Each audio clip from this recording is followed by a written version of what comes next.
great holiday time yesterday. I was going to say holiday season, but time yesterday with your family and loved ones for Thanksgiving or whatever the holiday season is that it is that you might celebrate. So we appreciate everybody being here today. I see people already in the chat. We see Ty, appreciate you being here. Pookie Wood, appreciate you being here. Abomination AJ, my guy, appreciate you being here. Gray, appreciate it. Nico Bean, as always, appreciate it. D Stizzle, appreciate you being here. And Connoisseur and everybody that is watching currently, we appreciate everybody being here. So we do have some things that we want to get in today. Today is going to be a very J-Wolf, appreciate it. Official EMG and the Jinx, appreciate it. Today is going to be one of those days where we talk about, we do have topics that we're going to get into. They're quick topics. They're honestly not. Today's been a slow news week, as you guys heard me say live when it was Kellen and I on Wednesday. It was a very slow news day that day because we talked about some things that just wouldn't have normally made it into the cycle of things that we discuss. Not that early, a first look at Beast Wars from a mug. It's not something we would have normally done. But like I said, it's a slow news week. So I do have lots I want to do with you guys as far as the way of games go. There are some, I told you guys I had some new games I wanted to do with you guys. So we do have some games and things that we're going to play with you guys. But first we're going to get into, obviously, as everybody knows, Chris Hemsworth did say earlier this week that in order for him to return to Thor, if he does even return to Thor, it would have to be drastically different. It would have to be done differently and a different tone and everything like that. We also got a message from Ryan Coogler this week where he wrote I guess you can call it a heartfelt letter to the fans. We're going to get into that, and then we're going to talk about, once again, of course, we always have Nate Moore, who opens his mouth and says the things that he says, but this time it was not in regards to Black Panther. It was just an overall ignorant statement in general, where he said that when it comes to writers for their shows, they avoid comic lovers, which is interesting to me. Yeah. So we're going to talk about that, and then we're going to play some games with you guys. But before we get into any of that, Trey, how was your Thanksgiving? How was your day? Thanksgiving was good. I'm one of those that, my parents are divorced, so we have their Thanksgivings. That's two different ones there, and then we have my wife's family, and nobody wants to do. I'm a big proponent of, when my kids are older and married and this and that, I don't want to do any holiday on the day of. Right. I'm going to do it that weekend, do it the weekend before, weekend after, whatever. Yeah, that makes sense. But everyone wants to do it on the same fucking day. Yeah, it's a lot. So, I'm eating at noon. And then I show up at 2 somewhere else, and they're like, "Oh, are you gonna eat? I made all this food. What are you gonna?" So I'm fucking eating there, and by the time it's all done, I'm laying in bed, literally going, like it hurts. It's not fun. But I mean, other than that, saw family, no drama, everything was good. Oh yeah, I did learn. Did you know there's another guy on the cast of Planet Fanatics that looks just like me? He gave me his Costco card so I could go buy some stuff for the baby. Mm-hmm. And I was panicking. I was like, yo, what if, because his picture's on the back. I'm like, yo, what the fuck? What if they see this? And they know it's not me. And then I looked at it, and I remembered people on the channel being like, they're two separate people. So right. I was like, oh, never mind. This works out. Yeah. You and Kellen do look alike. Everything went great. But yeah, I'm just so y'all in the chat know I'm Trey. That's Trey. Not Kellen. Not Kellen. Corey, how was your Thanksgiving? My Thanksgiving was great. I did a Friendsgiving on Saturday, and that was super fun, and that was the first time me and my group of friends ever did that with all the kids, so that was really dope. Yeah, it was really fun, and that was super exciting because we did a potluck too, so it wasn't a traditional Thanksgiving. It was kind of just what we made it. And my actual Thanksgiving was good. It was a little hectic because we went to 3 houses in one day, so it was a lot, but KJ took it like a champ, and we ate so many deviled eggs and so much mac and cheese and so much turkey. I about exploded, so it was great. Oh. What about you, Darius? How was your week? My week was fine. It was another week. Same old. Loving his job. As everybody knows, I mean, there's no secret here. It's no secret. Everybody knows I'm not I slept yesterday. I was asleep all day yesterday. I'm not a holidays type of person. Yeah, and I know that might be bah humbug, but that is just me. I'm not a holidays type of person. If that's So how you I mean, choose, then that's yeah, how you choose. yeah. I'm gonna I go ain't get a gonna judge plate you. from my aunt later tonight if I feel like driving to that side of town. Then I'm going to go get a plate later tonight. But as far as that goes, it was another Thursday. I just happened to have the day off. Man, those Friendsgivings are fun. We were approached 2 years in a row by a old coworker of ours to do basically, since we were the only ones with a big enough house, they want to do Juneteenth. And they were like, can we invite everyone we want to y'all house? And I was like, sure. You had a celebration for Juneteenth? 2 years in a row, yeah. With That's whom? dope. So you know Cameron Reddick? You remember? Cameron has a celebration for Juneteenth. I did not know that. Well, yeah, he wanted everyone to get together and eat for it, and we had the house at the time, and so he was like, hey, do you mind? It was like it's in the middle, you know what I mean? It's not too far east west, the middle of town. So he was like, I don't want to throw it at my house, so like, would y'all mind if y'all just hosted it for me? And we were like, sure. And so everyone brought food, and it was a bunch of friends and everyone, and it was fun, but it's dope because everyone comes over and it's just so much food, and a lot of times they were like, oh, you keep the rest. And Right. I ate forever. I was like, cool. Right. Yeah. No, So that's fun. those friend kind of gatherings, like a Friendsgiving it was or great. something I like mean, that, like, it's dope. Don't get me wrong. I'm pretty sure we all love family, but there's just something about those friends. It's the family that you get to choose. So the gathering was nice. Yeah. Well, that's always fun. Like I said, I'm glad everybody had a good and fun holiday with friends, loved ones, and everything in between. But like I said, we do have some things we're going to talk about today. I do see Ty there saying recast. I've got J Wolf. I have not seen have I not seen you in a while? I feel like I have not seen you in a while. Jay Wolfies. Jay Wolf pops up, says hey, but Yeah, I feel like I haven't seen you in a while, but we appreciate you being here for sure. Pookie Woods, I was fooled the other day. What happened? Why were you fooled? And Stizzle said, what Nate said, we can't hire actual fans of this stuff. We want the noob energy. Yep. And then we got Julian that said, what's good, fam? Appreciate you being here. Appreciate everyone being here. Let's see here. Let's see. Where do I want to start? Let's start with Chris. hey, real quick, do you want to hit the Discord? Oh, yes. I'm sorry. I'm lacking already. Keeping us on track. If you are new here and you are one of the people watching, you can join our Discord. The Discord is, the link, is down below in the bio. And if you click that link, it'll take you directly to our Discord. You can join that Discord. You can send us things that you feel that we should be talking about or discussing throughout our weekly live streams. And if you send us that, we will possibly choose one of those things that you've tagged us in or whatever it is that you felt like we should be talking about. And we'll talk about it here on the show. While you're at it there, you can also...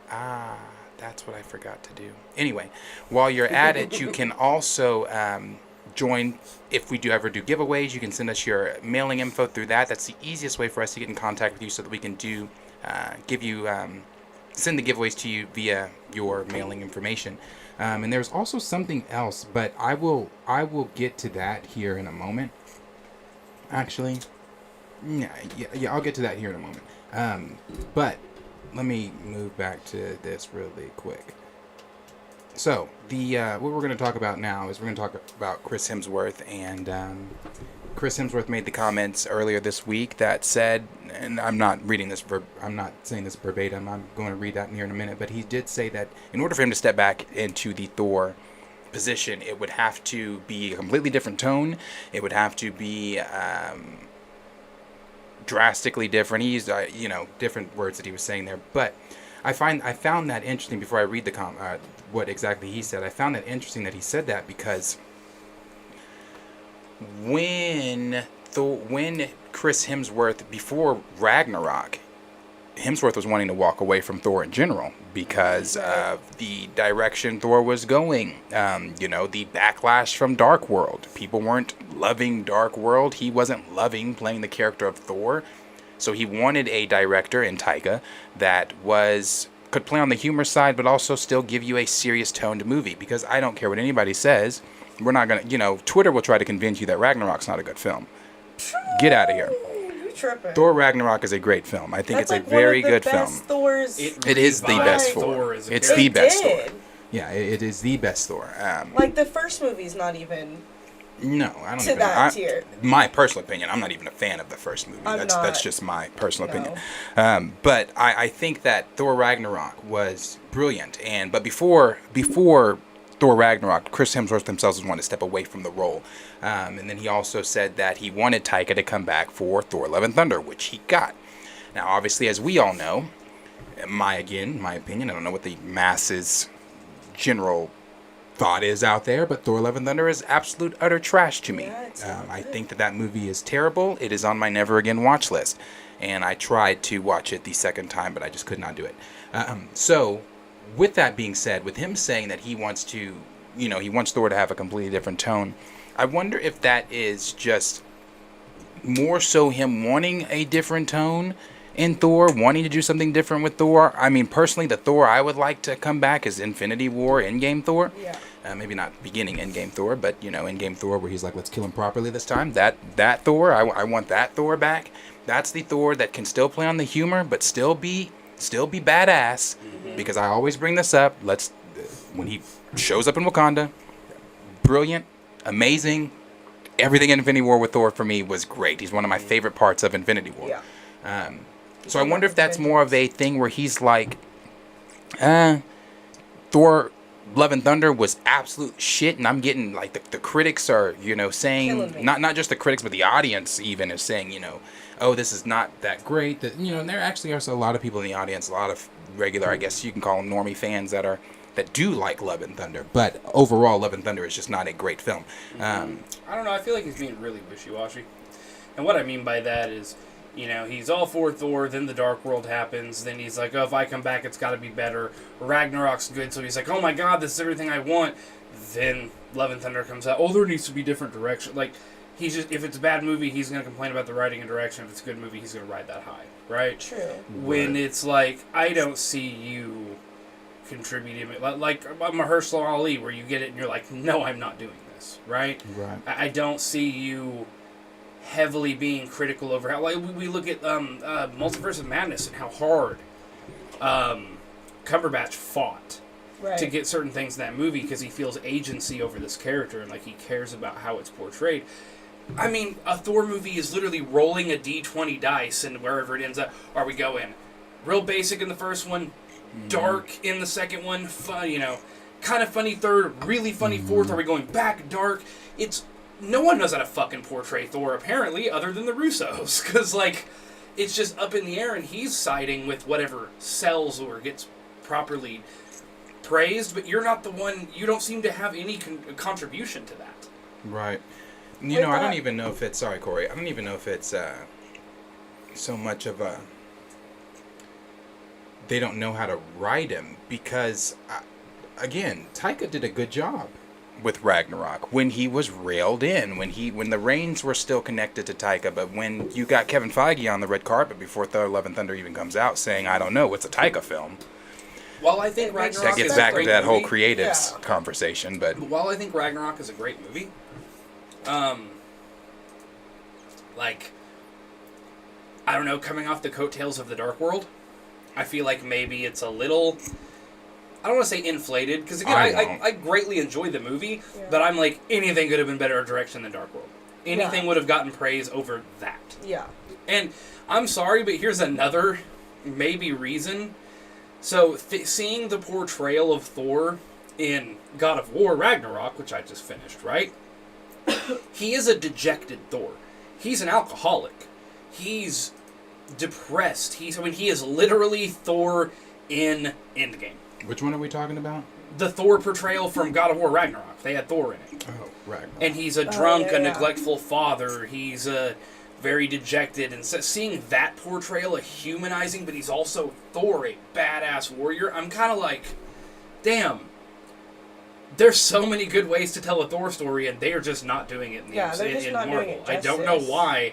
He's such a popular character with so many great storylines to go down, and they're just fucking it up. Right. Yeah, like I said, I think I won't. For me personally, I can't get on the train of I can't get on the train of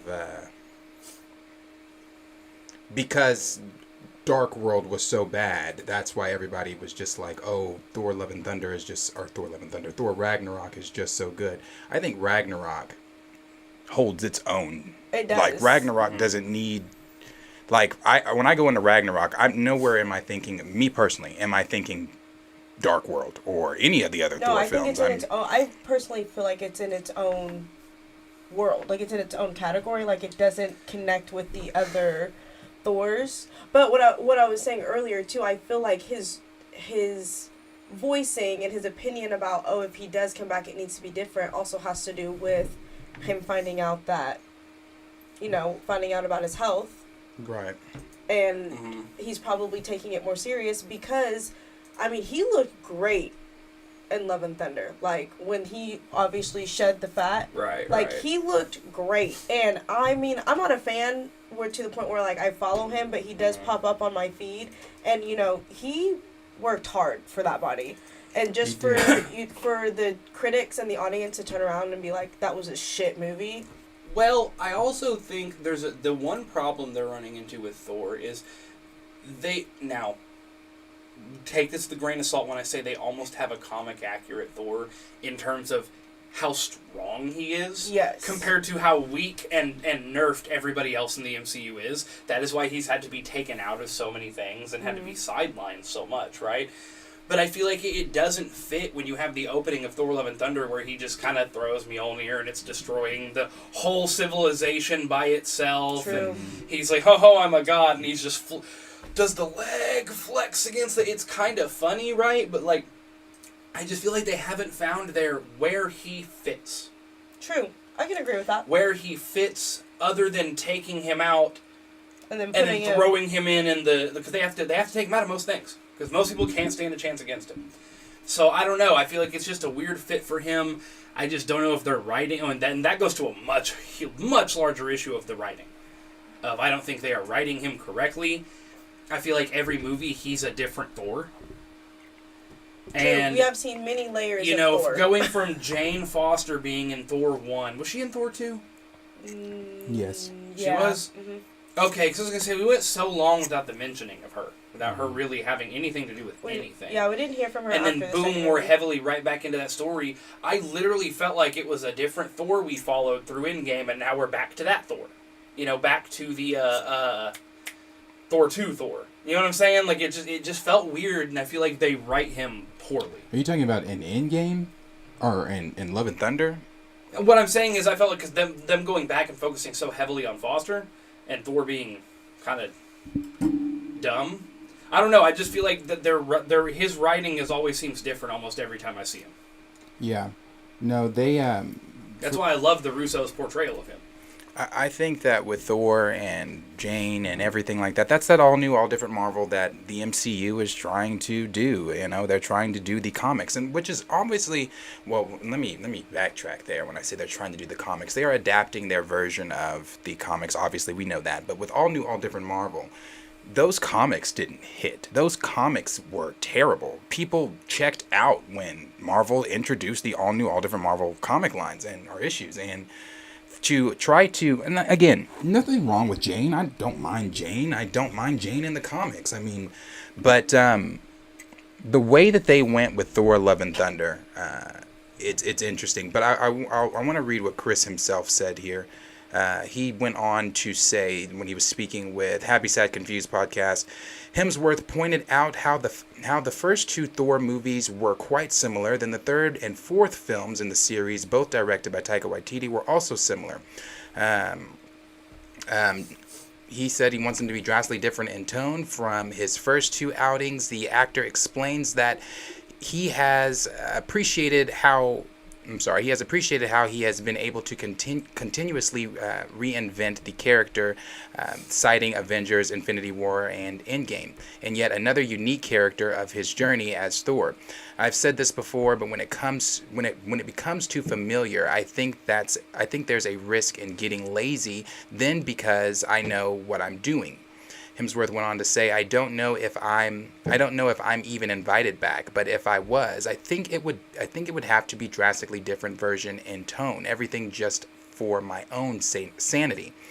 Thor lost his mind, and in the last one, he's got to figure it out now.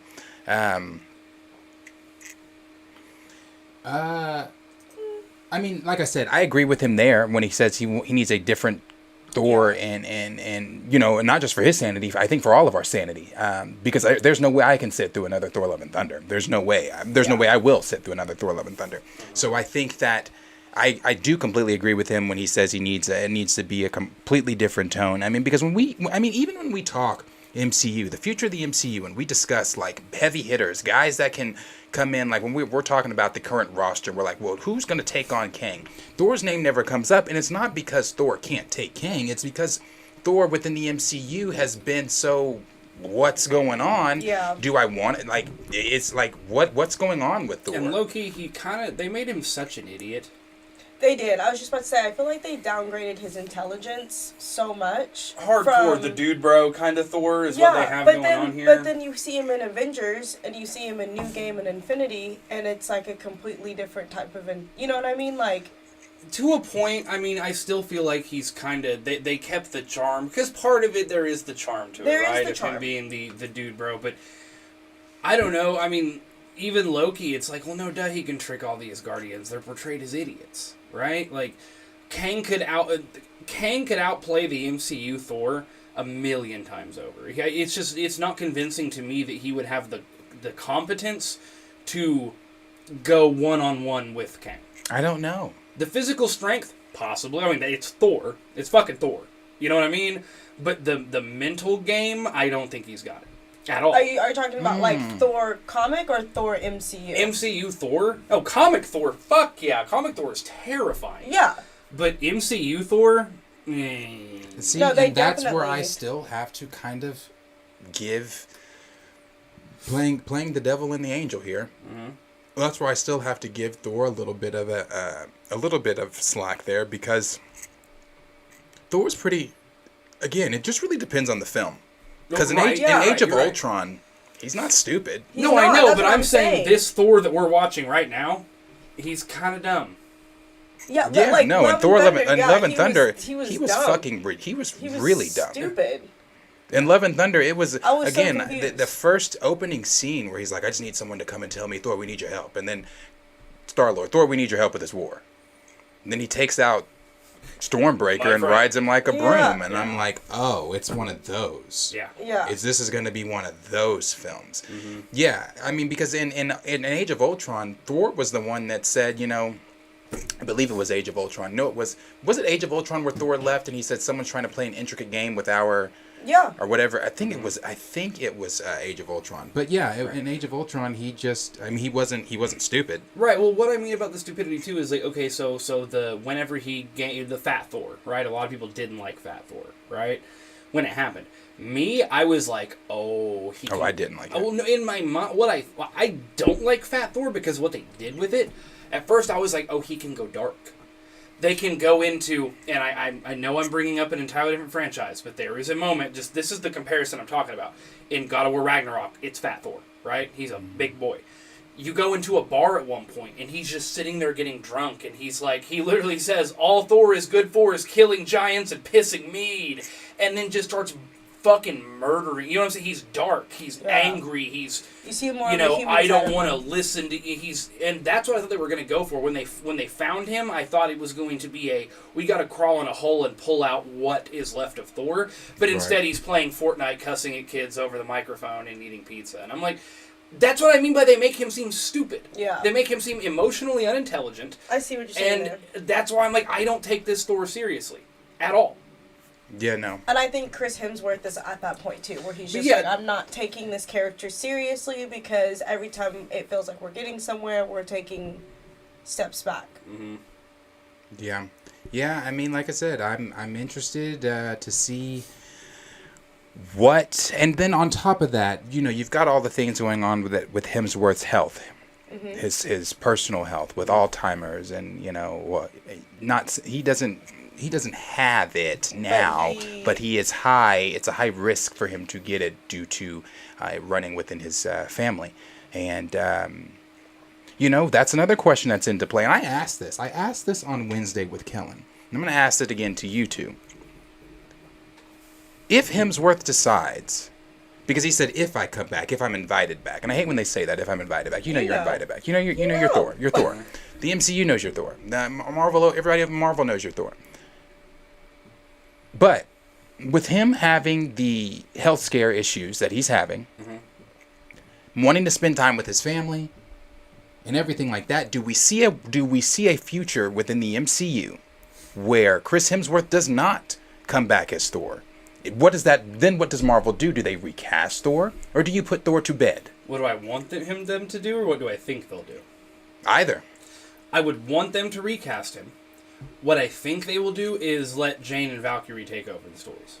And that would be utter ass. And this is why I asked. Because I just wanted to know, Most likely your thing I opinion. would see, and this thought, I'll end it on this one, is I believe we would see a King Thor. Maybe. He would sit upon the throne like Odin did. There's so many things with Odin they've never done. True. You know, they killed him off so early that maybe he would fill that role, and Jane and Valkyrie would fill up, and Sif would fill up Thor stories. That's what they'll probably do. I don't want Maybe so. Maybe so. I don't see him coming back for another movie. No. I do see him coming back as a cameo. Really? To just end it out on a good note, possibly, yes. I also don't disagree with Trey. I think he would be the next Odin and step up, and that was how he would end his story, and then Jane and Valkyrie would take over. Possibly so. We've got, appreciate that, True Alpha MD with a super chat. Super chat here from True Alpha MD. Appreciate you.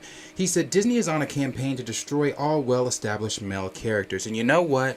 You know, when people used to say the whole MCU thing, I was never like, I was one that was not like, oh, like, obviously, I see what you see. I just don't see it in the way that you see it. Not saying what you're saying, True Alpha, because I do agree with you on that Disney is on some type of agenda campaign to where they're trying to get rid of male characters. I'm sorry. At first, I was never one to join in openly, publicly on this conversation. Like, I would say what I would have, I would have my opinions, but I would never openly have that whole Disney has an agenda. But they do.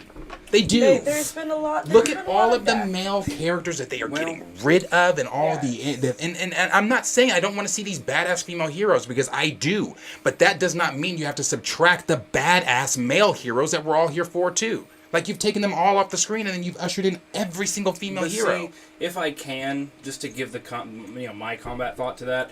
So, we had Black Widow, right? And then eventually a Miss Marvel, or a Captain Marvel, right? But we basically had one female hero. Barely got any screen time, didn't get her own Who, Black Widow? Yeah. Black Widow did not barely have screen time. She didn't the get her own bitch was film. in every fucking film. Out of all of the Avengers, she didn't get her own until later, right? But she still got she it. was still in every who was she film. standing next to? All men, right? But again, knowing who Black Widow is, knowing how she was badass. She's badass in the MCU. I'm not knocking her badassness. What I'm saying is that for 10 years, it was only male stories and a Black Widow as a side character to all the men heroes, right? Black Widow is not going to fucking fight Thanos one-on-one. She's not going to. No. A Thor will. A Captain America will. She was, and we were fine with that. No one complained, right? True. We're still getting Spider-Man, Doctor Strange, what's his fucking, Moon Knight. We're still getting Falcon and the Winter Soldier. We're still getting a Loki series. But now they are also adding, we got Shang-Chi. We're getting an equal number of females in the MCU. And people like Tony Stark, Robert Downey Jr. are done, right? It just hasn't, but it hasn't felt that way. But regardless of what is because felt, the thing is we only ever saw one, maybe two female characters. Now we see like 4, and it's like, oh my god, it's the MCU. Like, that's the difference. We're still getting more male characters. We still have more male than female. Yeah, okay, well, let me take you to Wakanda Never. Where was the male representation there? Oh, but that was in general. We all agree. Nate Like, and there Ryan, was Nate no- and Ryan do not speak for the entirety of There the was MCU. no there was no male representation within Wakanda Forever. There was no male representation within. But I mean, if you take out T'Challa, even in Black Panther stories, It's the Doors, Ramunda. Sure. It is the Doras, but we're not about to sit here and pretend like it ain't T'Challa. Well, no, but that was Ryan. But Ryan and Nate do not make up the entirety of the MCU. No, but Like, I'm sorry, but if I can still count more male heroes than female heroes in the MCU, it's literally what happened. We got Miss Marvel, the first, other than WandaVision, which is a combined show, the first female-led MCU series, and every incel came out of their mom's basement and said, it's the MCU. But I can't give that. I can't give that. Why? I could give that if we had series for 12 years plus. We've only had series for, 2 years in the MCU? And what were the first ones? Other than a WandaVision? combined WandaVision, it was Loki, Falcon and Winter Soldier. We had a Moon Knight. We had Hawkeye. All male-led shows. We get one female-led show, You got and everyone She-Hulk. loses their mind. You got She-Hulk. I'm going in order. But you still okay? So out of order. You got She-Hulk. You got Miss Marvel. Like That's two. You got you got Captain Marvel. But That's three. Not just that, but also how, again, like you just said, how they would probably have Thor die off and have Jane and Valkyrie. Mm-hmm. The fact that you even thought that lets me know that you do see the patterns that they're doing. No, it's because they've literally, those are the established characters within the story. They established them. I just think Thor it has just feels also like led that. the movie. How is it MCU when Thor has had 4 main movies and then they give Jane Foster 1? That's still not woke agenda MCU. It is literally... I don't agree with the whole woke agenda MCU thing, but I do see their side of the argument now. Again, playing that devil and angel on the shoulder, I do see their side of the argument now too, because again, when I go and maybe it's because I'm looking at my favorite superhero. And when I sat down in my favorite superheroes film, my favorite superhero was absent, and then on top of that, there was no male representation from Wakanda whatsoever. So Nate Moore and Ryan Coogler don't represent the entire MCU. But then when I turn around and I'm looking at, again, Thor: Love and Thunder, and instead of trying to have both Thor and Jane, you put most of your emphasis on Jane, who you just killed off anyway. On the character who we haven't gotten full story deposition. Let's draw from a character we haven't drawn from yet. That's just good writing. No one's saying that. I'm not saying that. That's not the point I'm getting at. But I also don't have the time to go into that whole debate because we have other topics.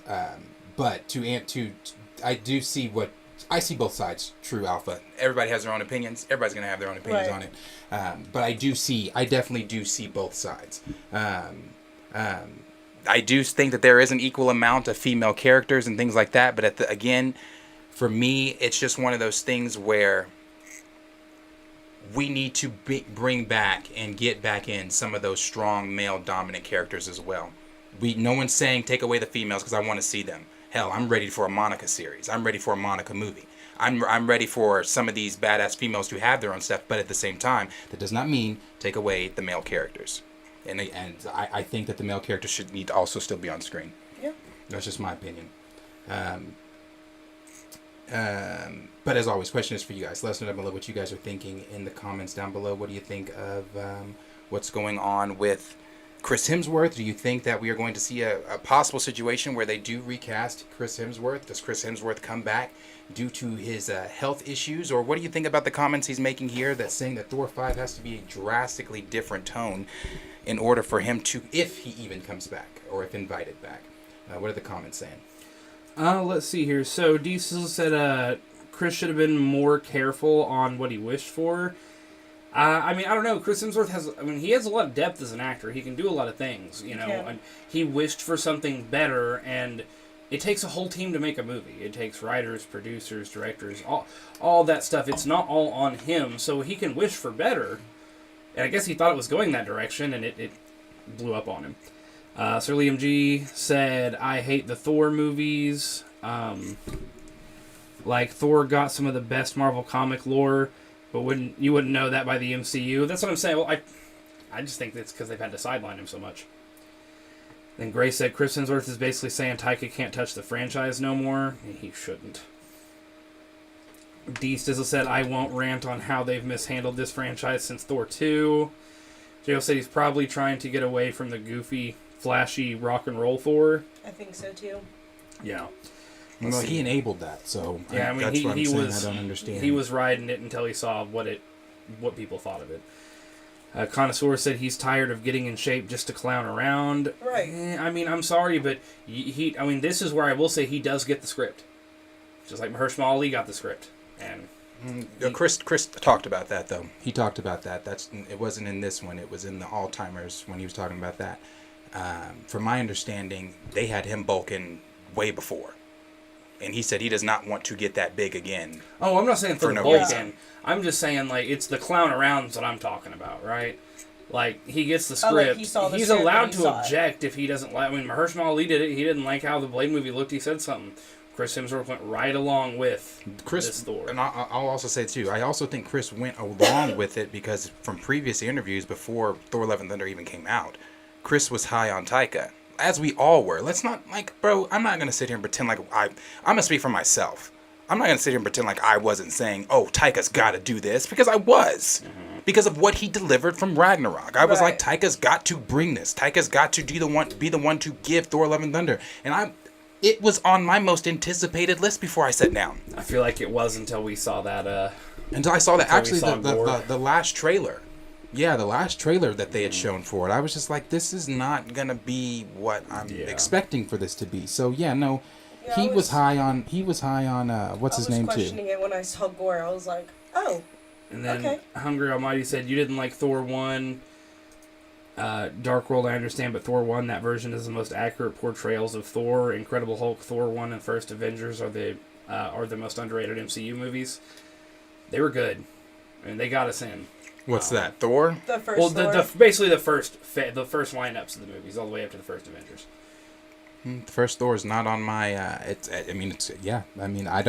not one that I am high on. It was all right for me. It wasn't all that great for me though. But Avengers is underrated. I think that film's great. I mean, Thor 1 to me is right behind is behind Ragnarok at the number 2. But what are we? All we have is The Dark World and Love and Thunder to compare it to. There's really nothing to compare that to. Yeah. And then the Jinx said Infinity War Thor was perfect. Let's see here. Ty Valentine said, you're right, they don't know the best way to display Thor, in my opinion. Diesel said, I don't even like Thor Ragnarok. You're wild for that one. Whoa. Brian Gosling said, all of Phase 1 is underrated. Hungry Almighty, if you guys ever watch Avengers Earth's Mightiest Heroes, that version of Thor is the best one. Yes. Let's see here. Official Liam G said, for me, Thor 1 was boring, Dark World was bad and boring, Ragnarok well made but kind of forgettable, and Love and Thunder was very bad. And then Brian Gosling, I agree with you. He said God of War Thor over MCU Thor. Yes, sir. It was so good. Diesel said Ragnarok did convert non-Thor fans into fans. Very true. Everyone loved Ragnarok when it came out. Not everyone, because like I said, one, just listen to some of the comments here, and then two, Twitter will try to convince you. Well, no, I'm just saying the theater, like going to the theaters, getting their reaction, like it was. Maybe that was just the MCU movies back then, the time pre-COVID. But like, I don't know. I walked into that like this is fucking great. Ragnarok, no one will ever convince me Ragnarok is not good. Yuri G said the first Thor movie had a good way to establish Thor, but I said it before, Thor was written better in Infinity War and Endgame. Well, yeah, bro, it's the Russos. Russos just know what they're doing. Diesel said Jane is fine, but Sif and Valkyrie was always more interesting, in my opinion. Absolutely. Especially if you go off our Asgardian lore. Yeah. SSJK Dot said Thor's franchise is so bad in the MCU. Thor franchise is so bad in the MCU, this tone flip-flops. 1 and 2 feel like its own movie, and 3 and 4 feel like separate films. Raymond 2000 said, did I miss the annual BS take from Nate? No, we're getting there. We'll get there, Raymond. Let's see here. Now they're kind of talking among each other. Raymond said, Raymond 2000 coming in. He said, Thor Love and Thunder sucks. Thank you, Raymond. It's trash. Absolutely terrible. Sir Yuri G said that was AOU when Thor said that. Age of Ultron. Mm-hmm. The Jinx one said, wouldn't say Thor was stupid, but really silly. Well, that's what I mean. Stupid, silly. Yeah, I can't. That's why I said I can't say he's stupid. I can't say he's stupid. That's why I brought up Age of Ultron, because it just depends on who's writing him. And in Age of Ultron, Thor knew what the fuck was going on. Yeah. Shit, Mrs. B. So Yuri G said, I'll be the guilty party and say I liked Fat Thor in Endgame because the concept behind it and the trauma after Thanos. That's what I'm saying. There was a good concept and a room for really develop him under the trauma, but I feel like they dropped the ball and just made him stuck in Oklahoma playing video games. Like, to me, it wasn't what it could have been. Is that where they were supposed to be? What? Was in Oklahoma? Yeah, new I know New Asgard's in New Oklahoma, Asgard's in but I don't Oklahoma. know if the MCU established that. I think so. We'll have to... Where in Oklahoma did he put New Asgard? I forgot. It's one of those smaller. I forget where the fuck pink he... Oklahoma. Forget where he put New Asgard. Let's see here. SSJK said the Thor film should have kept the tone from that first film. Problem is they keep changing directors, which makes it a very inconsistent franchise. There are a lot of TV shows that'll have a different director per every couple episodes, and they still make it work. Like, know your source material. The Jinx one said they left Thor in a bad place, still trying to find himself, abandoning his people's responsibilities and legacy. They need to wrap up his story as King Thor and rule his people, semi-retiring the MCU. Diesel said he was playing the dude from The Big Lebowski. Hunger Might said it also sets up a taste of what we'll see later. Siri G said, nah, don't recast Thor. Even though 2 of his movies were meh, he had an arc unlike some characters. I don't want them to recast Thor. That's not because I like Chris Hemsworth. Yeah. I think Chris Hemsworth is a good Thor. I don't want them to recast Thor. But if Hemsworth decides he does not want to come back because due to we don't know when the next Thor 5 movie. Actually, I'll pull that stuff up here in a minute because Marvel put out, or I don't know if it was Marvel, something leaked or something like that. I didn't read it. Please forgive me because I didn't read it in its entirety. I just was trying to see when they were trying to say BP3 was coming out. And they said that that's supposed to be, 2026? So we don't know when Thor 5 is going to come out. So let's assume the worst without, and not putting that because I don't want that obviously, but let's assume the worst. Let's say his health takes a decline. That man's not coming back. Mm-hmm. He's not going to come back. He's going to spend his time with his family. So if that happens, then Marvel has to sit down and make the decision, probably within seconds, that they are not going to recast or that they will recast Thor. I mean, again, it comes to one of those things for me where it's like you're trying to tell a story here. And yes, the story that you're telling, it's your own story. It's not the, because I have now been convinced for people that are watching this, you guys will get a kick out of this one. You guys will all love that. I have been convinced that this is not 616. We are in Earth 1999. Think so? Because in order for this to, I don't look at this 616 like the way D-Real put it to me. This is why, it was Chillmonger, D-Real, and all of them. They convinced me. Because if you've been here, I've always said this is 616. But it can't be.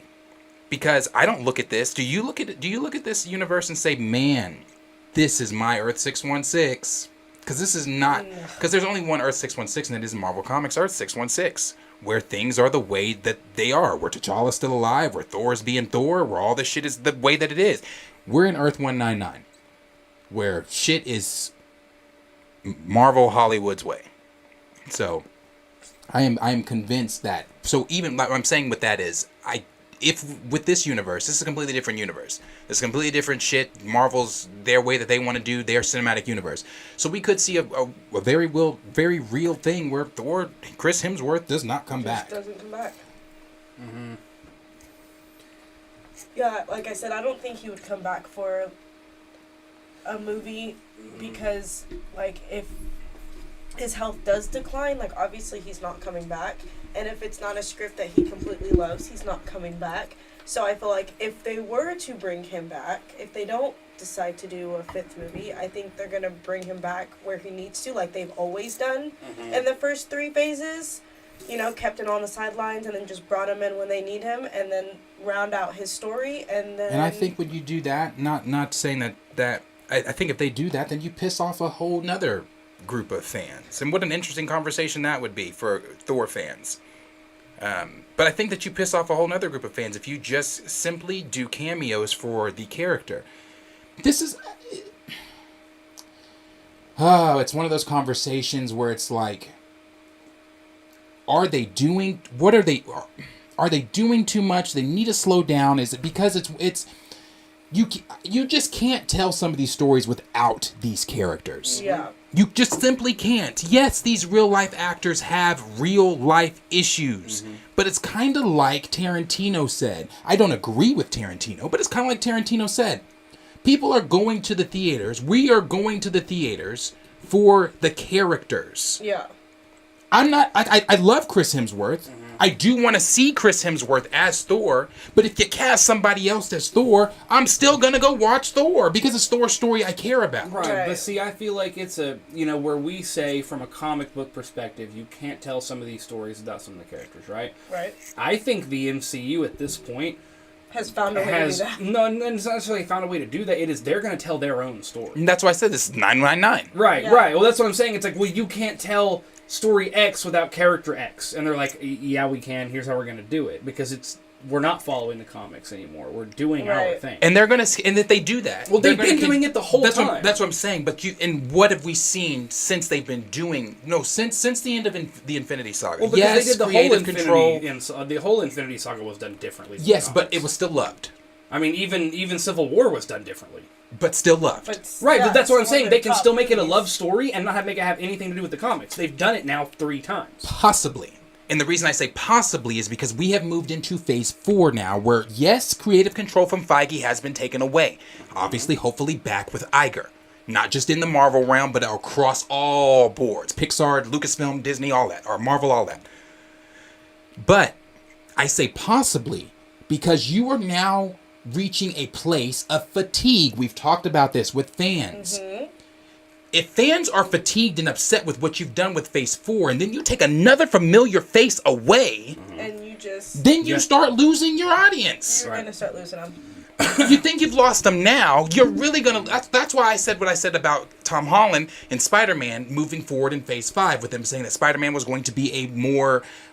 not recognizable, but we're going to see his face a lot more than we've seen in previous phases. And I told when I read that the first time, I said they need to do that. That's a good idea. Why? Because there's no familiarity out there for the regular MCU Thor fan. is literally the last one, besides, like, Hawkeye, but I think they're about to, like, round out his story as well, too. I think he's going to, like, lead the Young Avengers. I think that's what I Hawkeye- read. I don't give That's what I read. Fuck That's what they do what with they're him trying. anymore. I think that's what MCU's trying to do. That's what I read. I don't know Right, how but accurate it is, but that's the Ever plan since so far. they off-screened Ronan, the whole Ronan story, Oh, yeah. I have not given a fuck what they do with that character. But outside of Tom Holland, Thor is the last standing character that everyone knows. No, not at all. Winter Soldier. So Winter Soldier, Sam Wilson, Spider-Man, Doctor Strange, Hulk. Who gives a fuck about Sam Wilson? But I'm just saying there's still multiple main characters that everyone's been following since phase 1. True. I just feel like out of the bulkness of them, though. They've gotten rid of 3, and this will be their 4th one. Yeah, I just feel like they're gonna lose. They're gonna lose the fans. Yeah, but see, you got rid of 3, but this will be the 4th one. You've gotten rid of 3 of the original members of the band. The best ones. 3 of We're the not. best Yeah, ones. we're not. And then if you take away the 4th one, Right. that's you know. Well, I was just clarifying. She said there's only 1 left, and there's not. I mean, but in the bulk of it, there kind of is, because, like, yeah, everyone has followed Sam and Bucky and No, I'm these saying rest and of Doctor characters. Strange and Hulk and we even talk yeah, about Hawkeye. I'll give you. I see. Again, I'm the devil and angel Right. today. I'm the devil and angel today. I have no opinion today. I really don't. Right. I see both Well, and sides I'm not of even everything. trying to argue an opinion. But I'm just trying to clarify. I see her. I see Do you her see what I'm side though. saying, I though? see what Like- Corey's saying because like- what Corey's saying there is. Like what you just said, yeah, you got Hulk. Who cares? Thank you. No one gives a but fuck see, about Smart Hulk. But I'm not giving my opinion of saying, oh, I think this is a good idea. No I'm one's just really following clarifying. Sam and Falcon or Sam and Bucky like that. I know what you're saying too. You're clarifying that there's more than. Yeah, more I'm than not just saying Thor. they're good or bad characters. I'm But I just see like, what hey. she's saying too when she says the bulk of it. Because yes, you've got your Sam, yes, you've got your Bruce, yes, you got that. But it's like when I'm naming, like when I talk about the, like when use the Jackson 5. There's Mike. There's Jermaine. But there's there's Mike. Tito. Hello. But there's Mike. There's Randy. The Hello? others. Huh? just there. You know, so it's like you got your core guys, then you got the guys that are just literally there. Oh no, don't get me wrong. So here's my thing with that. Yeah, they're losing they should have been building up and introducing characters as they knew their people were going to leave. Right. Is my thought on it. Yeah. Oh, we also have Star-Lord and the rest of the... I'm sorry, but...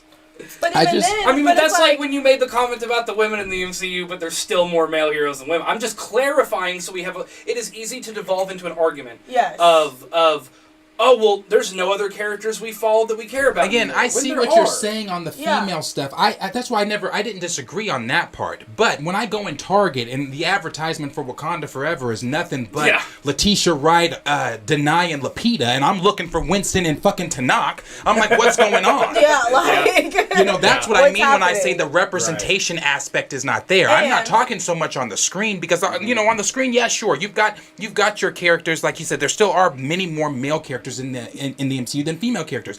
But again, their advertisement, the agenda that the MCU is pushing, that's not what they're trying to show. Yeah. What they're trying now, rationally with our brains, we can see, okay, yes, there's still male representation. Yes, there's female representation. But when it comes to what Marvel themselves are doing, again, you go to Target and you tell me how many male superheroes you see from the MCU. And that's what I was trying to say even in the toys. Like, look at the figures. There are so many, and some people might say, well, yeah, she's the new Black Panther. Okay. It's Suri, because I was just at Target. It's Suri, Okoye, Nakia. I didn't even see Namor. I didn't see his figure there, unless maybe they just bought them all. And that's what I'm saying. As I was leaving the aisle, I said, those bitches are going to be there next year. Yeah. No one's buying that. And that's what I mean. You're trying to push all this shit that no one's wanting to buy. Right. Yeah. No one cares. Right. It's like... But I don't know. I always... And this is the last thing I'm saying to round out my point here. I feel like I have to give a little bit of a pass simply because, again, it's like if every single fucking hero in that Walmart was white... and you have your first one black hero that's not initially selling as well. And I'm like, why do they gotta do this, right? So I'm finally, after all these years, we're starting to see women heroes. And I'm like, nobody fucking wants this. Get it off the screen. No, because there's a girl that probably does want it. And I've had my time to shine. I've had my fucking three phases of all... So I don't know. I just... But I think part of me isn't going to be so quick to knock...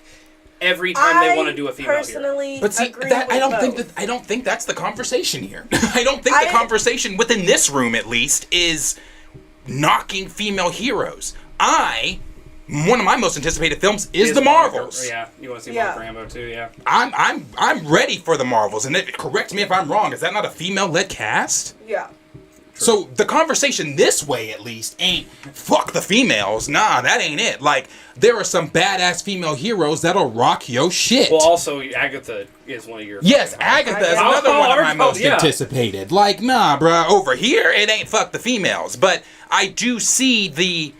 Again, like I said, I just left Target. I just left Target. I would say I would play both the devil and the angel on this because I see both Darius and your side. I think it is weird after 3 phases of where we only literally had 2 representation of women. All of a sudden, it's just like. But I think it's good. Women. I think it's good. And it is good. It is good. I just feel like it's a lot. I defended She-Hulk. Yeah, you really fucking fullest on this channel, bro. I was like, no, fuck you guys. It's not that with She-Hulk. Blah blah blah blah. No, that's just not. I'm not blind. I'll say this. Let me shout out the official EMG here because this sums up what I'm thinking. He said we wouldn't be having these conversations if the diversity was there from the beginning. Exactly. That's very true. Catch up and it's dividing fans. Yes, that's what I'm saying. They just pushed on everyone. I agree with Gray. Don't kill off the male characters to showcase new female. Yes. Because I've always said you just check out these boxes just to check them off. Just to check them off. All you're doing at that point is limiting and trivializing a character, right? But so that's where I'm kind of torn of like I just don't want it to turn into, well, it's the women representation fault, when in my honest opinion, it's the same reason that Black Panther ended up how it did. It's just shit writers. Yeah. It is shit writers. I mean, don't get me wrong. As a woman, I love seeing other women characters, coming into the MCU because it's great and amazing. Do I think it's a plethora at one time? Yes, because I mean, But I don't think that's also them. I think with the plethora at one time, that's also... That's also Phase 4. That's Marvel pushing out way too much shit at once. And that was going to be my conclusion. Is I think not just even with the women, just in general, these timelines and what they want to accomplish in the next 2 years is so much, and that they're just pushing and pushing, not realizing that these actors and actresses that are playing these characters have real lives. We don't know what's going to happen. I feel like if we learn anything from Chadwick, life is short and anything can happen. God, that shit's so annoying to me because again, this is one of those moments, bro. This is one of the. That's why I said earlier, I don't want anything to happen to Chris Hemsworth. God knows. Same thing when I had these conversations with about Tom Holland. Yeah, Tom Holland was the one you used to always reference. Yes. Yeah. But again, we're seeing it now. We are seeing the effects of real life attack another Marvel actor. So what do you do, MCU? When another one of your big stars goes down. And I don't want Chris to go down. But let's hypothetically speak and say he does. What do you do? Do you slowly phase out the Marvel Cinematic Universe because you're running out of actors because you can't look at the next actor and tell them, hey, I think that you would be a good Thor? Or is it just the black... I don't even want to get into that part right now. Or is it just the black actors that you do that to? Do you do it to the... Is it just the black actor that'll say, I can't look at... or are you gonna find another Thor within seconds? Well, see, and I'll say this, and this is... I said this to Corey earlier, and this is the last thing I'll say on it. Something my dad actually said over the holidays, right? We were talking about all the new Marvel series, right? And he can't fucking stand it. He was like, Miss Marvel fucking sucked. She-Hulk fucking sucked. Moon Knight fucking sucked. He was like, I did not like any of them. And his thing, though, his whole point was, he goes, Trey, I watched Buffy the Vampire Slayer religiously. I watched its spin-off show, Angel, religiously. The writing sucked on those shows. So I have every right to tell you, the writing on this current MCU phase is garbage. Yeah, no, it's awful. And that, to me, that is what the real problem is. It is that we're just getting shit series. I'm telling you, She-Hulk could have been fucking dope. It wasn't. It wasn't that. It was, in my opinion, the writer's fault. We all know why I think it is. It's no secret as to why as to why Phase 4 was the way it was. There's no secret. I know that there are people out there that have their opinions on it and like, oh no, Kevin Feige is to blame. Okay, that's fine. Sure. It's Feige's fault. Sure. But we all know why Phase 4 was the way it was. I guarantee, man, I'm telling you. It wasn't actually. This is the last thing I am saying on it. we have other topics, believe it or not. And it wasn't just Marvel that was hit. Tell me the last Pixar movie you saw in theaters outside of Lightyear. I didn't even go see Lightyear. I waited till it. You said outside of theaters? No, in theaters, outside of Lightyear. Turning Red. Turning Red was not in theaters. So then it wasn't Turning Red. No. Turning Red didn't go to theaters. Pixar. Strange New World didn't go to theaters. The last Minions. Is that Pixar? That's DreamWorks. No, that's Illumination. Yeah. Fuck! I don't know. You want to know why you don't know? I've gone and seen some fucking animated movies with my kid, though. Shit. Do you want to know why you don't know the last Pixar movie you watched? Is again because creative control had been taken away from the creatives. You know what I think it was? It was a long time ago too. It's probably one of the How to Train Your Dragon. I think that was one of the last Pixar movies that came out theaters? in theater. Maybe so. Yeah, I think it was How to Train Your Dragon 3. Well, that movie made me cry. With that, again, when you have the power of creatives taken out of their hands, like, again, it wasn't just Marvel we saw that with. It was happening with Lucasfilm. It was happening with Pixar. There's no way Turning Red should not have gone to theaters. No way in fuck. Did you ever see Turning Red was great. Yeah, I've seen every How to Train Your Dragon. The third one when he loses a leg. Yeah, Pixar movies, they always get you. But I like I said, when you have the creative power taken away from these creatives, that's what you get, and that's why Phase 4 was the way that it was. I don't care what anyone says. Yeah. It was that way because you can't look at the other phases and say, well, they were X, Y, Z, Z, B, whatever. Oh, shit. You even had Train Your Dragon. It was DreamWorks. Yeah. I don't fucking know when the last Pixar movie was. My point. Yeah, there's even articles that are like, this is why Lightyear was like the first Pixar movie in My theater. point, They're bro. they're literally covering their tracks. And it's There's, like, because, so many- again, it's everything we talked about with Iger and Chapek and all that. When you got Chapek coming out saying, well, adults don't want to watch animated films, it's only for kids. When you have stuff like that coming out and you have creative power taken away from them, you get what the fuck we've gotten for the past 2 years when it comes to film. Or any type of entertainment, streaming, movies, whatever. Yeah, chat just told me which what was the last Pixar movie I did see in theaters? It's probably Coco. Coco, there you go. Yeah. And I And that cried was such during a Coco. fucking good movie. Coco It's is such a one of good by movie. far one of my God. favorite Pixar Such films. a good movie. I Such still a good rewatch it till movie. this day. But we Anyone also who have has to, not seen Coco, Coco Yes. is Soul. Like Oh my Sir goodness. Yuri G just said, But there is Soul a came Pixar out movie over- in theaters now. Disney didn't promote it. And you want to know what movie it is? You can't tell me what movie it is. I can tell you just because I know. What? But can you tell me what movie it is? No. You can't. It's is it? Strange New World. Can you tell me anything about Strange New World? Can you even picture what the poster looks like? Is that the one with Jason Momoa in it? I don't know who the fuck's in it because Disney hasn't advertised it. No, that's a new series on Netflix. Is that a You're series or talking a movie? about. What you're talking about with Jason Like the- Momoa and the little girl Yeah. is on Netflix. Okay, then I'm thinking. I don't know what you guys are talking about. I'm sorry. Exactly. And the reason being is because Ty, power, we bro. said besides Power. Power. That's reason why Phase 4 is the way it is. That's the reason why we don't know shit about Pixar. That's the reason why, well, that's not one of the reasons why Lucasfilm isn't, but it's one of the reasons why Lucasfilm is in the state that they're in. But it's the reason why Disney as a whole is in the state that it's in, because creative power got taken away from the creatives, and everything that was forcefully shoved in our face for viewers' entertainment Well, shit. was shit. Makes sense. That's just Makes it. sense. That's just it. Makes sense. Hey, real quick before we move on, have you seen the animated movie Nezha? I haven't. Nezha? Oh, that's a good fucking movie. And it's a Chinese movie. But anyway. Go watch it. You heard Yeah, it from watch Trey. Nezha on Netflix. Show your kids. It's Derek Edwards, badass appreciate that. He said hit that like button. Definitely hit that like button. Sir Yuri G said only thing I'm disagree on that with is there was not always bad writing on Buffy and Angels. Yeah, I was about to say Buffy was a really good writing. Angel, No, not because so even much. Ty Valentine out here said a lot of 90s TV show have bad writers, but loves Buffy the Vampire Slayer with all of my soul. I love Buffy the Vampire Slayer. I'm just saying it was very episodic and kind of corny. Like, yeah, that was the 90s though. yeah, that's what I'm saying.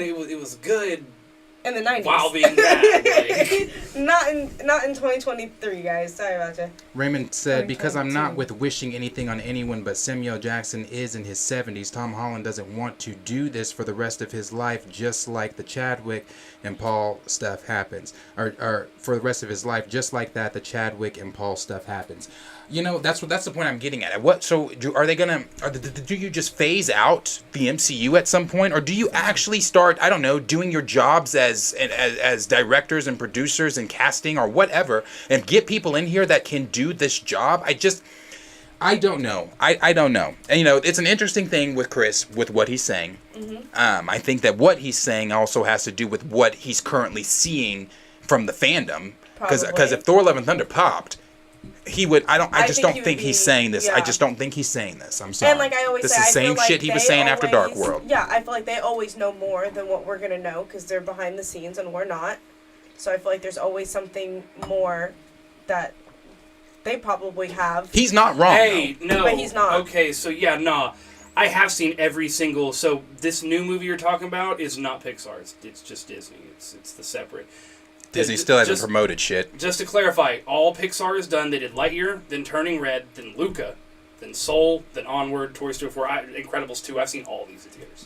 I've seen You every- did not see Onward in theaters because it Or didn't go Soul, to because theaters. Soul You didn't went see to- Soul in theaters But because I'm Soul saying, didn't like, go Luca, to theaters. I absolutely did. Luca did not go to theaters. No, Luca stayed on Luca Disney went Plus. straight to Disney Plus. Well, sure, I saw Everything all that of you them right named, when they fucking everything All on that you Disney named Plus. except Lightyear went to theaters Oh, went to Disney Plus. or Disney Plus. It did Disney not go to Lightyear's theaters. the only one that went Oh, to theaters. Incredibles 2. What about Toy Story 4?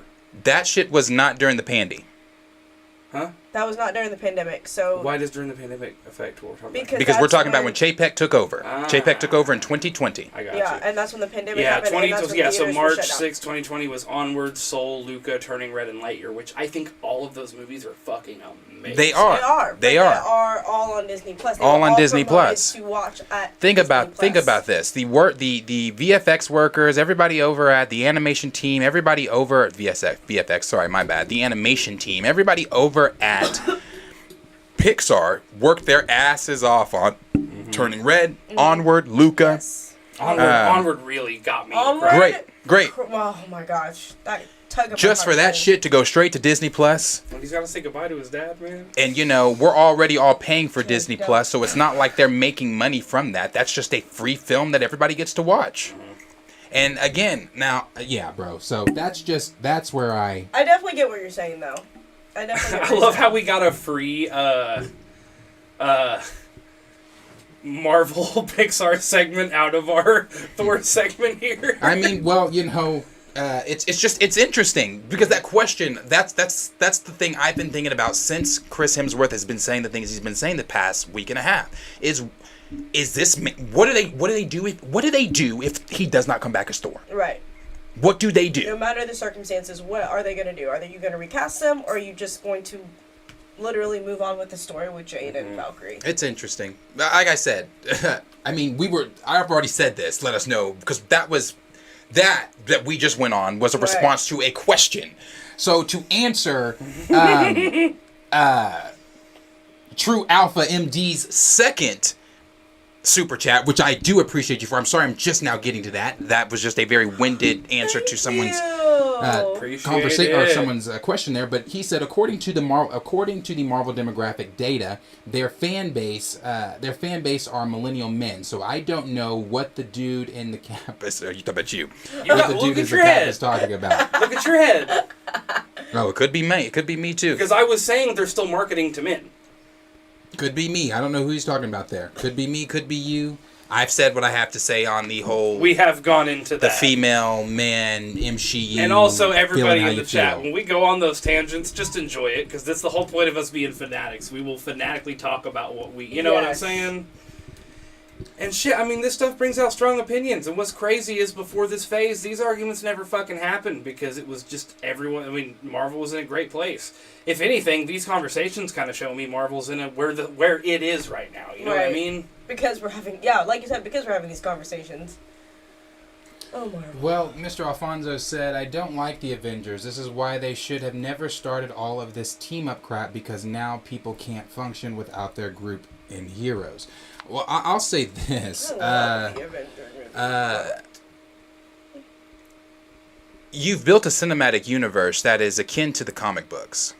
And the comics, that's, they team up in the comics. It's an ongoing story in the comic books. I mean, there was a time there where we all thought after, well, I don't want to say we all, but I want to say the comic community thought that after Hickman's Secret Wars that Marvel was kind of reboot their the Marvel comic 616 comic stuff. But it's an interconnected story that's being told. So I personally, I don't mind it. I don't mind. I'm not gonna say I don't mind it. I adore the MCU. It's something I do look forward to seeing. Do I adore the new changes being made to the MCU? No. Hell no. But do I adore, like, just for familiarity, just to feel something? I watched Civil War yesterday. Yeah. And love that I movie. almost posted. But I said no, I don't want to start shit. I don't feel like arguing with people. I almost posted on Twitter yesterday a clip from Civil War that I had just watched, and it was so small, but it's when Io walks up to Widow and says, "Move, or you will be moved," and T'Challa kind of smirks and says, "As entertaining as that would be." Then he kind of nods to Io to move, and I'm like, bro, it's the little stuff like that. Because even when he told Captain, I love him in Civil War. He told Captain America, "Move, Captain. I will not ask a second time." And I'm like, bro. And then he does that fucking kick flip and scratch. Yes. I'm like, bro, that shit is so fire. But it's little shit like that where I'm like, I adore what the MCU does. It's getting to see my favorite heroes, not just in the pages, but live screen, interacting with one another. Oh, and you can't tell me that this connected universe, which has never been done before, Never. to this scale by any means, hasn't been what's made it so popular. Right. Like, Yeah. I was just about to say that. I absolutely want them to be united, but Marvel's also got to be able to tell good independent stories too. The Yes. comics did both. Yes. So they have to be able to do both. You don't... I'm sorry, but this concept of, hey, let's pocket our Russos. Let's pocket all of our good directors for the big film. And then But the 9 fucking films leading up to the big film, let's get the C cast and the D cast directors. That's not good for me. Like, that's no one's gonna... I mean... I don't like that. I will trudge through the muck to get to the good, but a lot of people drop off and don't give a shit at that point. No. And I can't defend your series when I'm like, oh my god, did you see the new Badass movie? And they're like, no, because the 6 leading up to it sucked. And I'm trying to explain to them why it's worth it, but I can't argue. Yeah. If they sucked, they sucked. You know what I mean? Right. If that's the general consensus, then that's what it is. And I've tried to be on that boat before, you know, trying to defend my fandom to the end, but then I have to be like, but you're not wrong. Kind of right. Like, you're not wrong, though. Yeah. It's all opinion-based, sure, but like... It's hard being a Marvel fan out here. I mean, that's what I mean. It's hard being a Marvel fan. Be a Star Wars fan. That's why I say even with Star Wars, like it's one of those things, you know. It's one of those things where you're just like, no, they are fucking up. I'm not gonna tell Lucasfilm, bravo. I'm not gonna tell them pat on the back, like, oh, good job. This is what I want to see because the shit you're doing over at Lucasfilm. I'm hopeful because Kathleen might be gone by 2023, but no, I feel the same way with that shit with Lucasfilm. It's one of those things where it's like, no, yeah, you are fucking up, and even though I want to defend you, I want to defend the amazing stories I love. Right. Well, that's like when we got, which is, in my opinion, the best trilogy of films we've ever gotten, which would be the Lord of the Rings trilogy. As perfect. Far as their completeness, and once they did the third one, and it was a good movie too, I was literally like, okay, stop. Yeah. You got the 3. They're all great films. Stop now. Completely agree. And then what did they do? They go for the Hobbit remakes, which were less than you know. I didn't even watch the Hobbit And then remakes. they go into this new series. I'm like, hey, you had the 3. Leave it alone. Like, I take it's issue. rare that we get a 3 strike. You know what I'm saying? I take I'm issue when be- people say that the Star Wars saga outside of 7, 8, and 9 is nah. The Star Wars saga is one of the best, greatest stories ever told. And I'm not just talking episodes 1, 2, 3, 4, 5, 6. I'm talking everything that intertwines with it all. You put all that in on because it's all canon, it's all on the timeline.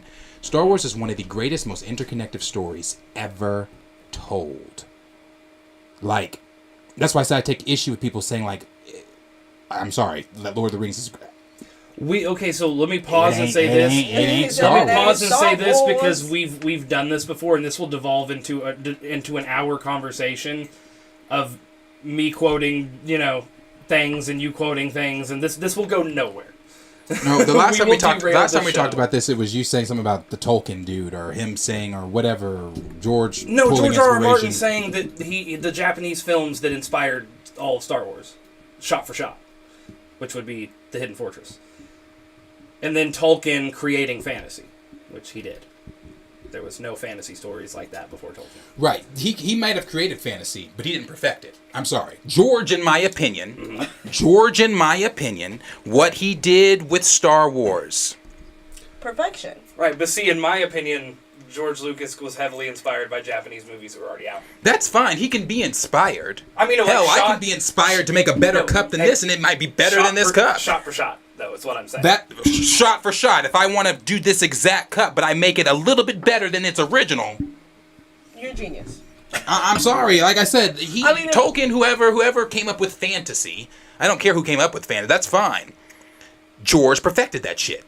That's just my opinion. You look at the stories of Star Wars. You look at that story, bro. There is not another interconnected story like Star Wars. But just so I'm aware, you've read The Lord of the Rings.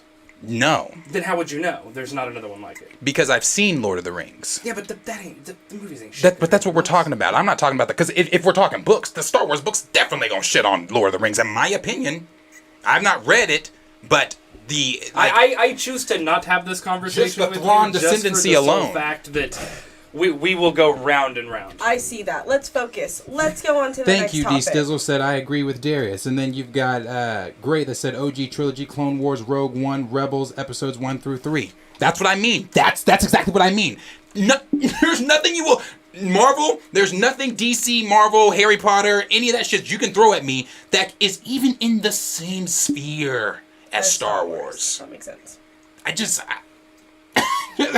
look at Star Wars, I look at this other shit, and I'm like,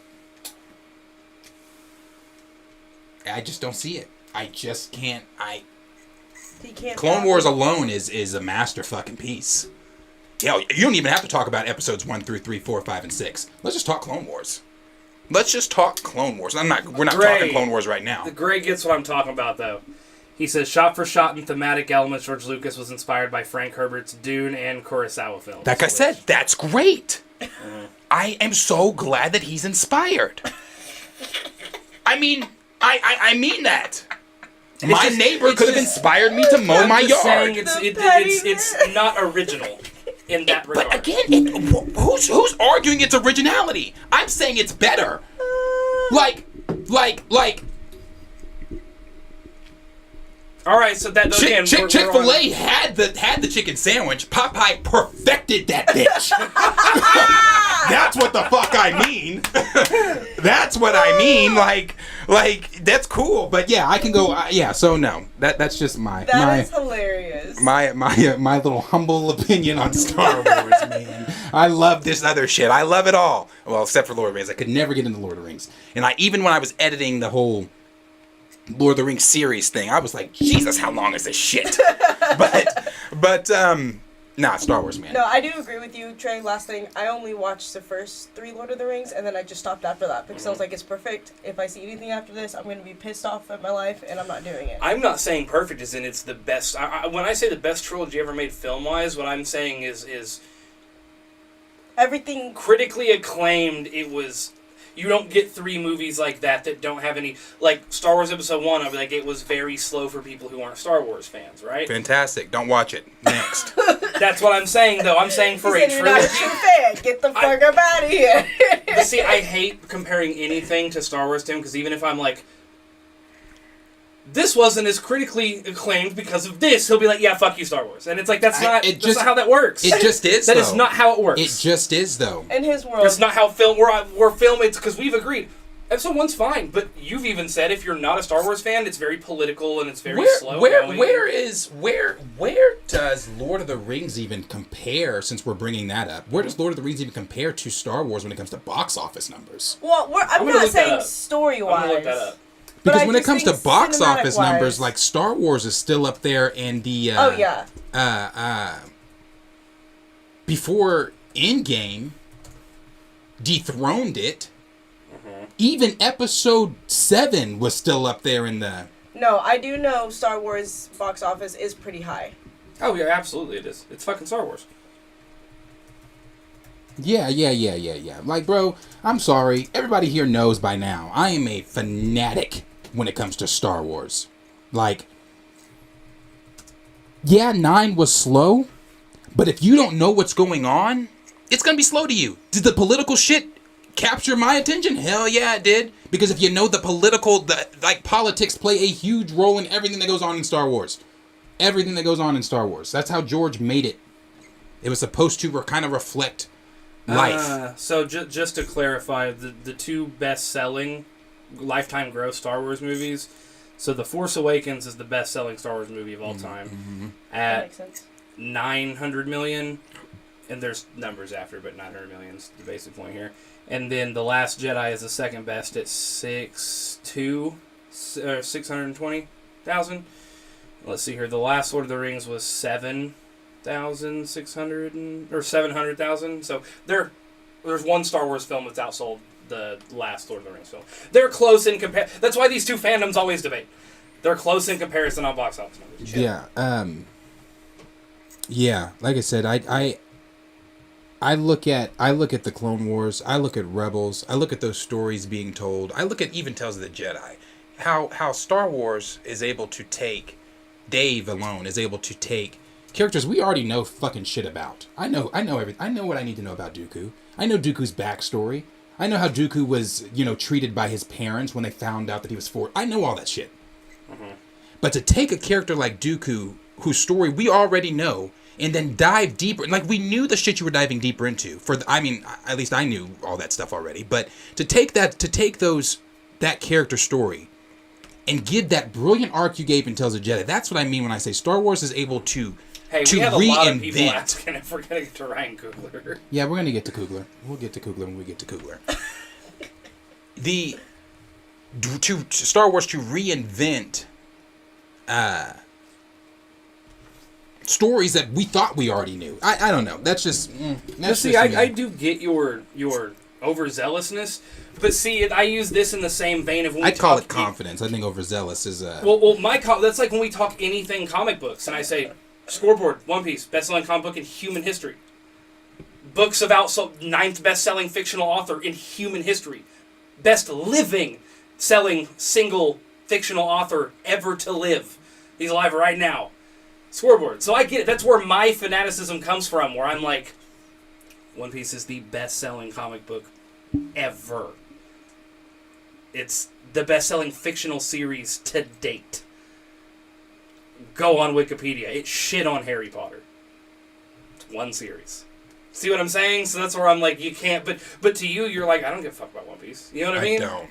Yeah, but that's what I'm saying. I can literally sit here and be like, fucking Scoreboard. It's outsold everyone. Yeah, see, but when it comes to like something like that compared to Star Wars, I don't know if I'd even put that in the. I wouldn't. I'm not putting that in the same. I don't care how many. Yeah, Nikki. What they say about numbers don't lie at the scoreboard. That's cool. Mm. Well, also we're in a different Star Wars is American made. I remember, and it's huge in America when we right? sat down to but watch. But if you go to the country of Japan, do you know what their Disney is? Yeah, I get that. One Piece. It's literally the entire country's fucking economy. One Piece is ridiculous. I remember when we sat down to watch Black Adam. It was me, Kellen. I don't think you were with us. No. It was me, Kellen, and Q. And the One Piece trailer came on. Oh, for the film and after it went off, Q kind of looked at me, and I said, "This is it. This is what Trey watches all the time." And Kellen said, "Yeah." I said, "Oh." So you also got to understand that Japanese anime films have nothing to do with the show. They're just celebrations.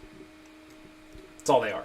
And that movie did. It's like fucking Japan's second highest grossing film ever.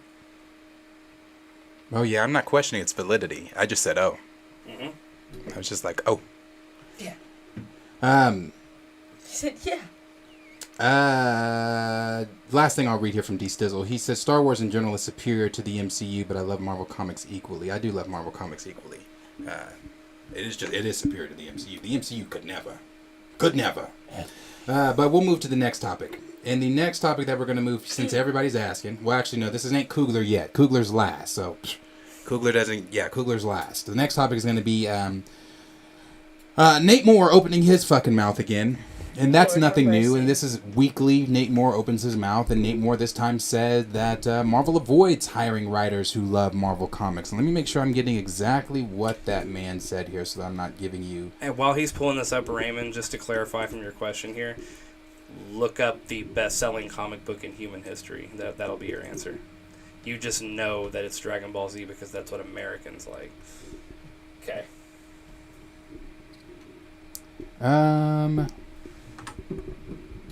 No, Darius wouldn't like anime either way. No, Darius would not like anime either I'm trying way. to tell you to go see the Super Broly movie. There's no... I thought you did enjoy that movie. I did enjoy that one. I watched that one. Let me put it this way, because I did watch Dragon Ball Z on But that's Toonami like, I wouldn't even call growing that up. anime because it's such a casual, everyone. Yeah, you're going to piss off a lot of anime fans with that one. I don't know shit about I don't anime. give a fuck if I do. But I did watch somewhat of Dragon Ball Z, especially the Buu series, the Kid Buu series. I really loved that whole storyline they told there. But no, would you get me to sit down and willingly watch? No. My producer has also told me that. He said, maybe you should try to do some reactions to anime. People really like anime. Great. They can react to it. Mm-hmm. I'm not. I cannot do... Yeah. Raymond, what do I it. meant with someone being like, I watch anime, I've seen Dragon Ball Z, that's like saying, I don't watch anime. I think the only thing anime I have watched is Avatar. Love that show. It's American animation. See? Love it. I love Aang. I think he's so cute. Yeah, I've It's got a lot. the best American animation. ATLA is amazing. Yeah, but that's purely on 2 American dudes. Yeah, see, sorry, that's where you lost me. I'm so sorry. So I'm going to take your word for it.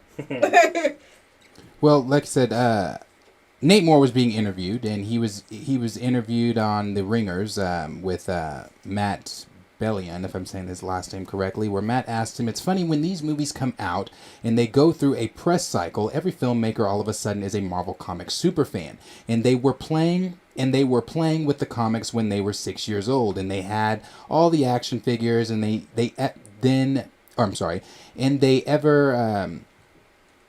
knew every little thing.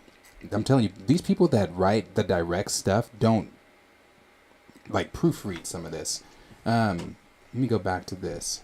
And they had all the action figures, and they knew every little thing there was to know about the Marvel Comics. That's bullshit. I mean, we know most of these filmmakers were not comic super fans, and they got a call from their agent that said, "Hey, this is an open assignment. Are you interested in doing our Marvel movie?" And then they come into your world. So is there some kind of Marvel boot camp or something that you do with these filmmakers to get them into the world and knowing all of these things they need to know? Nate Moore said, "Not really, to be honest." Bellion said, "Oh, is that just oversight? You guys are just there all the time." Moore said, We're there. He's not. "I was that kid, and I mean, I'm still that guy who has long boxes in his garage that my wife wishes I would get rid of. So I do know a lot of the stuff. And the stuff I didn't know, I certainly know now. I think there are probably more fans than you give them credit for, but certainly not with the same depth that they've described. Joe Russo did collect comics, so did Ryan Coogler, to be honest." Let me say this really quick, because I hadn't read this article before, and it goes on what Moore was saying. Obviously, he was very winded. I wonder if this is an interview that is... anyway, I'm going to look for this. I'm going to look for this interview to see if this is something that was videoed. But I will say this to the last thing he just said there, the last thing I just read, and where he said... Joe Russo did collect comics, so did Ryan Coogler, to be honest. I could be wrong. Because I react to what I see. I react to the interviews that we see, the articles we see, and that's what I base my common knowledge information when I come on the show about. From my understanding, Coogler did that interview 2 weeks ago. Mm-hmm. Yeah, I was talking about it last Friday. Where he said, in preparation for the first BP film, Marvel gave him a chest full of BP comics. So if Joe Russo did collect comics, so did Ryan Coogler, to be honest, his words, Nate Moore's words. Why was Coogler given a chest of BP comics so that he could brush up and learn the character? This is what I mean when I say Nate Moore lies. And then he thinks that he's talking to little kids that aren't going to remember things that he said in previous interviews and things like that. You know, I'm not going to... I don't know exactly what... Because I don't want to read... Because it goes on. It goes on. Hold on. I want to see if I can find... This shit to me, like... what I don't get is because I do understand that comic books and the MCU are 2 separate things, right? They're not doing them page for page, especially when you're this far along. They have their story they're trying to tell, right? Mm-hmm. And you don't want someone who's like, well, that never happened in the... Well, we get it. A lot of these things have never happened in the comics the way they're telling it.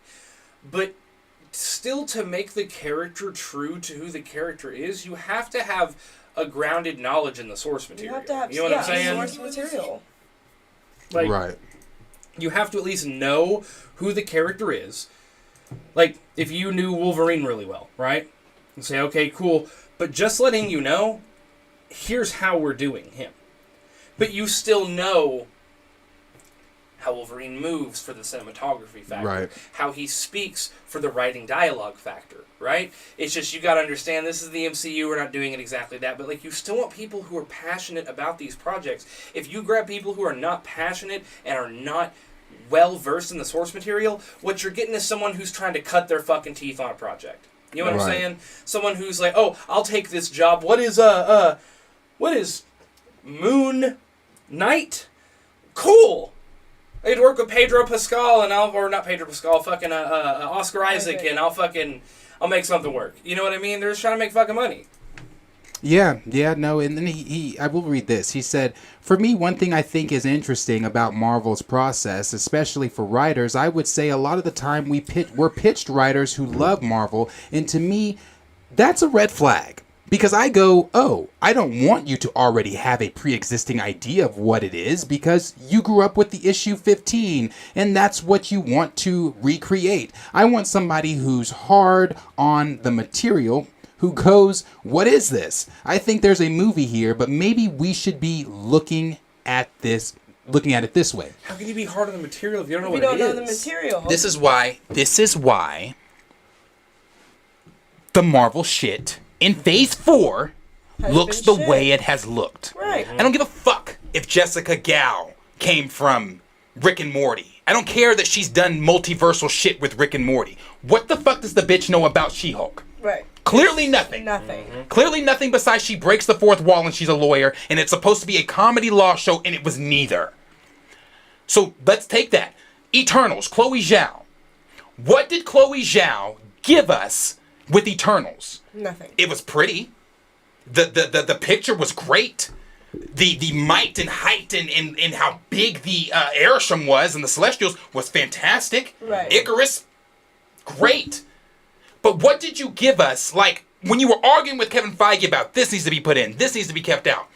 When it went up to Chapek, and Chapek told Feige to step back and you got what you got in Eternals, this is what you get when you don't have people involved that give a fuck about what they're writing. Yeah, right. That give a fuck about the stories that they're trying to tell. Right. I'll give you a very good example of the counter here.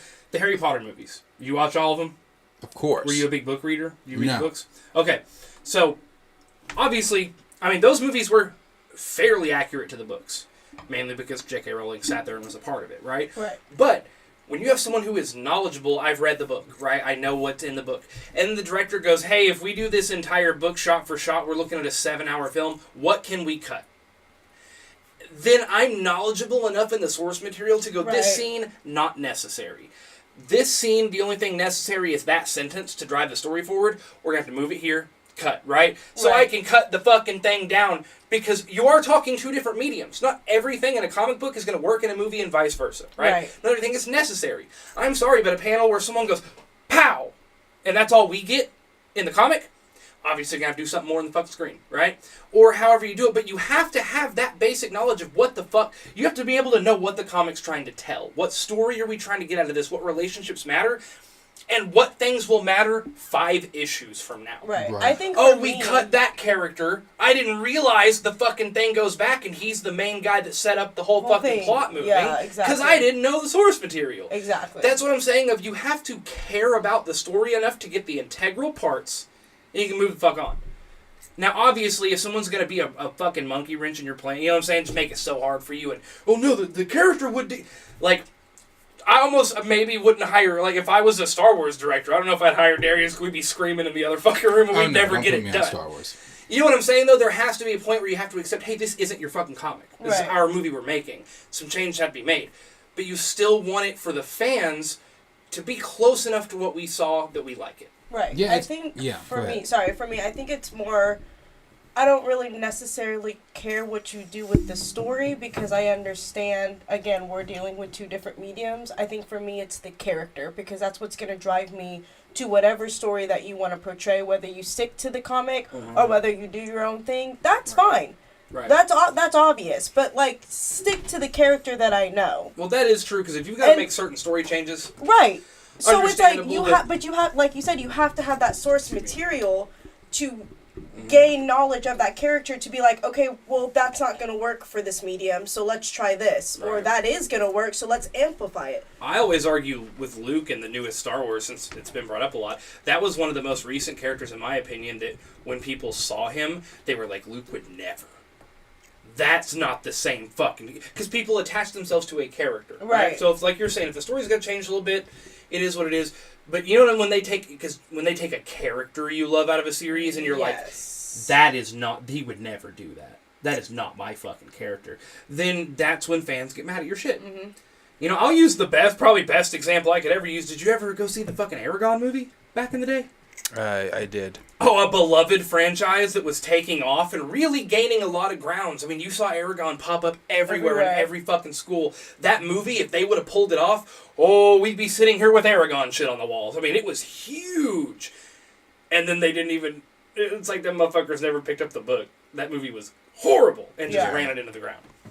And to the next point I was about to make, Cornelius actually beat me to it, but that was the next point I was going to make when he just said DeMayo. And you've heard me say DeMayo's name I don't know how many times. I say DeMayo's name at least probably every stream because he's the example I like to use.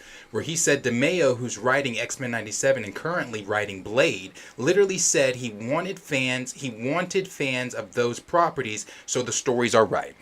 That's exactly what he said. Yeah. It's one of the reasons he left the fucking Witcher. Because there were people on The Witcher that didn't know the fucking source material, and he was like, well, you got people in the writing room saying things that don't make sense to the story or make sense to the character or any of this stuff. Then he came, but this is why I said Nate Moore lies. He has to cover lies. Sometimes I think the man's just out here blindly talking without any support from the higher ups. I think he's just talking because... We know why DeMayo was put on Blade, and we know why he was put on X-Men 97. And it ain't because he doesn't know shit about the characters. Right. He was literally put in place because he knows this... The character. The source material.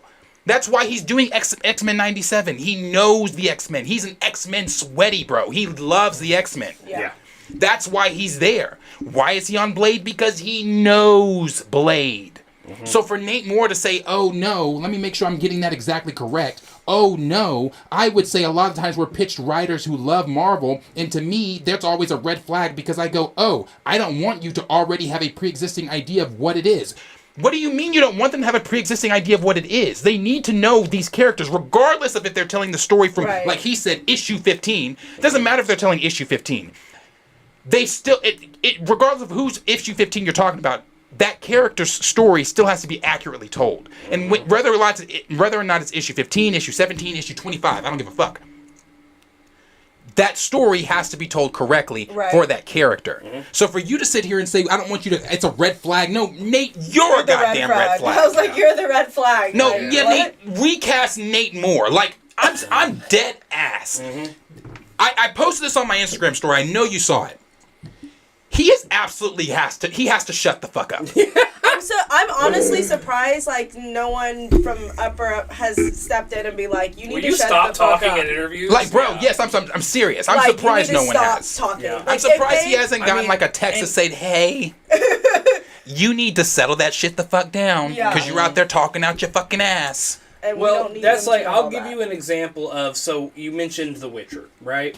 So, The Witcher Season 1, did you watch it?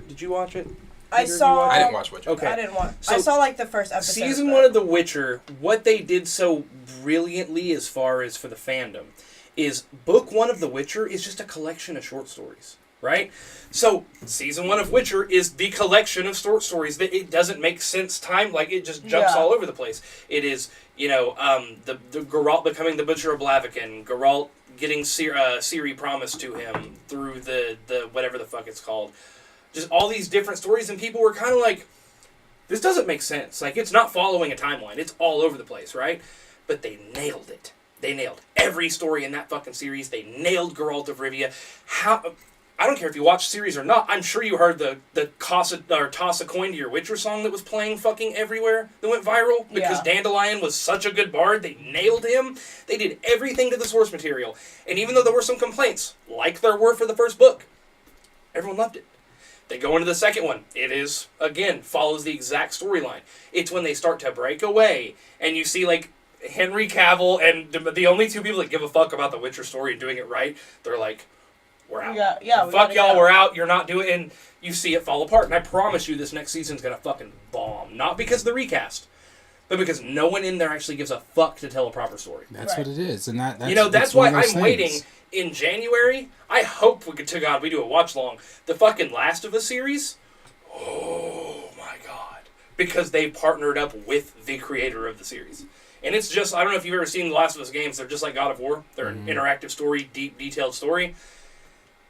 When you care about a fandom and you do it right, people respond well. But when you do what Marvel's doing and hire, which we've seen all through Phase 4, and hire these who gives a fuck, trying to cut their teeth on a new job, not knowing the source material people, get them the fuck out. I'm amazed with how many millennials are in their early to late 30s that grew up on this shit. That are like, how come more of them are not hired in these spots to tell these fucking stories?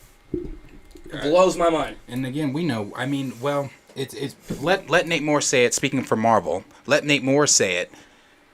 It's a red flag. And again, He's the red flag. yeah. that is the red flag. And this is not even a recast conversation. This is just this man obviously doesn't know Marvel conversation. Like he also made the comment, well, my wife, I'm that guy that has the comics, and I'm not doubting. I don't know what the man has in his garage. Hell, I don't see Nate Moore. I don't know what Nate Moore's got in his house. But I'd be hard pressed to believe that he has comic books just stacked in his house. Yeah. I mean, I don't know that. I can't speak to what is in that man's house. But I'm not really believing it. Yeah, I don't really believe that, because if you knew that, if you have stacks of comic books in boxes in your garage that your wife is telling you to throw out and all this shit, then you would understand the recast crowd. Let him say it, he does. You would understand why it's important to have writers that know these characters in the writer's room. Right. I just think this motherfucker's terrible at PR at this point. Yeah. Again, that's why I said he has absolutely got to shut the fuck up. I just think what's doesn't. crazy? I think he gets nervous in front of them cameras. And I think what so. can I And he say starts to talking. get through it? It's crazy because me and my mom were just talking because I'm thinking about going back to like a college, and I wanted to do some form of marketing. And I told her like I think I would do really good with PR. And she goes, "Why?" I'm like, because these celebrities do not know how to shut the fuck up when they need to shut the fuck up. Like they're just talking out of their asses right now. And he does. Everyone's just talking out of their ass, and like no one's taking the proper time to just be like. Well, and you see the difference, too, because when Ryan Coogler gets on, he has more of a flair to his speech. You know what I'm saying? He has more of a, man, he'll try to connect with you and get the, man, here's my opinion, here's my... Where Nate Moore freezes up like a fucking deer in the headlights and is like, I know what you mean about recast, but... Yeah, when he did that he's just interview fucking with nervous. E-Man, I swear I just saw, like, sweat. Like, when E-Man was talking about, like, recasting T'Challa, I just saw the sweat, like, coming down to his forehead. Like, he just freezes up and just a deer in headlights. Well, and don't get me wrong. Here's the biggest point to this. It's what we do on here is we give our opinions and talk about shit all day. It's fine to do that. But like I said with this recast thing, just tell me you're not recasting and stick to that. I mean, they have told us that one, though. Well, I know, but I'm saying if Nate Moore wouldn't be so flippy-floppy, if he would just say, here's what we're doing, here's why we're doing it, that's the end of this conversation, I am forced to accept what he's... I can disagree. But it's like... That's it. 1 + 2 is 3, or you know what I'm saying? 1 + 1 is 2. Where he's like, sometimes 1 + 1 is 7, and sometimes it's this, and I said that last... You sound spineless. That's the problem. You sound like you're under a lot of pressure. If you just came out and say, here's what the fuck it is... He sounds like he's on some shit. True. He sounds like he's on some shit. Sounds like he can't keep up with what he's saying from 1 minute to the next. No. Like, he sounds like he's on milk of the goddamn poppy. That's what it sounds like. That's what it sounds like he's on. Because I love how much Game of Thrones has affected your speech sometimes. Because you know what I hear you say that you never said before, that you say all the...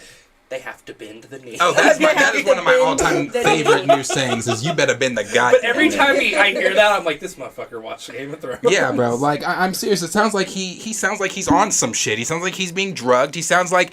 I mean, again, it'd be different if there wasn't a track record of this shit. There's a track record of Ryan Coogler saying that he was given a chest of... Black Panther comics in preparation for the first BP. There's a track record of DeMayo saying I was, I'm an X-Men sweaty. That's why I'm here. I'm now he's doing Blade. Like this is all. There's receipts, bro. So when this got sent to me, because Henry sent this one to me. Henry said you might want to see this one. He sent it to me a few days ago. When I saw this one, I said I was in Walmart when I opened it, and I laughed because again I told you guys this man is my entertainment. Yeah. He gives me my shits and giggles for the day. When you come out and you are publicly saying things, this ignorant shit like this, to an already hostile crowd. Like, come on. To an already hostile That's what I'm crowd, saying. bro. And I'm not talking the recast crowd. I'm just talking MCU fans in general. MCU fans are already pissed. Well, and it's the way you fucking say shit, too, because you know an easier way to say that is...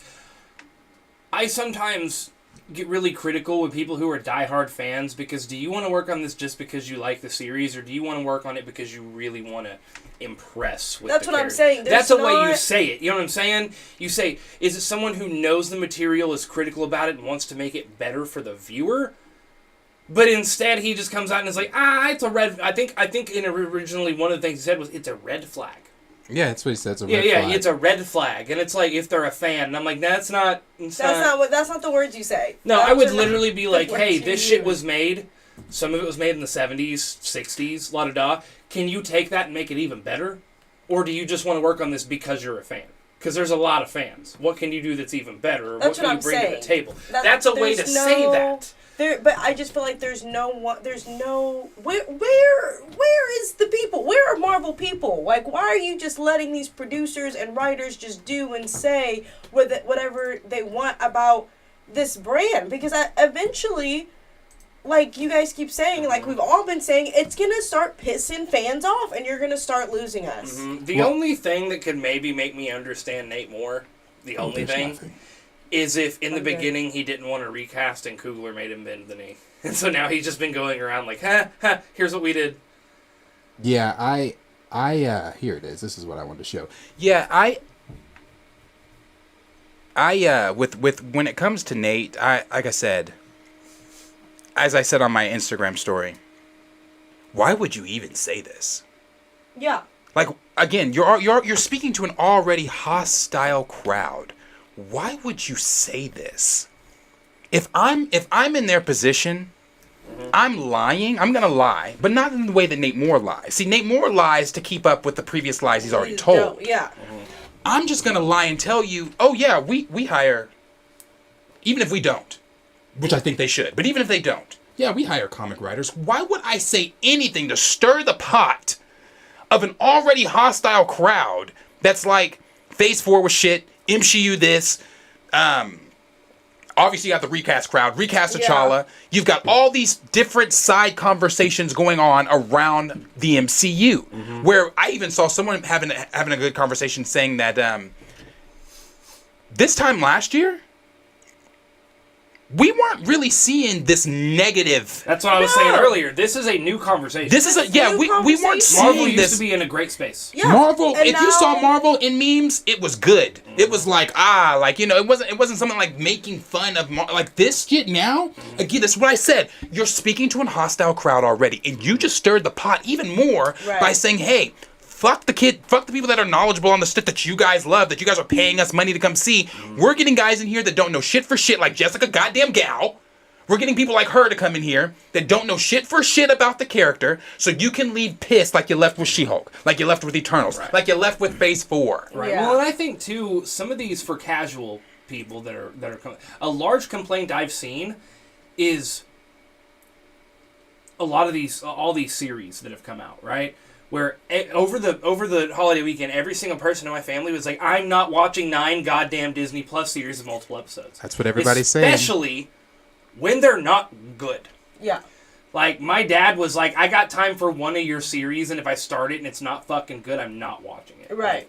Like, I don't care Especially if it nowadays, connects to... time is of the essence. I don't care if it connects to X, Y, and Z. You know what I'm saying? People Like, don't have the time fuck to sit that. down.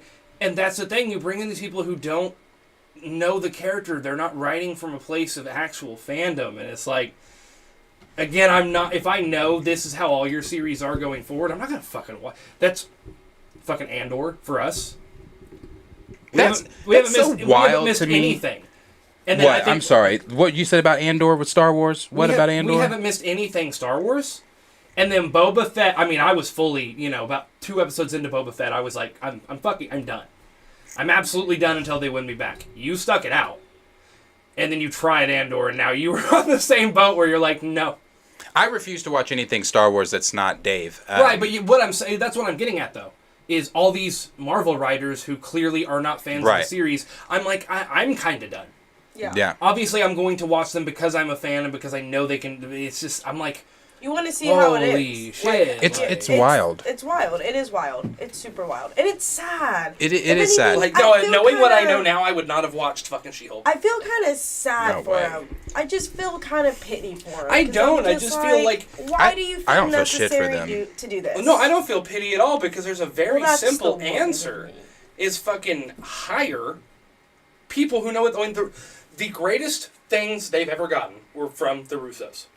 What are the Russos? Die hard comic fans. Why am I about to have to go on another Feige rant? Jeez, guys, with this Kevin Just Feige because stuff. of SP Flash? Yes, and Cornelius. I saw what Cornelius said there about Feige too. Feige letting everyone sink. It's not Feige. Kevin Feige. Get off his nuts, man. It is not Kevin Feige. It's not. He has no creative control at all, so how is it? Hopefully he's gotten it back with Iger, but it's not. Like, and that's not a Marvel thing. That's a I just went over this. That's a Disney thing. Yes. Like, when your hands are tied, bro, if somebody's telling you can't do, if your boss is telling you, yes, Kevin Feige is the president of Marvel Studios. I feel like I say this every week now, or every day now. Yes, Kevin Feige is the president of Marvel Studios. He, however, is not the boss. He's not. He has creative power. He used to. Hopefully, again, that's back. But he's not the boss. If Kevin Feige was to go against Bob Chapek, when Chapek told him to stand down, and I'm going to use it again, bend the knee to Chloe Zhao, and he didn't, We wouldn't have... then Dracarys. Yeah, like, we would have no Kevin Feige. Like, there's no, like, you cannot, what was he gonna do? Stand up, again, I'm using Game of Thrones logic. Is he gonna stand up against the king here and tell him no? No, fuck you, fuck what you just told me? I'm the president of Marvel Studios, yes, you're the boss, but fuck you? No, at the end of the day, Feige has a roof to keep over his head. Feige, at the end of the day, he's still a man that is still living like we are, that he's still doing his job. Like, when my boss tells me to do shit, most 9 times out of 10, I don't want to do it. But I still have to. Connoisseur said Feige equates to the best player on the team, gets all the praise and all the blame. Yeah.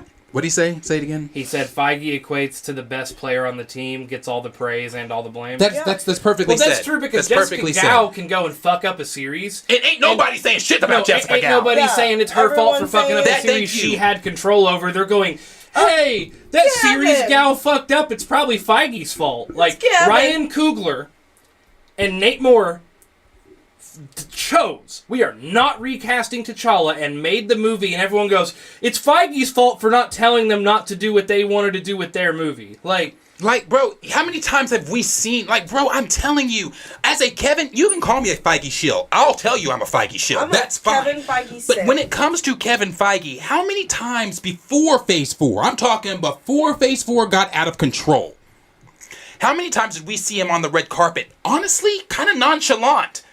Like, when he was asked about Thor: Love and Thunder, I don't know, it's a Taika film. That's his words, bro. Multiverse of Madness is, I think they showed you way too much. Yes, that's another example. Multiverse of Madness. They asked him, what do you think about it? I think they've shown way too much. He said, actually, his exact words were, I don't even want to talk about it because I think they've shown too much. Exactly. Kevin Feige has had his hands tied for 2 years with Phase 4. Yeah. For the 2 years we've been in Phase 4, yeah, we've been in Phase 4 for 2 years. For the 2 years we've been in Phase 4, Feige has had his hands tied. There's nothing he can do. There's not, again, that's why you got what you got. If you want to be mad at somebody for She-Hulk, point your directions at Jessica Gao. You want to be mad at someone for Eternals? Point your directions at Chloe Zhao. You want to be mad at Eternal or Phase 4? You point your frustrations at Bob Chapek. That's why Disney literally told him on a Sunday at 9 o'clock at night, You're gone. You're fired. And from my understanding, he was blindsided by about being fired. He had no idea he was getting fired. But when you continuously fuck up, and I'm not just talking about the Marvel side, he fucked up Disney. Disney parks, raising the prices for everything. People were going to Disney talking about, you know, you can only go to Disney if you're a millionaire, and that's not the way Walt wanted it. He fucked up Lucasfilm. Yes, Iger fed into that shit by letting KK do 7, 8, and 9. But look at Lucasfilm now. When's the last time you saw a Star Wars film in theaters? 2019. Yeah. When's the next time you're getting one? 2025. And it was bad. You saw what Phase 4, what is going on. Again, when the creatives don't have that control, there's nothing they can do. So when everyone points this false blame at Feige, I'm just like, where is this coming from? Because he can't do anything. Right. Not only that, but let's be real honest here. This is between me and you. Is Feige superhuman? No. Is Feige the only person that exists that can make a good movie or series? That's a good point, Gray. adaptation? You know what I'm saying? He's not, right? So it blows my mind that, like, everything... I mean, it shows me how bad Disney is at hiring. If Feige losing some creative control causes the thing to take a shit on itself, right? Don't get me wrong. Feige's a strong lead man, right? But you're telling me you don't have a number 2? You don't have other people that you can trust to handle these? Like, why is he the only one that can do it? And I think the reason for that is because the Marvel Cinematic Universe has never been in this position. So there was never a need for a 2. This is my opinion. Mm-hmm. There was never a need for a 2 because you had the one that was handling everything seamlessly. Well, yeah, but he also had... Writers were different. Directors were different. He had people that he trusted that he could, like... Are you... But this is what I've been saying this whole time. Feige didn't know the Russos. This is what I'm saying. That was a hire. Like, there's been no one in Marvel. True. There's no one in Marvel outside of Kevin Feige that was like, no. That was like what? Kevin Feige couldn't have been the only one in Marvel with Phase 4 that was like, no. Like, there had to be other people that were like, this is not it. And, like, why, how come those... Well, no, I think a lot of them left. And that's why the Russos said, we're not touching shit. That could be true, too. Because that's my question. Like, where Kevin can't be the only one that's like, no, this is all shit. You know, and I even got to thinking about this conversation, because I think about this conversation often, because I do see other things outside of our chats. I see things on Twitter with people, again, falsely blaming Feige. You know, when Feige said Phase 5 will be better, it's also from my understanding that this is not... Yes, that the employees over at Disney were shocked, as you know, when they got the email that Iger was back and that Bob Chapek was gone. They were shocked because they were even calling some of their higher-ups and saying, wait a minute, is this true? Is Iger really back? Blah, blah, blah. But also, from my understanding, it was a celebratory event for the employees of Disney. But not only that, to take it back to what Kevin Feige said, when he said that Phase 5 would be better, he said that like 2 months, a month so ago? That was in September. It was in September he said that. September, October, November. Yeah, 3 months ago when he said that about Phase 5. One then tends to wonder... Did he know? Did they know? Did they know Chapek was gone? Because why say that? Obviously, you can want it, you can wish for it to be better, but if he still doesn't have the creative control, why would he then say it's going to be better if he didn't? Because my opinion, my theory, I think he knew. I think there were certain people in certain positions that knew, hey, it's going to get better. Stick with us. He's gone. We're getting him out of here. It's going to get better. And I think he knew. So I think that's where that whole Phase 5 will be better is coming from, because you then again allow Kevin Feige to step in like he was before. The example I always use is the Ant-Man trailer. That you can look that up on YouTube. When he was watching, when they called him in, he had just pulled up in the little golf cart, got out the golf cart, went into whatever studio number that was, said nope, yeah, put that in, that needs to come out, that can go back in, blah, blah, blah. Went to the next studio, did the same shit. When you have a creator and someone like Kevin Feige that's coming in doing shit like that, telling you no cut this, no leave this. Hell, I even watched a thing with George Lucas one time where he came in with a little stamp when they were creating Grievous, and they had all these different designs for Grievous. He didn't say a word. Came in with a stamp. The stamp was an X.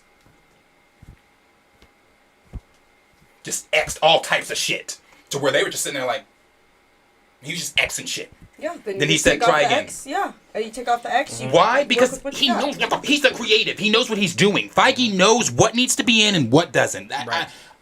I could go on, but I'm going to stop because I feel like I do this every day now. I feel like I'm defending Kevin Feige every day, and I will defend Kevin Feige every day because, again, I just don't think it's his fault. Mm-hmm. When Kevin Feige gives me some type of inkling that, yes, it's his fault that Phase 4 was the way it was, cool. If Phase 5 is that way, with Iger back,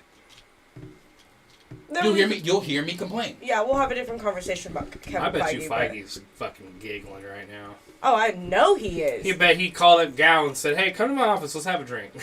And then what Cornelius asked, can Kevin Feige, does he have the authority to fire anyone? That's a good question. I don't know. Does he have the authority to fire someone? I think bosses have the authority yes. to fire someone, but it still has to be approved by their boss. So it's like, how much authority do you really have? Well, and yeah, that and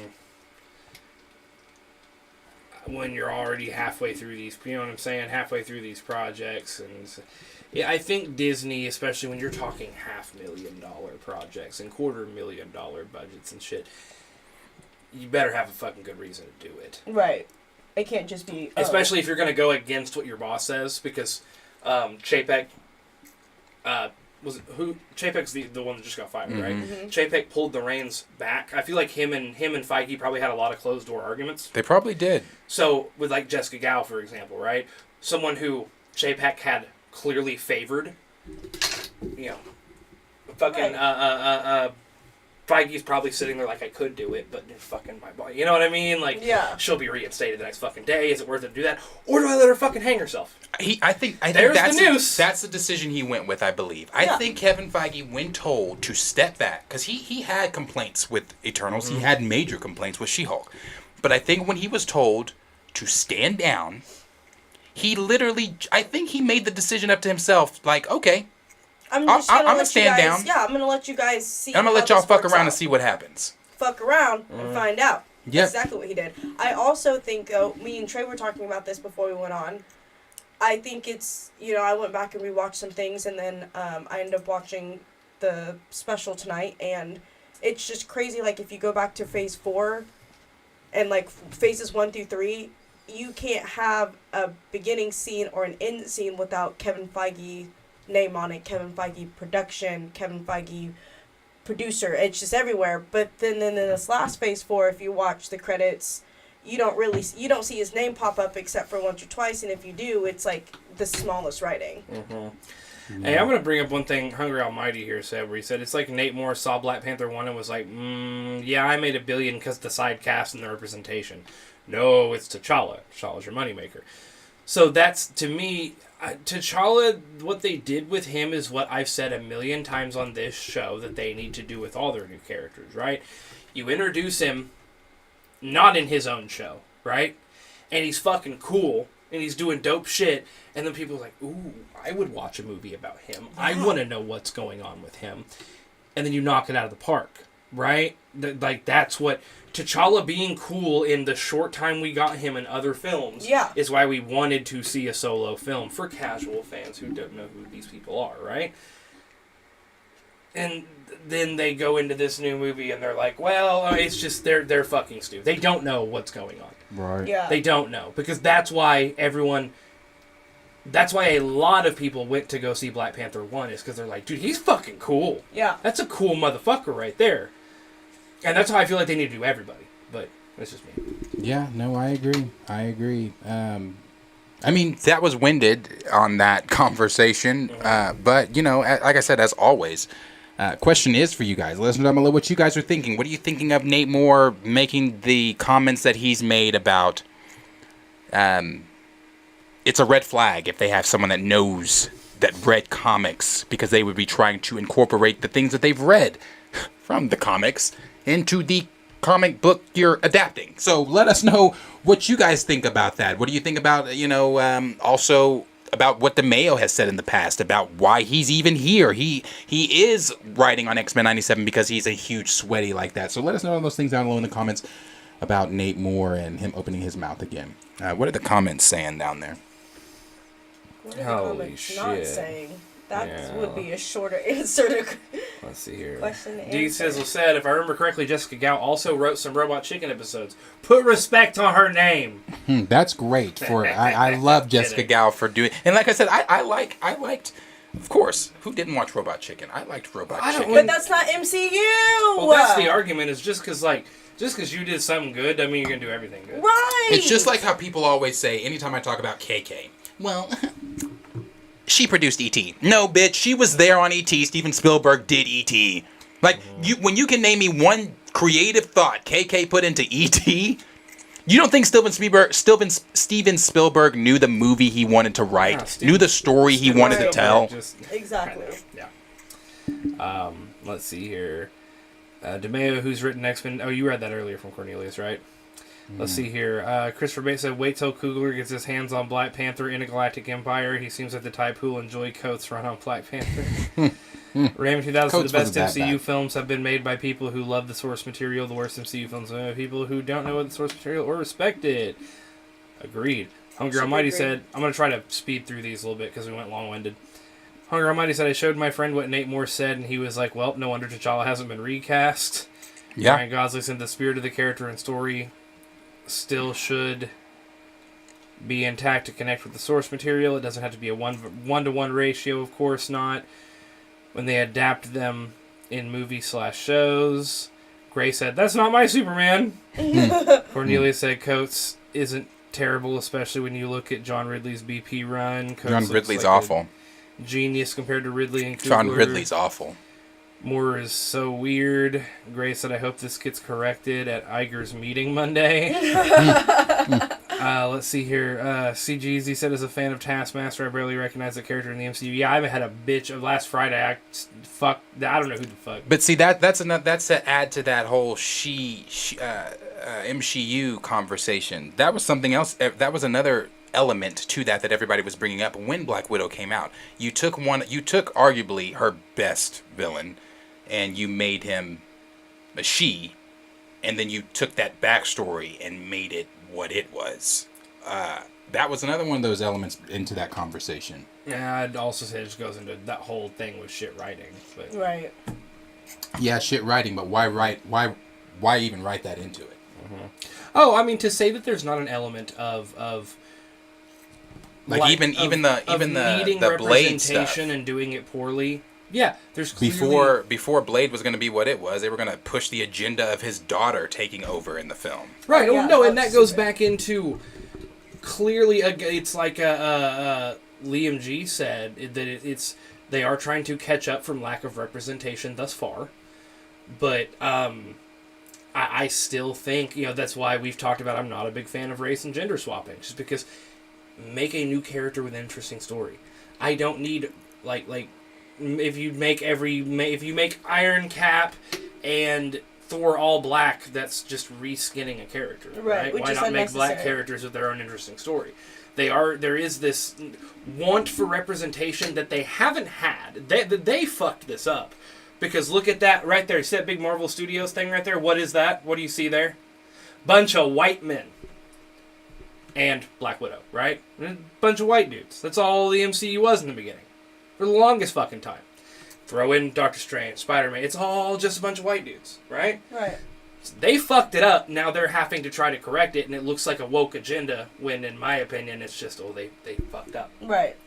And that's why I was like, I definitely agree with you. Mm-hmm. I think it's just a plethora of them at one time, so It just seems like, it just seems like it's an agenda when they should have just been slowly introducing us to all these characters from the jump if they knew that these first 3 phases of characters were going to leave us. Right.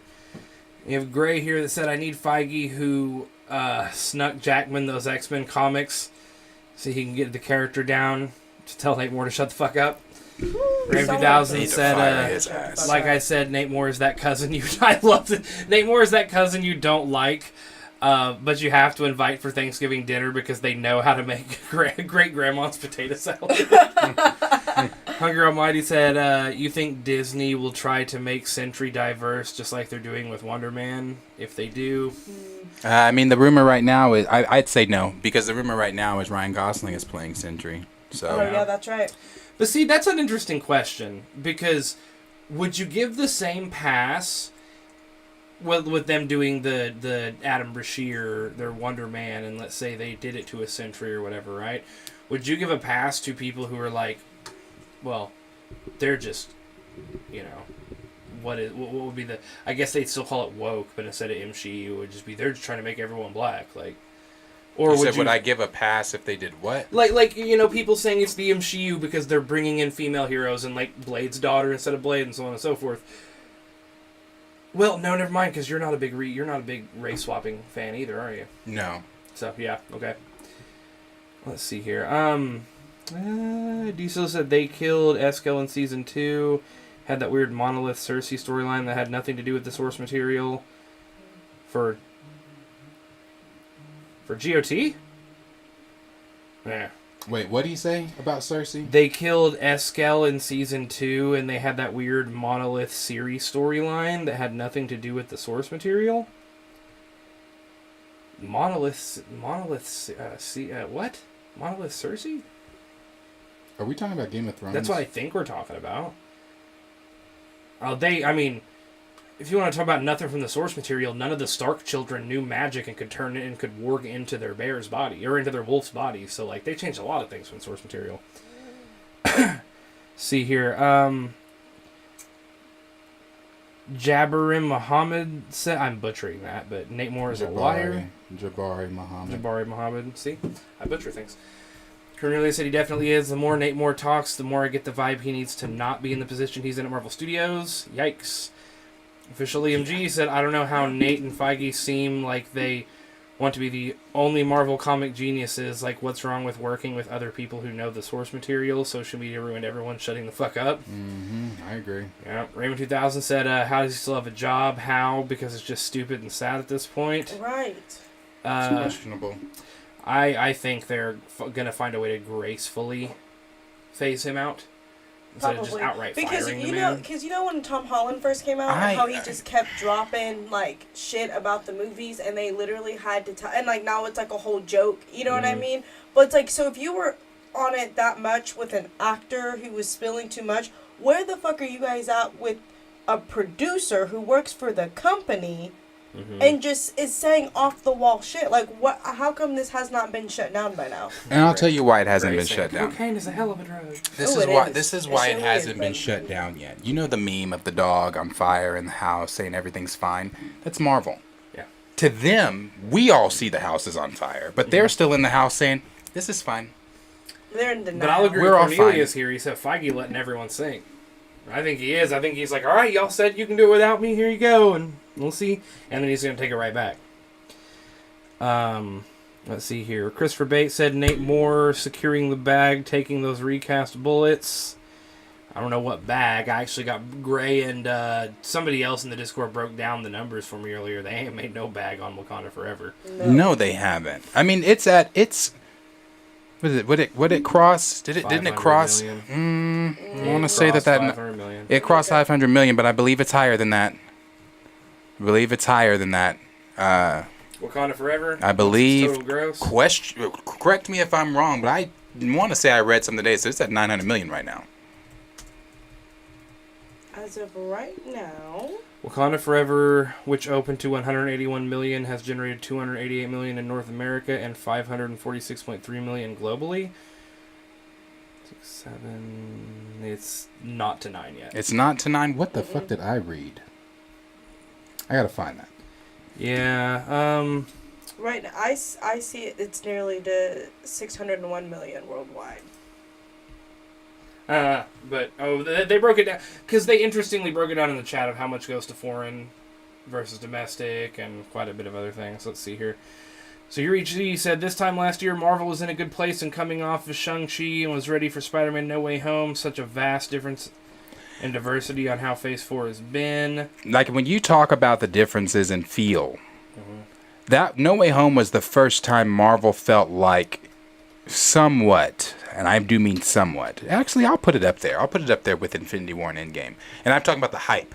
Because if you were around or you were in the YouTube stuff during that time or you were into leaks and stuff, because I just didn't have a YouTube channel. Endgame Infinity was hype. Yes. Especially on YouTube with content creators. It was hype. Yes. Like, there were creators that I was following and I've subscribed to that, kept me like, it was hype. And No Way Home felt like that. No Way Home, from week to week, trying to decode Andrew Garfield, trying to figure out where Tobey Maguire is, why he's not doing interviews, trying to figure out what members, if they were doing the Sinister Six, are going to be a part. Like, it was a hype fucking time. Yeah. I will never forget when that trailer leaked, the unfinished trailer, and Doc Ock, we finally got to hear him say, like, bro, I still have that on my Snapchat memories. I'll put that on the computer and I'll show you guys. The scream I let out when he said, "Hello, Peter." I was like, Yes. oh, shit. Yeah, bro, that was such a hype time. That was a hype time. I think that was Let's the see only here. that movie, and I mean, I know you guys are gonna disagree with me, but Doctor Strange, Multiverse of Madness. I was like, those were the two movies I was the hypest about. I But was I'm- hyped for Multiverse I of was Madness. so hyped for Multiverse. Like, Oh, I'm I just was. a Doctor hyped Strange. going in. Yeah, I'm I just a was. Doctor Strange little simp, though. I like Doctor No, Strange. we were hyped going in, and then we watched it, and then I still like it. It's still one of those movies I can throw on and I can rewatch. Well, I would. I can watch the Wanda stuff. Myself, I would give it to Shang-Chi and No Way Home.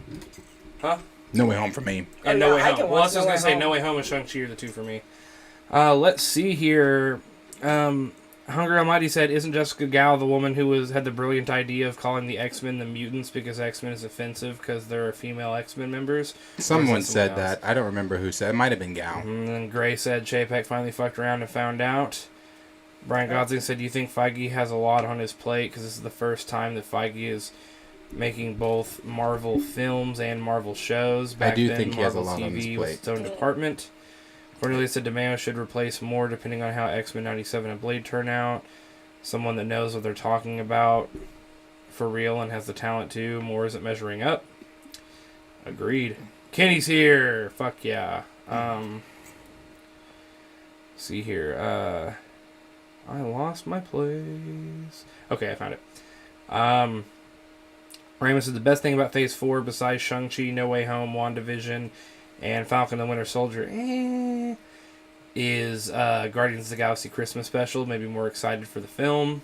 We have not watched it yet. Well, Corey's seen it. I have not. I It's have cute. not I'm watched excited it about yet. the film Hungry too. Almighty said Spider-Man No Way Home was the only time in Phase 4 where I had the same feelings I had in Phase 1. That's what I was just talking about. Where that was the only time that you felt that. That was the only time you felt that. Yeah. Gray said Feige, Iger, and the CFO went to the board and pulled a red wedding. How do you mess up $1 billion franchise? Nate Moore is the answer. Great question. Brian Gossett said Nate Moore needs to be recast. Chapek is gone and needs to stay gone. We need another writer than Ryan Coogler. Official EMG said Taskmaster could have still been male, and they could have easily made him like the only male of the Red Room, like something like that. Robert Gray said Coogler should not direct the next BP. Fuck it, at this point, I don't know if there should be another BP. Hungry Almighty said, love how Disney and Nate Moore talks about representation, yet in the same breath are getting rid of T'Challa, the important, popular, and biggest diverse hero they have. About to literally get into that with what Coogler said. Kenny Pierce said there's an obvious agenda. Kenny, why aren't you first today? The fuck? Diesel said my comment was about The Witcher Netflix. That was way up there. I'm not looking again. Richard Allen said if they get rid of Nate Moore, I would like a new black producer. Don't get rid of that representation in the producer's chair. I agree. Let's Yeah, see here. I Raven agree says with a that. high time. Kenny say hello, Peter. Man. Man. And then Raymond said the hype for What have Age you of done with Ultron my and machine? Infinity War were unmatched. It was so nostalgic, bro. It was so great. And then Pookie Wood said he was hyped for Doctor Strange because of Wanda, but he wasn't a huge fan of No Way Home. No Way Home had its flaws, but I thought it was good. It was not a perfect film. It was by no means but perfect. I feel like the hype moments way outweighed so the... Yeah. I mean, my only complaints, it's not even complaints, it's just Jamie Foxx's character and the Sandman were fucking pointless to be in the film. They had no point other than to be a Sinister Six. The apartment scene where we, where we see him, his spider sense going off, and then he webs Goblin, and he goes, "That's some neat trick you've got there, that spider sense of yours." And that entire monologue he goes into, we don't need fixing. I'm just like, bro, Willem Dafoe killed that shit. Alfred Molina killed that Willem shit. Dafoe kills everything. I was just like, he still did his own stunts. Like, he was just so involved in that movie and in his character, and it just felt, you can just tell. At the end there, when he's talking to Peter, and he said, "You were there. Yeah. You pulled the fight. You what did he say? You pulled the final blow. What he said? No. What did he say? I forgot how he said it. I got her there, but you pulled the trigger or something like whatever he said there. I was like, yeah. Love that film, there. Love that film. All right, we just hit the bottom. Do you want to go into our last one here so we can get them filled back up? Let's see here.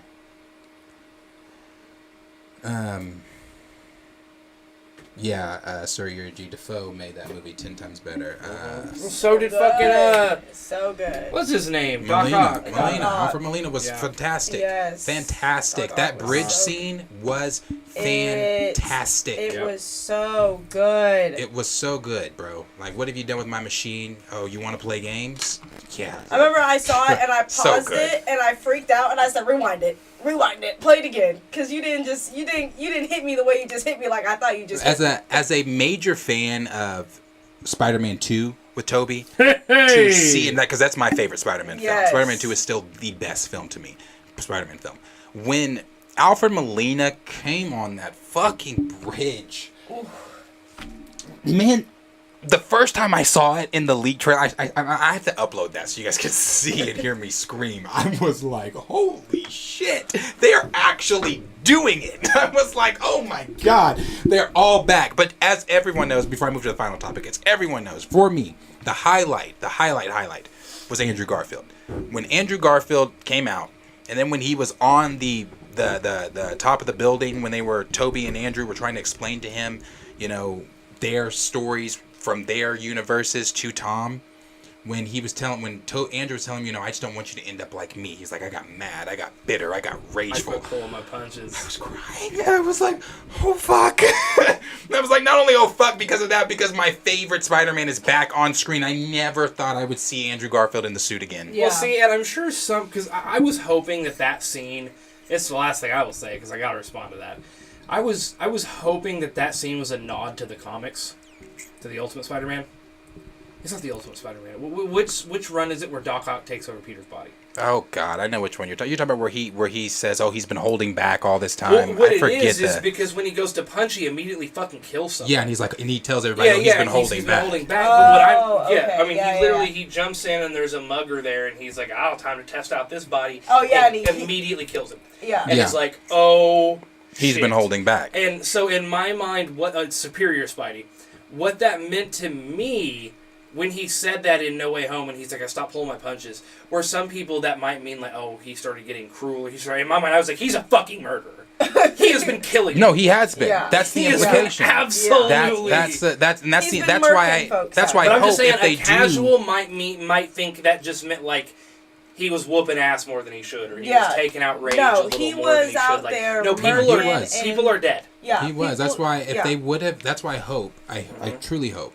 Even though Andrew Garfield has been saying recently that he doesn't have to do an Amazing Spider-Man 3 film. No, you may not have to. You have to. I need you to. We need because I would love to see that, and I hope that that's what they play on. Let us see that dark Spider-Man. Let us see what he was going through with losing Gwen. You know, after we saw him No, lose Gwen, he was hurt, bro. Yeah. Maybe Sony will, but MCU, I mean, we learned with Fat Thor, they deal with trauma in a goofy way. No, Sony, it would have. Well, of course Sony would. Marvel, Right. they can't. They can't touch Spider-Man unless. Well, no, approved. I'm just Yeah. saying the way that, again, Fat Thor, like, you gave him a perfect opportunity. He could have killed Thanos. He could have gone for the head. Everyone's dead. It's his fault, la-da-da. So he goes to New Asgard and plays Fortnite Yeah. and gets fat. They don't handle trauma seriously. Right. They're really bad at No, it. I definitely agree with you. Other than, I Hopefully mean, they've Sony done would. Wanda's pretty fucking good. But Wanda's has been handled brilliantly. But there's Yeah. a lot of times they drop that ball too. Is Ronan, again, they skipped it. Yeah, on they purpose. completely They skipped said, it. "Oh, your whole family died, so you went to Japan, snapped, and started fucking murdering people, Hawkeye." Yeah, we're gonna pass that. Yeah. We won't show it. Marvel won't get way too deep. True. Hopefully, But though, Sony- So I'd love for will Sony allow to it. do that. That's do what it. that's what the conversation I was mentioning about the whole Sony Spider-Verse thing when we were talking about that. I mean, it being Amazon, with Amazon being the thing that they're putting their series and all this kind of stuff on. I mean, not just that. Sony can be as gritty as they want to be anyway. So when it comes to the Spider-Man stuff, if we do get to see Andrew Garfield's Spider-Man see that story told, where he stopped pulling his punches, where he was dark, with the Spider-Man that went missing at the end of Amazing Spider-Man 2, Right. where they weren't seeing him. Hey, let me ask real quick, Sir Yuri G, when you're talking about when he was trying to kill Kingpin, are you talking about when Aunt May died and Spidey went in and he held his web shooter in Kingpin's mouth and was like, "I can just fucking cut off your fucking throat"? Because that was fucking terrifying. Yeah, no, Spider-Man when he is, especially when he's emotional. Yeah. And he's not- He don't play. Yeah, that's what Sir Yuri G's talking about. That shit Like- was fucking terrifying. Yeah, because he fine. whoops everyone's ass with ease, goes straight to Kingpin. Is like, "I could have killed you at any time, bitch." Literally gets him on his fucking knees. And is like, "I could kill you whenever. I've always been able to kill you, you fucking, like, you moron."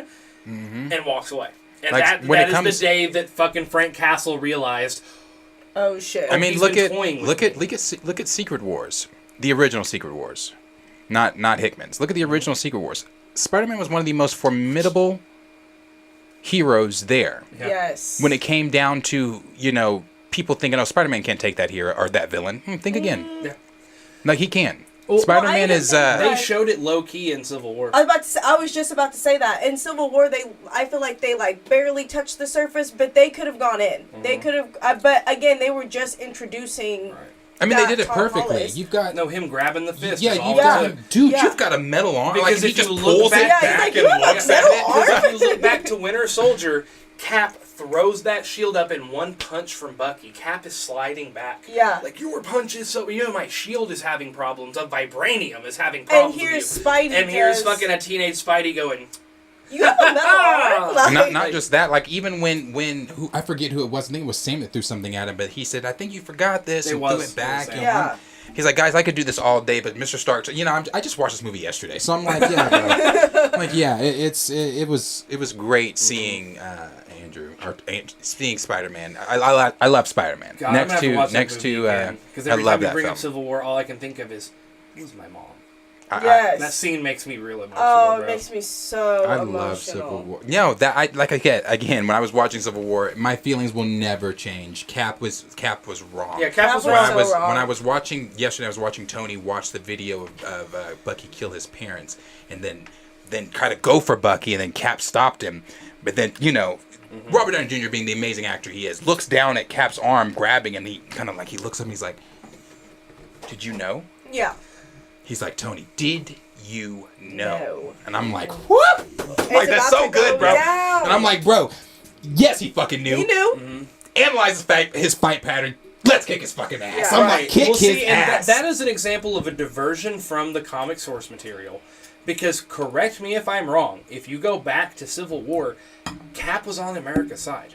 Yes. Because Cap was a very, very Boy Scout. Yeah. Boy Scout, very conservative, you do what the government says. And Tony, who had all this tech, was like, "I'm not going to let the government control my tech. Exactly. It's my fucking tech."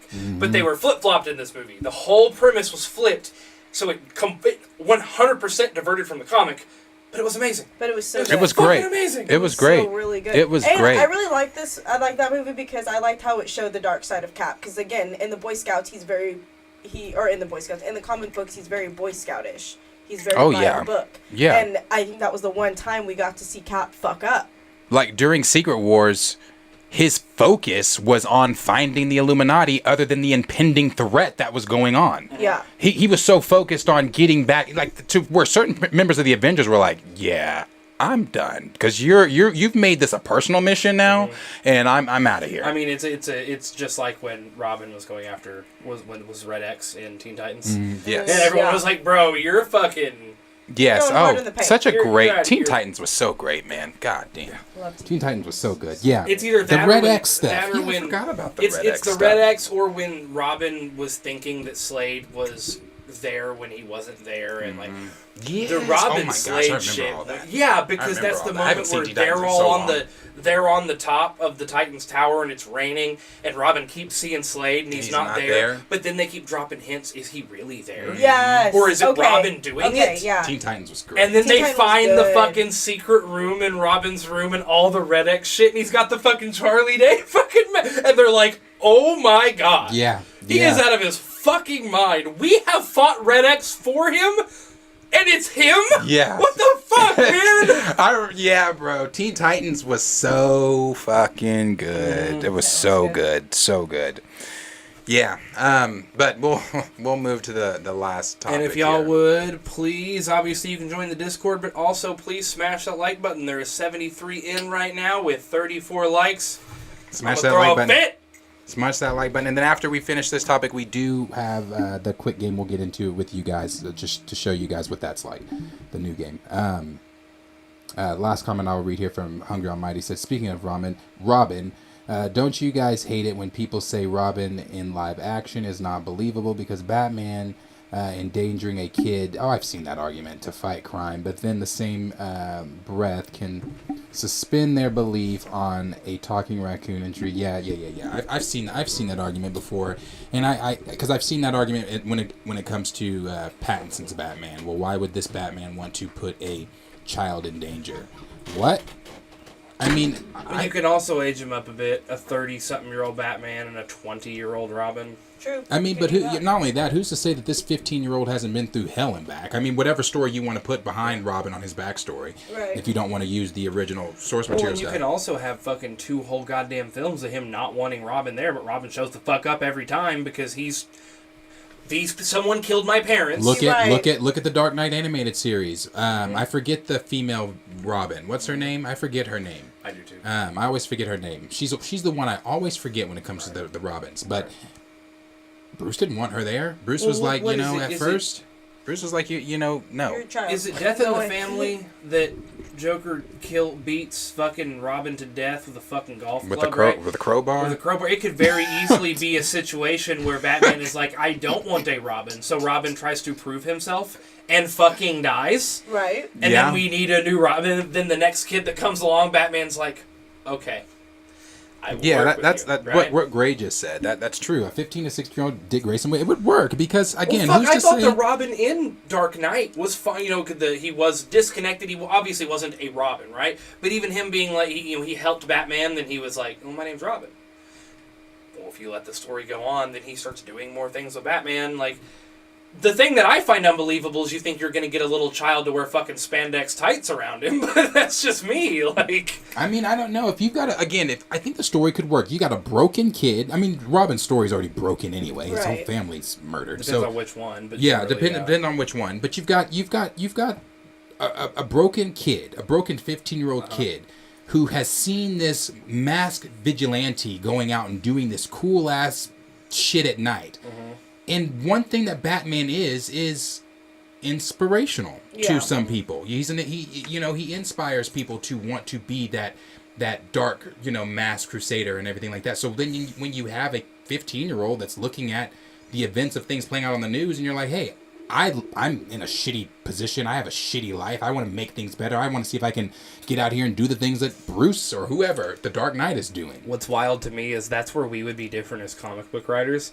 Because I thought of the other side. Imagine a kid whose life sucks, his family's been killed, so he's going out on his own trying to fight these gang members. Right. And Batman tends to show up to, deal with the crime, right? And then Batman does he's like, kid, you're going to need to learn to fight. If you're going to get yourself killed. And the kid's like, I don't give a fuck, right? You know, they killed my parents. I will not stop. And then Batman being like, come to my Batcave. Like, you know what I mean? literally Like, take let him me under take his you wing. under my wing before you die. But see, I don't know because if he they- won't stop. You know what I'm saying? If we're talking Pattinson's Bruce, no. Mhm. I don't think Pattinson's Bruce says, Let me teach you. yeah, let me teach Right. you. Let me I show don't, Well, I I'm don't not talking see just that. to Pattinson's, but I'm just saying, you know, you mentioned the whole a kid could be inspired. I'm also like, Batman could intervene and save someone's fucking life. You know, a kid who's not just, who's basically doing what Batman did. He's being a mass vigilante trying to kill these people, but he's doing not a good job at it. Right. Batman feeling responsibility because, oh, you're inspired by me. Carrie Kelly, that is her name. Carrie Kelly is the other. Is the female Robin. Yeah, no, there's a lot of things you could do. Thoughts on Winston Duke playing Batman? No. Nope. No. Is his name Bruce Wayne? I don't want Winston Duke to play Batman. But I'll jump into the last thing here, and this is that was from Silver Wishes that asked that. But we've got, for everybody knows, for everybody that's been, online on whatever, you've seen the message from Marvel Studios that has come from Ryan Coogler. Did I say in that one? Hold on. What did we just talk about? Did I say? Oh yeah, I did. That was a sorry. Anyway, if you've been online, if you've been on Twitter, you've seen from Marvel Studios the message from Ryan Coogler, where Ryan Coogler has had something to say in regards to Wakanda Forever. So I'll quickly read here what he had to say in his letter that he addressed to everyone. Let me get that pulled back up on my end. I can see it there if you want me to read it there. It's fine. Hold on. It's hitting perfectly between the lights. Stupid shit. I do Okay. not have my glasses on, and I feel so old right now. So Ryan Coogler had this message, and he said in his message, I'm sorry, Hunger Almighty hit me with the good quotes. He said, Young Justice said it best. Batman, Robin needs to help bring the man that murdered his parents to justice, Wonder Woman, so he can turn out like you, Bruce, so that he wouldn't. yeah, that Young Justice, untouchable when it comes to some of DC's animated shit. Mm-hmm. Oh my god, those stories are great. This is what Coogler had to say. So Coogler had to say this in his message to the fans. Gratitude. That is the only word that comes to mind for your support. I'm sorry. Let me start that over. Gratitude. That is the only word that comes to mind for your support of our work on this film, Black Panther, Wakanda Forever. I am filled with it. Thank you to the people who bought their tickets early and camped out opening weekend. Thank you to those of you who took their families out, young ones and elders in tow. To those who organized youth screenings and after parties, who bought out theaters for communities and friends, to all of you who watched multiple times and encouraged other folks to check it out. Our film is over 2.5 hours long, so thank you for holding those bathroom breaks. Our film has 6 languages spoken in it. Thank you for bearing with the subtitles. And our film deals with the inescapable human emotion of grief. Thank you for opening yourself up to the emotional journey of this film. We made something to honor our friend who was a giant in our industry and who also made something to be enjoyed in a theatrical setting with friends, family and strangers. Something to be quoted and discussed, to be debated, something to make people both physically and emotionally feel seen. This medium wouldn't exist without an audience, and I thank you for giving me professional purpose and an emotional outlet. I look forward to bringing you more Lord Jesus, in the future. More stories in the future. Sincerely, and this is where it gets real good, Ryan Coogler. He went on to say some other things there, whatever that is about Talakan, Wakanda Forever, Chadwick Forever. And then he ended it with, Long live T'Challa. The first thing I'll Didn't say. you kill T'Challa? Yeah. Let's say, but is he dead? The first thing I'll touch on here is where he I want to kind of break. We'll go through this and break this down really quick. He said, it really gets into the juice of the second paragraph where he said, and our film deals with the inescapable human emotion of grief. Yeah, it does. Okay, so our film deals with the inescapable human emotion of grief. You know, I've seen the comparisons of grief being used when it comes to WandaVision, when it comes to No Way, when it comes to Phase 4. Let brainwashed individuals tell you, Phase 4 is built upon grief. And as I've said in previous videos, and I will say again, you will not insult my intelligence by making me feel or believe that the grief that I felt in WandaVision, the grief that I felt, and if you want to call that grief, the grief that I felt in No Way Home, or the grief that I felt in Black Widow, because I've seen that being used as an example as well. Oh, sure, we're on the last topic. That's not grief. That's sadness, but that's not grief. That's not only that, it's not the same grief. That's what I meant. It's not the same grief as the grief you forcefully shoved into my face for viewers' entertainment in Wakanda Forever. It's not the same. And fuck you for trying to make me feel or think that it is the same. So for him to come out and say, let me make sure I have that right, in our film dealing with the inescapable human emotion of grief. Grief is an inescapable human emotion. It's inescapable. We are all going to deal with grief. Hell, you all saw, everybody that was here, you sat and watched me, something I hated doing. But you sat and watched me shed tears on a live stream. Not for Wakanda Forever. Not for, yes, somewhat for T'Challa, because you're laying to rest a character I love. Yes, for Chadwick, because I wasn't there, as I've said before, I wasn't at the man's death the first time, or when he passed. I was not there, but when you put his passing in the first 2 minutes and 30 seconds of the film, I was there. So, yeah, I get that. I wasn't crying for that. I was crying because in my own personal real life, Right. I am dealing with grief. Yeah. I have dealt with grief. And It's not. it's an inescapable human emotion. But I'll tell you where it is escapable.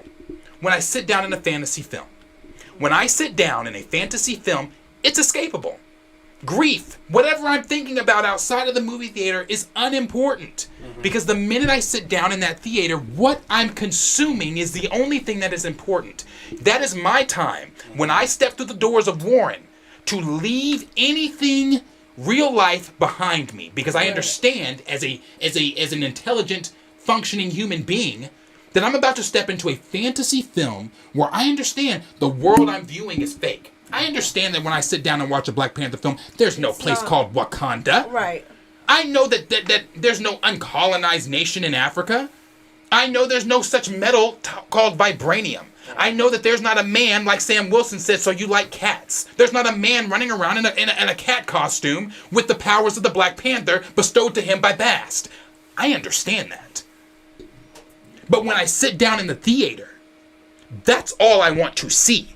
Right. It ain't the death and grief that you say is so inescapable. Right, and it's this also, I mean, he's conflating his own personal experience with what I had to watch on a screen, because here's the deal. There are plenty of movies out there where people die in it, right? Right. But that's not the whole movie. That's not the whole point of the entire fucking movie. That is the difference. Is our movie deals with grief. No, your movie is your grief thrown up on screen. Because, I mean, fuck, I know it's a fantasy character, but this is supposed to be a fantasy character. But fuck, when Snape died in Harry Potter, right? Was that whole movie Long Live Snape? No. Was the next fucking movie Long Live Snape? No, because the character died to move on the story, and it was a sad, you go, no, not my friend, and then it moves the fuck on. Right. People find resolve. They face. learn how to go, become stronger and push on. Occasionally, that character will be referenced. Maybe when the hero's completed his journey and he turns back, he sees the ghost and it fades, or whatever. That I made it here, right? But you don't make the whole fucking movie just everyone's like.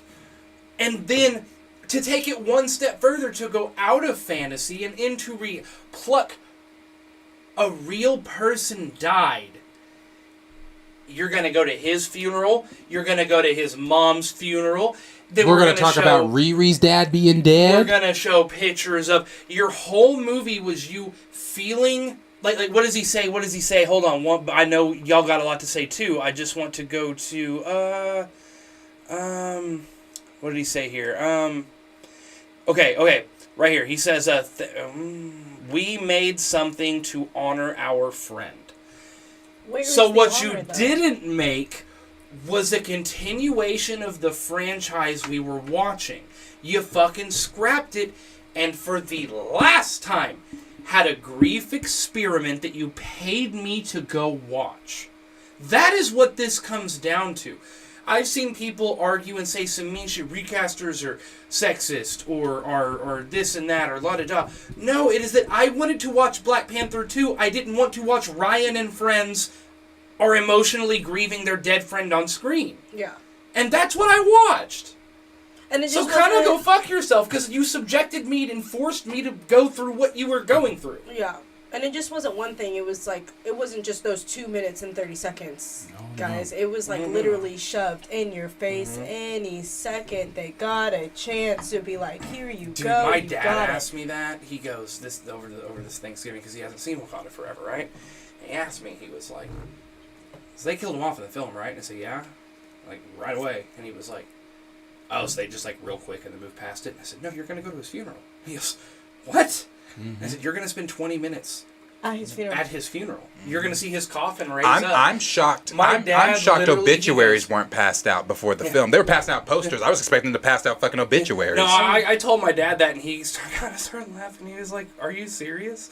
And then I was like, oh yeah, then guess what? Then you're going to go to his mom's funeral. And he goes, dude, are you fucking... This sounds wild. Like, this is terrible. Yeah. And I was like, yeah. For everyone, for the people in my family that saw it, they were like, it was such a great movie, and did you just love it? And I'm like, what was great about that movie? Well, they just really honored Chadwick. How? And what does that have to do with T'Challa? Until you break it down to the average fan, they don't get it. Yeah. Because they think that they're just viewing something that is honorable to Chad. But when you look at, and again, you're looking at it at face value is what they're doing. But when you really dig deep into the meat and potatoes of what the fuck is going on in Wakanda Forever and what the fuck they put on the screen, it's not it. You know, I typed in recast T'Challa on my Facebook page in the search bar because I wanted to see if I could find Charlemagne's post. I wanted to see if he posted on Facebook so I could just reshare it. I didn't want to upload its own picture, you know, all that kind of... I wanted to share it. And when I posted it, you know, it'll bring up all of your friends and even their people you're not friends with, but just because you have a mutual friend with that, it'll show all of... It was showing me everybody's post from Wakanda Forever. The amount of motherfuckers that dress... And I'm talking right here in Oklahoma. I'm talking about niggas in the city. The amount of people that dressed up... Let me put this into perspective, bro. Because I don't think you get it. You paid for a funeral for someone you don't know. Right. Not only that, you participated in how morbid it was, and you dressed up. That's number 2.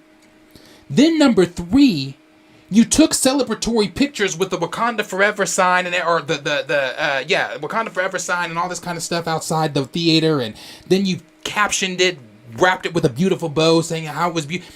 To put into perspective, again, you paid for a digitized funeral, and then to make matters worse, you were so sick that you dressed up for it. Yeah. That will never not be weird to me, bro. It will never not be weird that you dressed up for a funeral for a man you did not know and you paid for it.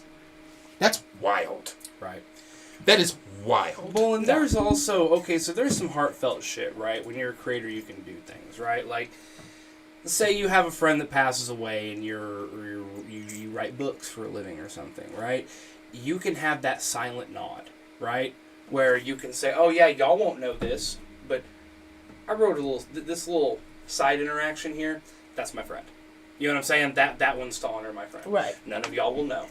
but it's watermarked in my. I wanted to do it to honor my friend. It's something for me, right? It's for me and for that friend. Like Avatar.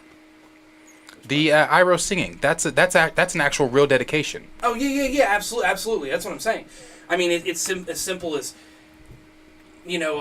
Stephen King does that shit a lot, right? Where it's like, oh, this is a moment from this and this from that, and you'll never, because you don't need to know. Right. And that is the why I'm bringing all this up. You don't need to know. Did you enjoy my book? Cool. I wrote my friend in it. You wouldn't know. You'd never know. But that was to honor him. That was the point of what I did. Yeah. Or I will bring him up in every one of my books, and you will never realize I'm doing it, right? You can do that, but when you go, oh no, hey, this 4-book, with fucking Harry Potter, right? These 4 books you've read, the 5th one, going off the fucking rails, it's all about my friend dying. Yeah. Versus her writing in one wizard girl whose name is the name of her friend, right? Who Harry bumps into for 10 seconds and it never matters, but my friend's in my book. I immortalized my friend in my series and you don't even know I did it. Right. That is called dedicate. That is honoring someone. That is preserving someone's legacy in your mind for you. Whereas, no, I'm tanking everything because my friend died and I'm upset. You might want to do that. In the short time in their passing, you might be like, fuck everything. This person died. You might get that emotional. But these people had the money, and they had the control. And this is what we got. And I just think it's weird. It's so weird. I would understand if they did, like, the moment of silence at the end. You know what I mean? But it was the fact that they started with it, and then they started with it, and then they began with it, and then they put it in the middle, and then the end, and you're just like, this is so much. No, the only credit I will give them is, and this is the only time I'll say this again, but this is the only credit I will ever give them, and I think I said this during the initial review, is the opening. Not the opening scene. Not that disgusting shit. But the opening. The Marvel logo. Yes. Where I guess people were saying that there was wind, you could hear the wind or whatever, I don't know. But where there was no Marvel music, and it was just a montage of Chadwick as T'Challa as his time as T'Challa in the MCU. That was honor. I could have even accepted at the end of the movie. Movie's over. Let's like have a mid-credits cutscene. Yeah. Then you can do the showing Chadwick's face like they did in the at one point in the movie, right? And then at the end it says, "To honor our friend, long live Lord." Long live Chadwick, long live T'Challa. That's fine. Like, I'm not saying you can't express your sadness, but to put it in a movie, make it the whole movie concept, is weird. To make it the whole movie, to divert from what you originally established in the first movie, to have all this Black Death that everyone's finding so enjoyable, to have us focused on Chadwick's actual death for the first 2 minutes and 30 seconds of the film, to have so much emphasis put on the casket and having Shuri having to be pulled off of it, then to turn around and have Ramonda killed, then to turn around and hear Riri say, "Well, my dad's dead," then to turn around and have Wakanda completely again, it's a never watch again. Yeah. It's a never watch again. Sad Wakanda. Then he went on to say, "Thank you for opening yourself up to our emotional journey on this film." I didn't have a choice. That is manipulative. I didn't have a choice. So, what are you talking about? I actually want to address this because there's something very manipulative. Didn't have a choice in the anti-recaster movements, right? That again, you give your opinion. It is you are disrespecting a dead man with a legacy. How? You disagree. It is you just don't want to see a woman lead Wakanda. You disagree. It is you just don't want to see black people displayed on screen. But what it actually is we were hijacked. It says you opened yourself up to the emotional journey that we went through. That's not fair. It's manipulative. It is divisive. It is tricking people. He says here, seeing with your friend, enjoyed it in a theatrical setting with friends, family, and strangers. Oh, hold on, because I'm going to get to all that stuff. Okay, but yeah, it's just like, it's very... The conversation is now divisive because everyone's seen it, and they act like if you have complaints, then they have the moral high ground because we're on the side of the friends of the dead guy. Yeah. You're an asshole. Yep. That was their friend. Yep. And that's not the argument at play. But again, they don't even want to listen to it because it's become such a divisive thing that's literally the point. You say anything about it is you're the asshole. Then I guess that's I'm the their asshole. friend. I guess You I'm don't also- know. You're disrespecting a dead guy, and that's not the case. But that's what they want you to hear. But that was the whole point of Wakanda Forever. That's what they want you to feel too. We've talked about this. Why do you think, not you guys, but just in general, why do you think Doctor Doom was removed? I don't care if Nate Moore got out here and lied through his fucking teeth. I don't care about him getting out here talking about Doctor Doom was never in the film. Nigga, kick rocks. Because he was. Don't lie to... Like, again, don't insult my fucking intelligence. We've seen the previous photos. We saw what was supposed to be for this film. Doctor Doom was always in this film. Doctor Doom was removed from this film for the reason that you just said there. So that you could feel, so we could go on an emotional journey with you that was forced on us. That, like you said, we didn't have a choice to participate in one way or another. We didn't have a choice if we were going to participate in Wakanda Forever, or we didn't have a choice whether, because you have a choice whether or not to participate, but we didn't have a choice in whether or not the story that you were telling. The story that you were telling, we didn't have a choice in say. We didn't have a say in the matter. So to have him, like you just said, to have him come out and say, "Thank you for opening up yourself on this emotional journey of this film." That's what you were going to do in the beginning. Yeah, like we didn't have a choice. Then sir. he said, "We made something to honor our friend who was a giant in our industry, and we also made something to be enjoyed in the theatrical setting with friends, family, and strangers." I did not enjoy that. I did not enjoy that, Mr. Coogler. That was not something I enjoyed. No. No. You know, when he said we made a film who was to honor our friend who was a giant in our industry. I mean no disrespect. And I don't even know if I need to even say that anymore, because unless you're new here, you should know my admiration for Chadwick Boseman. But outside, let me put it this way, because Chadwick Boseman did not become a household name until Black Panther. That's just real. I mean, yes, he played Jackie. Yes, he played Thurgood. Yes, he played James Brown. I learned about his body of work after. Yes, I literally had. I think we even had somebody in the chat a few weeks ago that said I didn't know anything about him. I didn't even, no. Somebody even said I didn't even know that was him in 42. I'll be real honest. I did not know who he was until Black Panther. There's two. I have, and there's nothing wrong with that. No. That's the thing. Well, it wasn't Black Panther. It was just his appearance in Marvel, right? And then from that point, you look up who an actor is, and you can see their previous work, and you watch previous work. But that's what really turned me on to the dude and put it on my radar. And no, there is no shame in that, because that's how you learn who. You know what I'm saying? Everyone finds someone a certain way. It's just like. Yeah, I mean no disrespect to Chadwick when I say that. Again, everybody should know that I adore Chadwick Boseman, outside of his role of T'Challa. But to say that we are honoring a friend who was a giant in our industry, and we also made something to be enjoyed in the theatrical setting with friends, family, and strangers. I was uncomfortable with friends, family, and strangers. I was very uncomfortable. I've said this.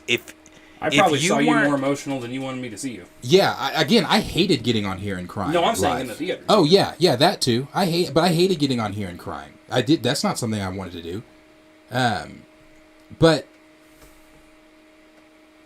I've said this. If you weren't, because I was like this the whole time. I kept moving. I kept readjusting my hood. Mm-hmm. I kept, sitting down, letting big puffs out in sighs because it was uncomfortable. So I felt uncomfortable with strangers, friends, and family. I felt really tense. I was sitting next to Kellen, and I was just thinking to myself, like, don't cry. Like don't, just watch the movie. Because, it was tough. It's tough. Like, you know what I mean? Kellen and I went into immediately trying to make jokes to...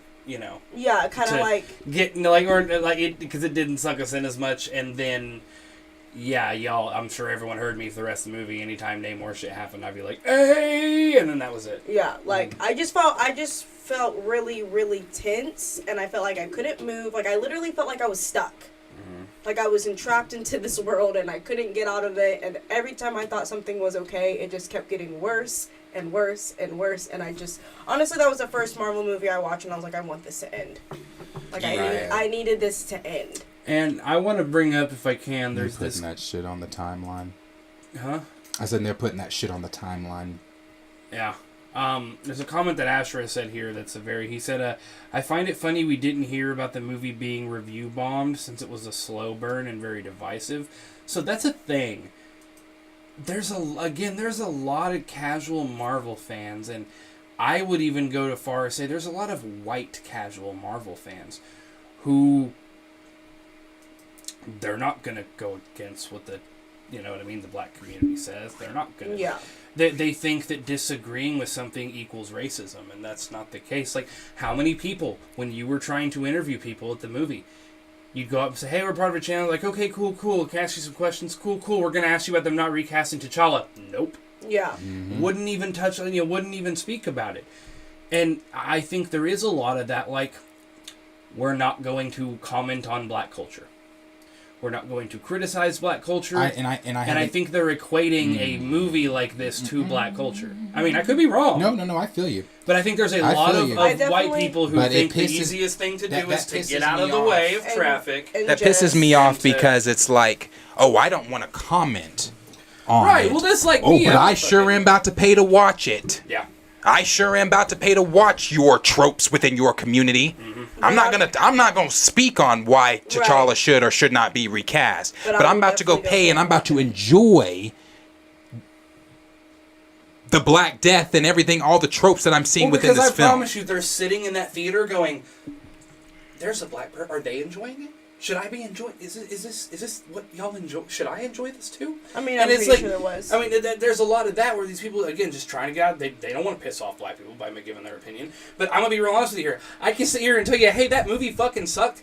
I don't have any issue with people of color. You know what I'm saying? Like, those two things are not mutually exclusive. They're different conversations. I don't care if it's Black Panther 1. If I didn't fucking like the movie, I didn't fucking like the movie. And I did. But I'm just saying. Right. That has nothing to do with my opinion on someone's skin color. Right. That has nothing to do with how you feel about I the black promise you, community in there's a general. ton of these people. I used to call it the old lady thing, where they're like, oh, the blacks got that movie. That's that's their movie with all their cast and their writers. They can have that. It got $1 billion. Good job. Now I feel like it's kind of the same way, where they're sitting there and they're like, y'all think this is? Oh, so this is good. You're telling me this is. Well, your culture, and it's like, no, you know what I'm saying? Well, they It's look at it and they just go, well, there's black women that are in charge, and then Mm-hmm. there's still an all-black cast, and then now we have this whole underwater community that's led by a Latin man, so, like, of course, yay! Good job! Mm-hmm. Good job! Everyone did great. This was a fantastic movie, and it honored him so well. That is another thing I will say, too. Like- Because it's even more divisive whenever you bring up that a very popular black male lead man actor That's died. why I said what I said. Yeah, there's a lot of these casual white fans that are like, Motherfuckers can't name shit Chadwick has done outside well, no, of I being get that, but it's not so much that they care about him so much, it's that they're not trying to piss off the black But see, then, community. but They again, think that will. and I Not that it no, will. I hear you. I hear you because you're making points. But what they don't know is, in doing that, if that's their MO, you are still pissing off the black community By because buying you're the making ticket. it seem like Chadwick is the only one we have. We have a plethora of black young actors, Yup. male actors who would jump at the opportunity to portray the strong black male superhero, the most successful black male superhero in media, period. Oh, well, let's also get to the heart of the matter on that one. I have an issue with I'll just say this clear as day, if you're a white person and you feel like you can't have a disagreeing conversation with a person of color, like, maybe that says more about you than anything else. You know what I'm saying? It's like, If you can't I have can a sit here and we casual- can go back and forth on things that we like and don't like all fucking day. You know what I'm saying? Because it doesn't bleed over. Like, Yeah. I'm sorry, but if melanin is your barrier where you're like, oh, I can't...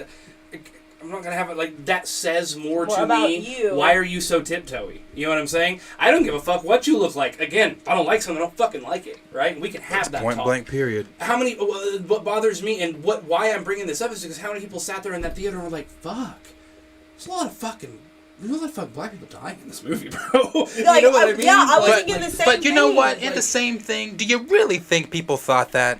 Do you Probably really think not, that because- the overall general white audience cared? And I'm not even talking white audience. I'm talking our brainwashed black audience too. Do you really think they cared? My dad did make a comment about that because I was like, there was a lot of black death in that movie, and my dad's response was, "Well, what? It's like a all black cast. Anyone dies, it's going to be someone who's black. Like, what do you mean?" I'm like, no. It wasn't. It was No, like very it was- personal, very emotional, like, very I forefronted. think Yeah. I think that a lot of white folks, whenever when you're using that conversation, Black Death is normal for them. Yeah, I was They just about see to it on the say. news. So it No, was. it's what happens in every black person in every movie. Right, For so I years. don't Yeah. think that I don't know if they sat down and were like, "Oh man, this is a lot of Black Death." I thought they sat down. Man, this is another Tuesday. This is another Tuesday, just another Marvel film. Like, I'm pretty sure they sat there and they're like, so he's not coming back? Like, just confused as shit. Like, and the last part here that he said to touch on, he said something to be quoted and discussed. nothing in that movie was quotable. Nothing. Nothing in that movie was quotable. Nothing be- in that movie Nothing was. And then he was goes. fucking quotable. Then he said to be debated, something to make people both physically and emotionally feel seen.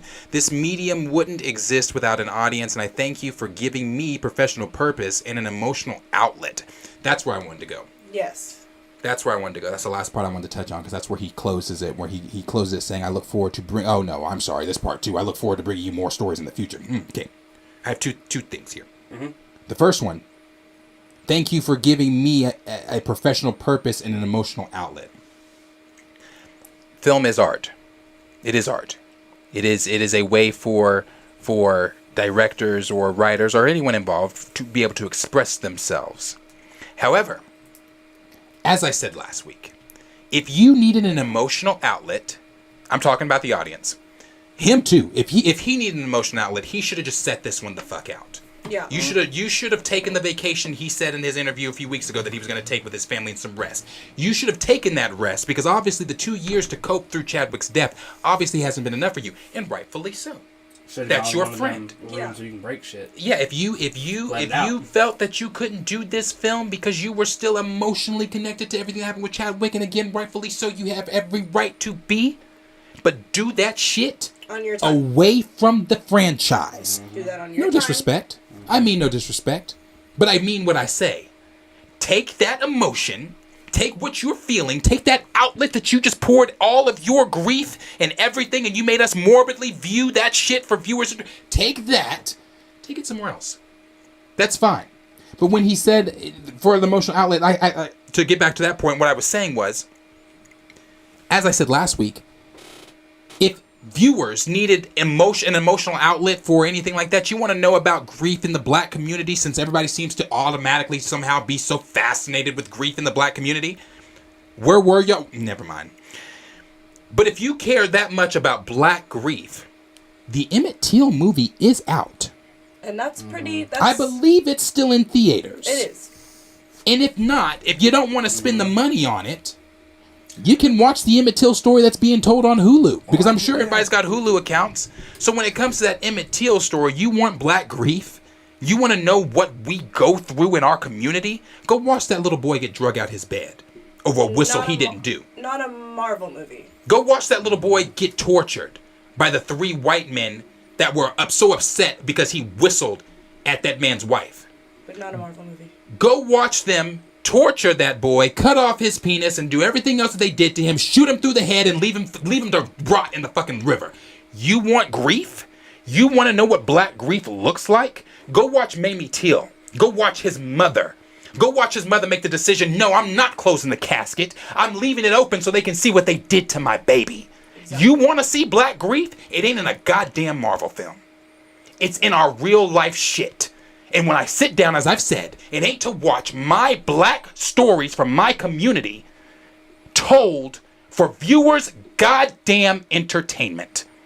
So you can take that emotional outlet shit and you can shove it so far up your ass because I'm not there for that. You shouldn't have been there for that. Yeah. As a director, you should have stepped away. But again, the Emmett Till film it's in theaters. So for anybody that might be watching this in a replay, watching it right now, or whatever, if you feel so inclined to be fascinated with Black Death, go watch that film. That'll give you all the black grief and Black Death that you're needing. That should give you your shit until the end of the year. Wakanda Forever? That ain't it. And then the last part here where he said, I look forward to bringing you more stories in the future. Please don't. Sir? Please don't. Sir. Please don't. If you don't take your happy black ass or depressed black and get the fuck away from this franchise. I don't want to see Ryan Coogler's name on a spinoff. I don't want to see Ryan Coogler, and I'll show that too. I don't want to see Ryan Coogler's name on this shit because I don't know if this is Marvel Studios that I told you. When it comes to Marvel news, I've been hit or miss lately because I'm in a place of discomfort with Marvel, for lack of better words. I'm not in a happy place with Marvel right now. So actually, let me show this. So when he says he looks forward to coming back in the future, he wants to do this and looks forward to giving us more BP content. Get your nigga. Hold on. Get your ass up out of here. Hold on. I want to make sure I pull this correctly. I said, get your ass up out of here. I only laugh because you do not use that word lightly. The things that he says, it does not make sense, bro. Like, what are you talking about? This makes me fucking laugh. You get fucking irritated. Oh, 2026. Here we go. Oh no. Breaking multiple potential Marvel phase 5, 6, and 7 possible unannounced projects with all date of release has been revealed. So let me show this. It's 2026 for Marvel Studios. Hold on.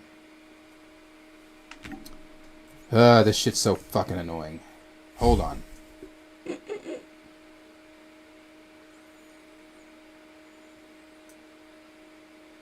What? Okay, here it is. This is 2026 for Marvel Studios. We've got down here at the bottom of the after November 2026, it looks like we're going to get a BP3. Obviously, we're going to get some Wakanda series with, I'm sure, Ryan Coogler's name tagged to that. Ew. They're waiting until fucking 2027 to touch Black Knight? Holy shit, get on the ball. Sorry, If these things are to be believed, yes. They need to get on the fucking ball with that shit. Now, here's the thing.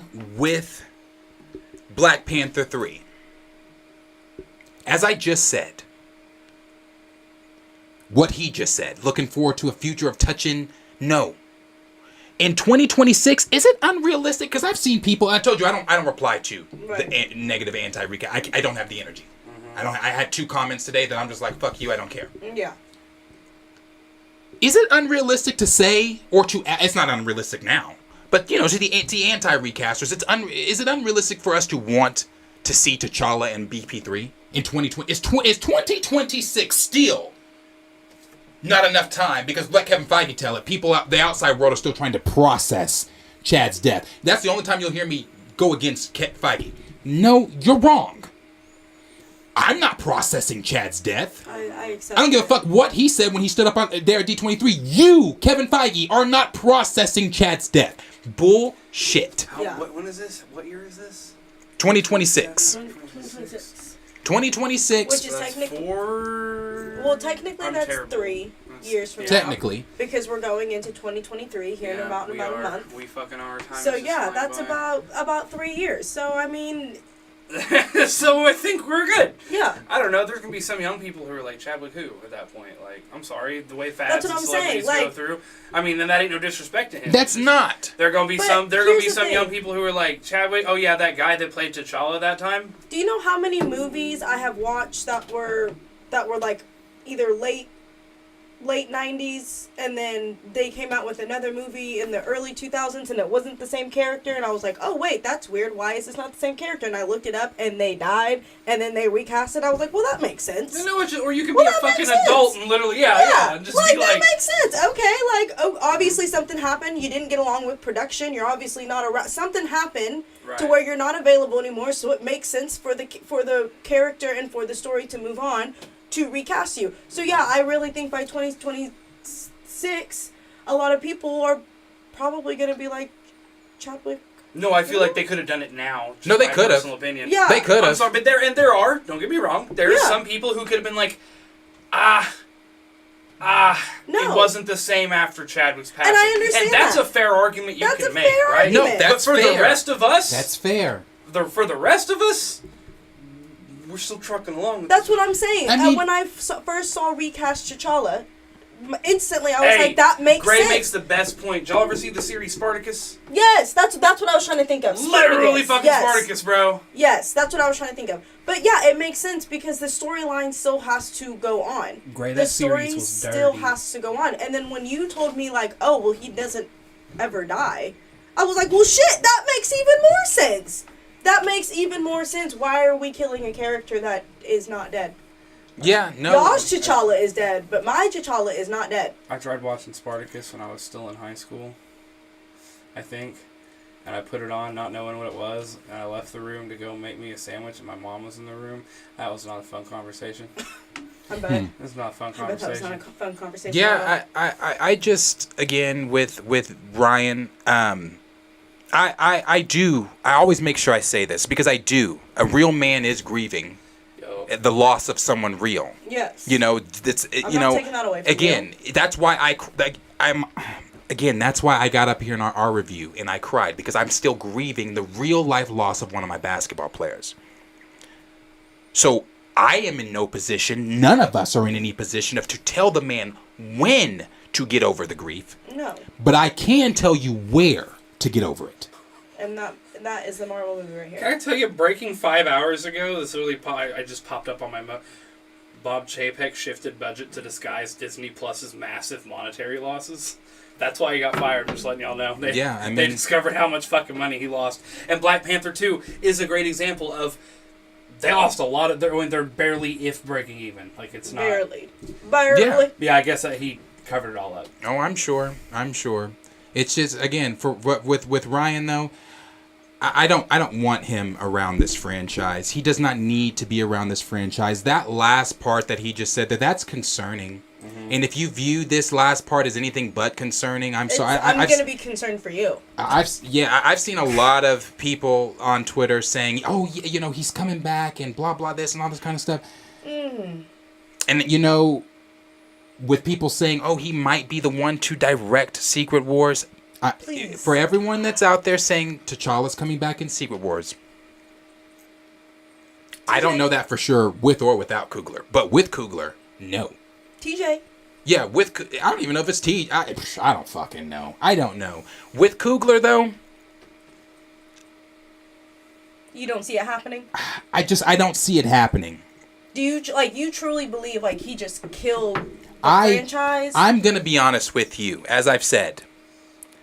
Until Marvel gives me some type of inkling, because the things since Wakanda Forever, the things, even Kevin Feige, I know we all got excited. Hell, I got excited because I remember I called my producer Henry. I was super excited when Kevin Feige said we just felt it was too soon. Fuck that.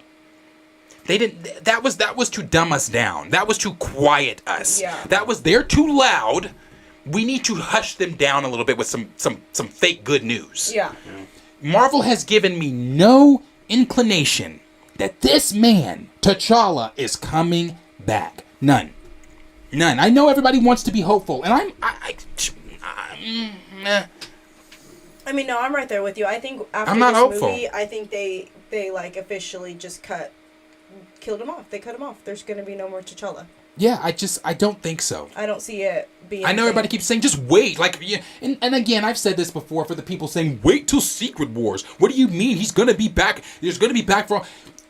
Since you work for Marvel, please tell me when Marvel has given any type of sign that T'Challa's coming back. They haven't. Yeah, and until they do, I'm just not believing it.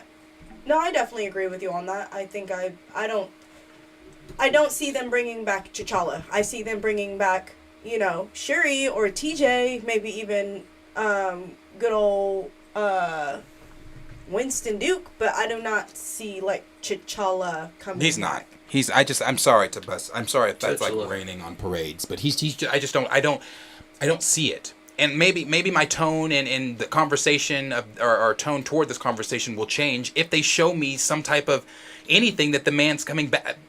Anytime this is it. This is all I have with T'Challa. My comics, reading books, and that's it. That's it. That's And a it. couple And the one cameos movie. in one movie.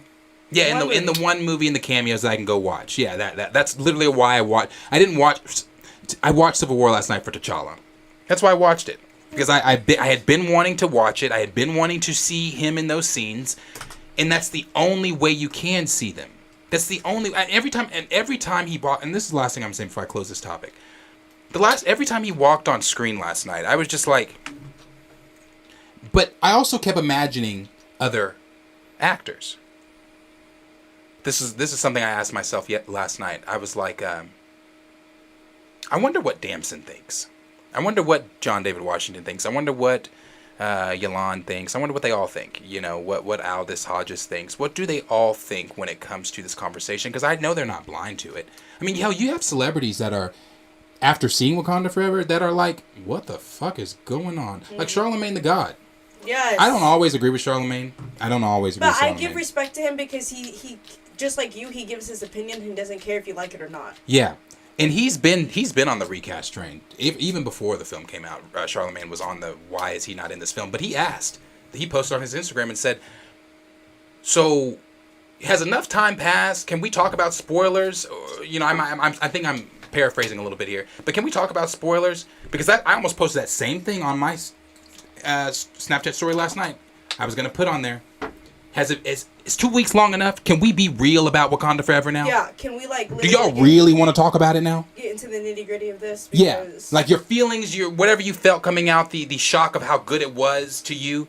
Do you want to be real now? And I was just gonna share the scene of him saying, where he said, "I'm Clint. I don't care. Move, Captain. I won't have like." Do we really want to have the conversation about why this character was missed? Let's. But I was asking myself too. I wonder what Damson and them think about this conversation because I'm sure they've seen it.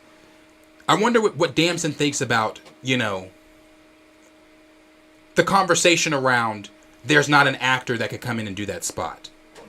Because again, the reason I wonder what Damson and them think about that because it goes back in this. I promise you, this is the last thing I'm saying. It goes back to what Chad has said before. It pins us against one another.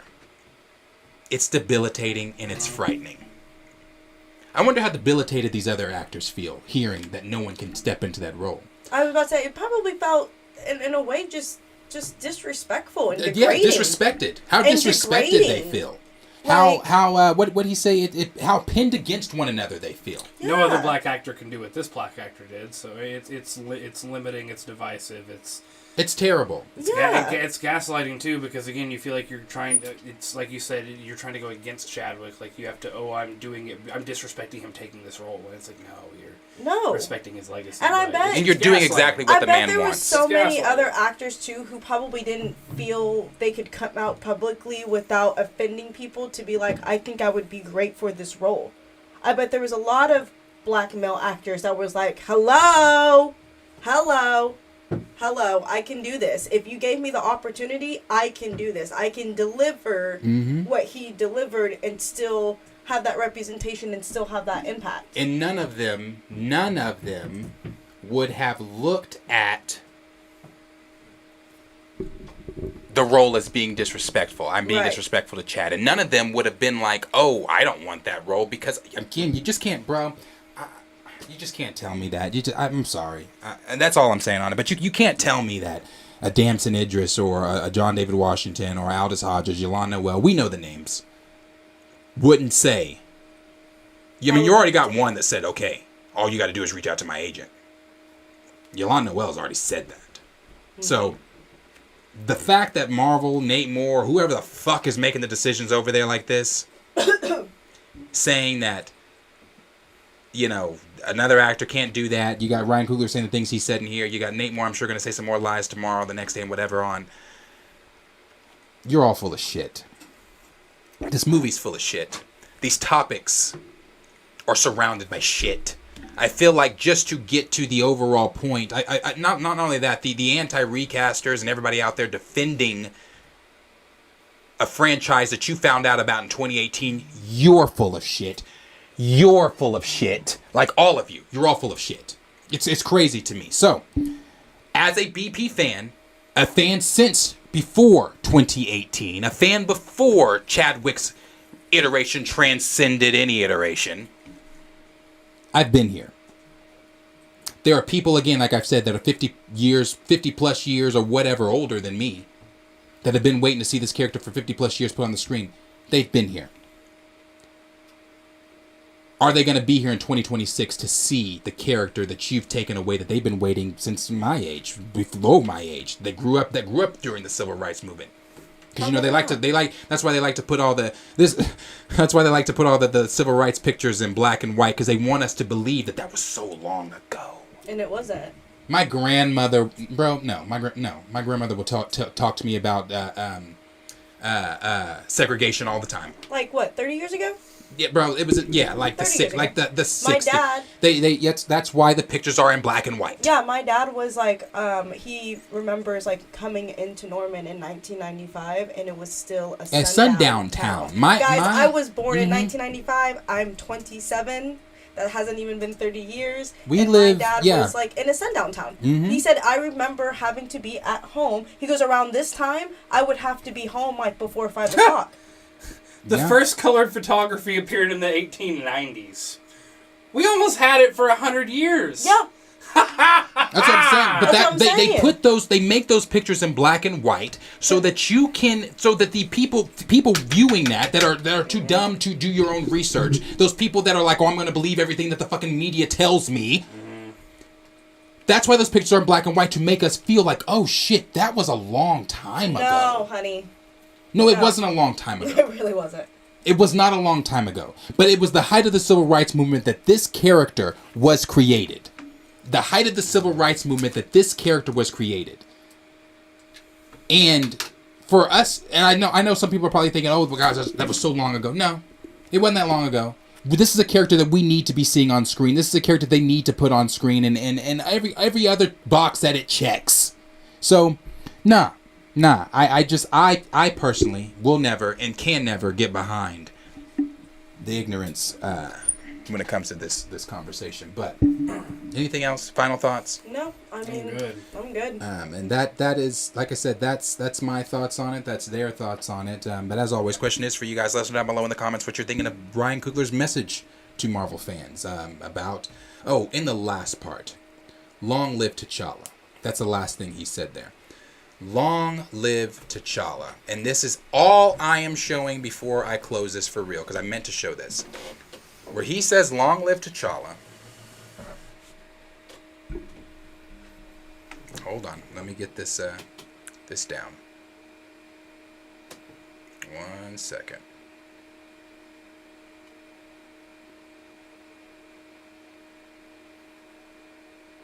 Let me find it. Because my damn, there we go. I don't want to use that one. I'm going to use this one. Hold on. I'm going to get it for y'all. I'm sure everybody's already seen this anyway. But you say, long live T'Challa. This meme is perfect. Marvel Studios, T'Challa, a.k.a. Black Panther. They shoot. Then turn around and look at the screen and say, long live T'Challa, Wakanda forever. Mm-hmm. Long live the king, Wakanda forever. Yep. That's the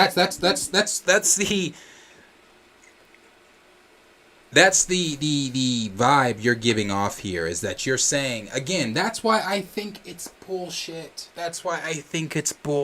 Long live T'Challa, but you killed T'Challa. But you killed T'Challa.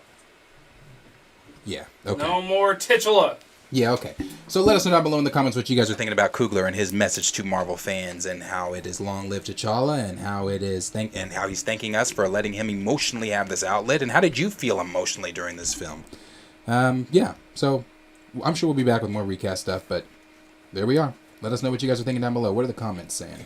Hit us, Trey. D Stizzle said, never agreed with that always support black creators logic. By that logic, I should always support bad Tyler Perry flicks. I mean, you can give something a shot, but if it's bad, it's bad, and there's no problem with saying that. Yeah. Your interpretation of art is your interpretation of art. And that's really pushing it, calling this art. Hungry Almighty said, I guarantee you, sure, some people might be mad if T'Challa was recast Black Panther 2, but the recast of T'Challa would have still made $1 billion. Sinclair the Wolf said, I liked The Five Bloods, 42, Message from the King, and 21 Bridges, which are all great Chadwick Boseman movies. Justin Mercado said, how did they give Ryan a plethora of comics to read about Black Panther and he still misses the entire point of the character and how important he really That's what we're is? asking. That's what Like we're I asking. said, Gray, he shouldn't touch the franchise ever again. Then We Robert agree, Gray Gray. said, I couldn't trust Coogler after that. Plus, he's not an action director, IMO. Oh, sorry. Ashra said, you know that scene with Superman in Batman vs. Superman where people wanted to touch him? You can swap out Cavill for Ryan Coogler. Gray, watch the Till movie and Emancipation is around the corner. Emancipation is around the corner. It is around Sinclair the the Wolf said 21 Bridges was the last Chadwick Boseman movie I had supported before he passed. Raymond 2000 said, turn on CNN or your local news if you want to see black grief. It is rampant right now. Who said that? You. Raymond. Mm-hmm. Let's see here. And then they all, everyone, shout out Asher, Gray, D, Stizzle, they all, you know, when you went in, they felt it. Raymond 2000 said, Ryan, walk away. We honor you for what you've done. We thank God the ancestors for your gift. But be like Bob's Bugs and be gone. Oscar said Nate Moore looked like Steve Urkel. Justin Mercado said BB franchise is officially dead, at least for me, unless they bring back the real T'Challa. Then I want nothing to do with the BP and the MCU. Ryan Gaza said, I can't imagine what Ryan has up his sleeves with the Wakanda show / Okoye D Plus series. Jesus Christ. What? Oh, I'm just thinking about how long. That's a long time for him to have his hands on the franchise to be able to do what the fuck he wants. I know. And then Connoisseur said, you're not playing. I'm talking about you. Let's see, Robert Gray said, nah, Coogler is entirely too close to Black Panther. No thanks. Gray says, Spartacus. Literally, yeah, this is the argument about Spartacus. Robert Gray says, somebody else needs to handle this moving forward. Raymond 2000 said, is it fair? Who can say Fast 8 and 9 have been the same since Paul's death? I haven't watched since, like, fucking... I haven't watched 4. since Paul's death. I've watched it since Paul's I death, haven't. and it gave me the same vibe. Like, yeah, there was something missing because Paul wasn't there, but it was I was still invested in the movie. There was a storyline. I stopped giving a fuck once they started doing wild flips and tricks and shit. Well, Like, we gotta go to That's the what it moon, was for me. you know what I'm That's what saying? it was for But me. it It was wasn't just the the- absence of Paul. But exactly, and even if you would take the time to go back and watch it, yes, you feel something is missing, but it's not to the point where you're like, I'm never watching this fucking franchise ever again because he's not in here. The minute it stopped being about family, Yeah. it started being about fucking cars in space. That's what I Yeah. let's see, our connoisseur says Spartacus was fire. It was a dope fucking show. That I'm was just a saying, there was good a lot of show. adult moments. The fact that my parents, aka my dad, let me watch that with him was not okay. I'm just saying, the scenes where they were, you know, pimping out the gladiators. I Yes. was like, oh, okay. My dad would be Raymond like, go to bed now. 2000 said the only time you can recast is like for a TV show that isn't made around a certain character. The best argument I could say is Wes Wong and Leslie Jordan's show. Kate something, I forgot the name. Diesel said, unless the Fantastic Four X-Men piques my interest, take a fork in me because I'm done with the MCU. Gray said, yes, it was. I love Andy Whitfield. But then Liam McIntyre took over. I accepted it, but Andy was that dude.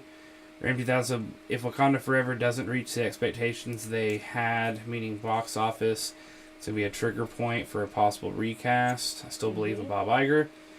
Darkstar Minute said, I know every time I bring up the Spartacus argument to counter people opting to not recast T'Challa, FB mofo speed pass like it never happened. Facebook. Justin Mercado said Ryan better stay the fuck away from Secret Wars. And all the black characters are going to die if that's the case.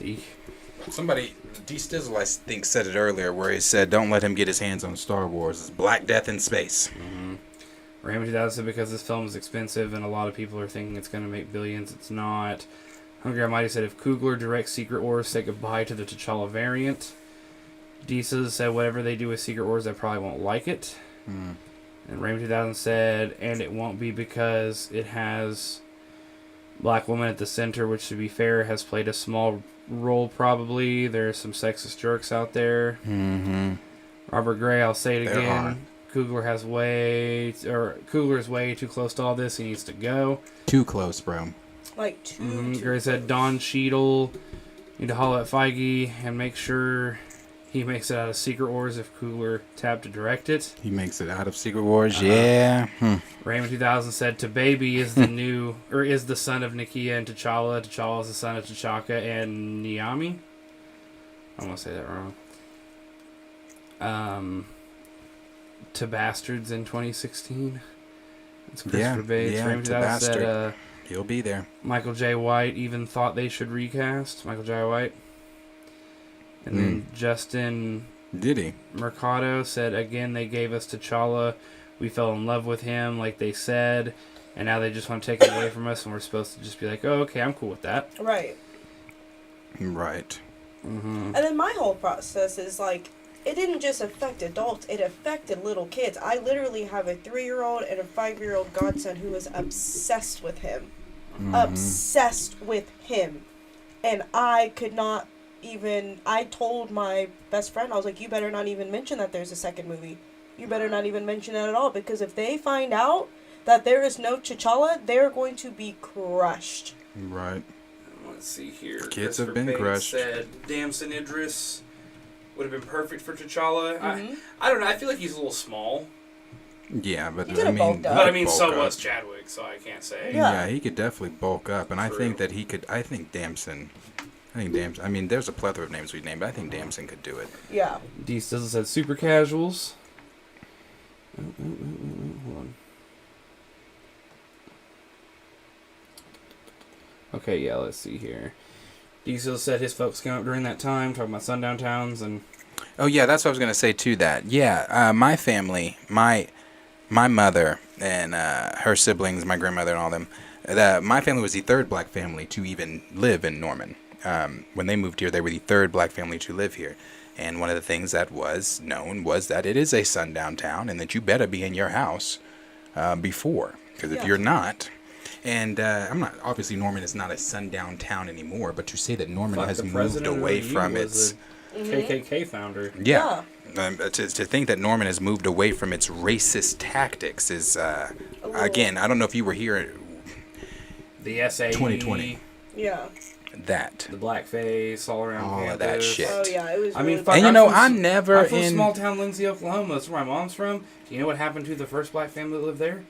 House got fucking burned down. Oh, I'm in the sure. 90s. I'm Yeah. sure. Now there's one other black family. I mean, there. now it's just and don't crazy. get me wrong.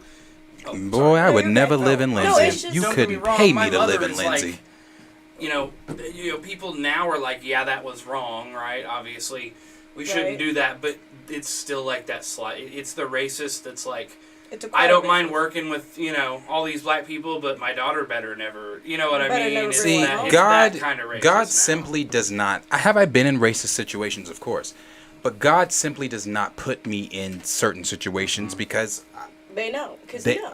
I'm telling you, bro. Like He knows. I My think ancestors people. went through 400 years to make sure that I don't deal with your bullshit. I ain't gonna be quiet. I'm not. I'm not that type, bro. No. Like I'm just not. I always say this. Like that show, What Would You Do? Yeah, Trey I Young would is give from them Norman. their highest rated episode if I was ever on an episode of What Would You Do? Because come around me with some of that racist bullshit. Let me hear you say it out loud. That's one thing, you can Twitter finger it. But if I hear you say it, Physically to my face? Oh no, we got. I'm not the talking type anyway when it comes to stuff like that. Like I'll hit you and feel shit from it. Like I'm not. Nah. So yeah, like no, bro. I I can't. I just can't couldn't get behind that shit imagine. like that. I couldn't imagine having my dad having me around Norman, and God forbid I'm sick and he had to go get something and he couldn't go get something in the middle of the night because he had to be home. And now that I'm living in Norman and I have a kid, if I ran out of Tylenol and I need to go to Walgreens, I have that up. I can do that. But imagine that he could. It's just so crazy to me. Right. It's so crazy to me. And like you said, it's even though they tolerate us, but it's still there. Like I can't go anywhere and someone not follow me. I can't go anywhere and someone not give me a dirty look. I can't go anywhere and you know what I mean? Someone not look at me or KJ like we're disgusting human beings. No, I sadly don't know what you mean because unfortunately that's what I hate about it. You know what I'm saying? There's also, I'll admit that as many people nowadays, and that's the difference in generation, as many people nowadays aren't racist, there's still a bunch of people who are, white people who are like, that doesn't really happen. And you're like... That doesn't happen because I've never had that happen to me, but it's like, oh, no shit, you're white. Right. Just no, duh, it doesn't. Right. You know what I'm saying? But like, yeah, I've had plenty of, it's the simple situation of, my wife and I get pulled over one night while we're heading to a friend's party in the middle of the night, and she's kind of like, oh shit, and I'm like, what are you worried about? Yeah. We're a young white couple in a car. The fuck's this guy gonna do? And it's fucked up to say out loud in the sense of like, that's real. It's not a good thing to, right. but I'm like, let's accept the reality of what this really is here. Exactly. Like, it's fucked up. Yes, if we had any sort of skin pigment whatsoever, this is a whole different fucking conversation, right. especially in Norman. But, oh, baby, in Norman. Man. All right, I'm going to jump into this real quick because we're towards the bottom here. Sinclair the Wolf said the first Purge proved that Elon Noel would make a great T'Challa recast. Yes. Oh, I think he would be amazing. Let's see here. Raymond 2000 said, I think Jonathan Majors. And we've gone through a lot of these names before here. Yeah. Let's see here. Christopher Bates said it hurts even more because it's another black man closing the door. Yeah. I think that's what it is, too. It's a black man closing the door Yeah. on a black character. Oh, man. Well, We Star talked Menace about said that. it should have ended after 7. Crazy. D Sizzle gave up on Fast and Furious after Fast 5. Makes sense. Sinclair the Wolf said Shuri as a Black Panther in Black Panther Wakanda Forever was corny, especially the fight with Namor. Yeah. Yeah, that was Gray bullshit. said the recast of Dumbledore, Spartacus, and General Ross. Yes, Dumbledore, sir. Dumbledore, Hold Dumbledore. on. Hungry Almighty said, does Disney not like money? There's no way they are looking at the Wakanda Forever box office compared to the first movies and thinking to themselves, I wonder why. No, I told you, they're the dog in the house. It's fine. Everything's on fire, but it's fine. We're fine. 2000 said there are still people mad at Letitia Wright, but they're the same ones that will be the first in line to see, I can't never pronounce it, Evangeline Lilly in Ant-Man 3? Evangeline Lilly. Evangeline, yeah. Robert Gray, what did she do? I know, gosh, I know what Evangeline did. I'll look but- it up. Yeah, I was about to say, I know what she did. We're going to devolve into a whole other topic on that one. Robert Gray said, question, how the hell did Suri get impaled while wearing a vibranium suit? Answer is Namor. And bad writing. Yeah. Well, the excuse there was that his spear was made of pure vibranium. And he has superhuman strength. even though That's he what they was were. drained from the water. Yeah. And then let's see here. Raymond 2000 said Michael J. White supports the recast. He said in an interview with Vlad TV. I did not know that. I'll have to look at that one. And then Raymond 2000, my family on my grandmother's side are from a small town in South Carolina called Cross. Everybody in that town is related with some sparks of white people. And they still had to face racism. John Price said they need to make another season of Marvel Knights animation. Black Panther, it could really hit the mark and everything about T'Challa and Wakanda. D. Stizzle, my mom's grew up in the Chicago area. Ram 2000 said exactly, Darius, I'm not the one. I couldn't have lived during the Civil Rights Couldn't have movement. done it. Couldn't have done When it. I was young, I was all about MLK, but now I'm more of a Malcolm. I would have been a part of the Black Panthers. I feel it, dude. For sure. They would have hung my black ass. I was, guys, when They'd have made an example out of me. I was like from 7 months pregnant all the way up until like 9 months pregnant. Those last 2 months, I did nothing but protest. I did nothing You but talking about in protest. 2020? Yes. Oh yeah, I was out protested. there. Boy, hell I yeah, was I was out walking, there. I was sweating, and that belly was out, but I was protesting. Yeah, like, I was out there. no, I don't play, man. My wife and I were out there, but I was I don't know. I don't like cops for a multitude of reasons. On top of that, so I kind of got in a little bit of trouble because I yelled at. There was an argument started, but still. But I think I didn't want to cause us, because it was like the protest in Norman was really cool, because it went to campus, and a graduate from OU spoke, right? This really, really well-spoken woman of color who kind of talked to everyone about the way to make change in a community. It was very community-focused and based, right? And then it was an open forum where anyone could come up and talk about the things they've experienced in that town, things they just want to talk about and learn about. I was like, this is fucking sick. But I didn't want to ruin things, but I popped off a comment or two. But that was just me. Yeah. No, I think it just kind of makes me go back and wonder. Like, I remember when we first had this conversation about just Nate Moore and Ryan Coogler and Kevin Feige and the whole recast situation. And I think I mentioned, like, I wonder if Kevin Feige felt like he had to step back on this because he felt like he didn't have a right to say anything, because going back to what you were saying, as a white man, he did not want to do the wrong thing in a community that he's not a part of. So that just makes me wonder too, like, I wonder if other people felt the same way, so they just allowed Ryan and Nate to just take the story and do whatever they want, because 90% of Marvel Studios, I'm pretty sure, is white. And so they felt like they couldn't say anything and be like, Didn't we say that about Feige, where he was, and again, I don't know any of this for sure, but Feige could have been like, oh no, I'm not in on this one. Right. Is that you? Oh yeah. Then if they shoot Stand Behind Me. Oh yeah. Me and my wife, made a bunch of shit for it.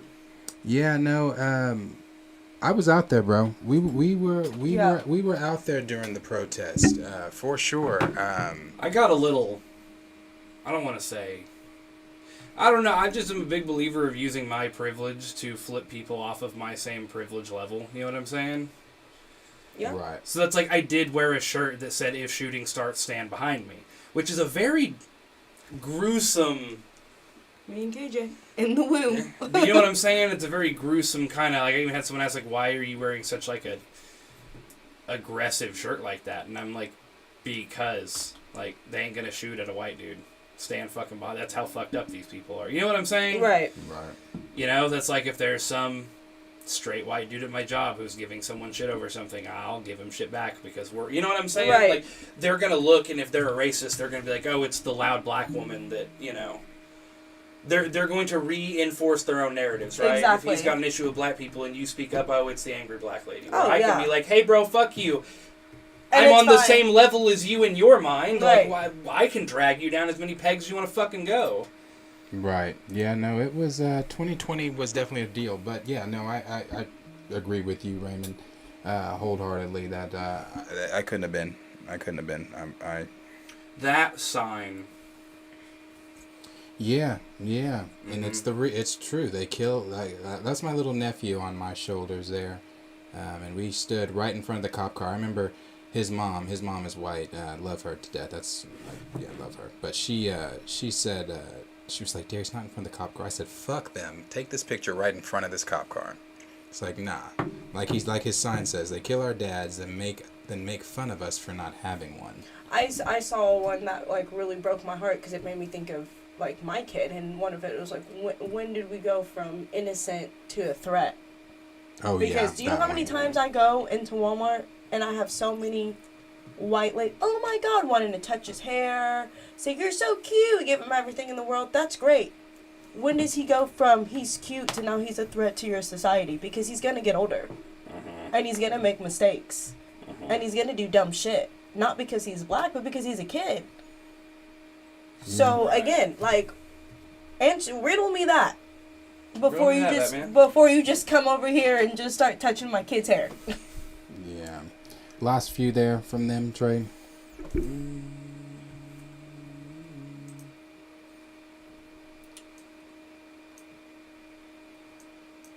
Let's see. Our connoisseur says it would be full circle if John David Washington plays T'Challa. Denzel was Chad's mentor. Hungry Almighty says, speaking of Michael J. White, would you guys still want to see him as Jon Stewart? No. D Sizzle said also huge missed merchandise opportunities with no T'Challa in the MCU. This decision doesn't make good business sense. Agreed. Then Ramsey said the actor that plays Mother's Milk should play Bishop. I fucking so agree with that I agree statement. with that too. Yeah. That would be a good. Brian good Gosling said, pick. I hope Nate Moore isn't involved with Blade, though. One main original black male character's death is I don't enough for a think he fish is, in the though. universe. He's not. Justin Mercado said, I'm Puerto Rican, and I definitely would have died during those times, so I legitimately hate racism with a passion and have some anger issues, so I would have went peace mode. I get it. SP Flash said, kind of unrelated note, Marvel should have had Spencer Boldman play Wonder Man. Spencer Boldman. Ram 2000 said, you can't go to a lot of protests here in New York City. Things go south real quick, both from I'm the cops sure. and people trying to hijack the movement. I'm I sure. can I can only imagine. Ram 2000 said, if this is the same situation with any white character, the higher-ups would have been like, sorry for your loss. Here's a list of actors you can test for a recast. This decade sucks. Then Grace said actors like Giovanna Depo.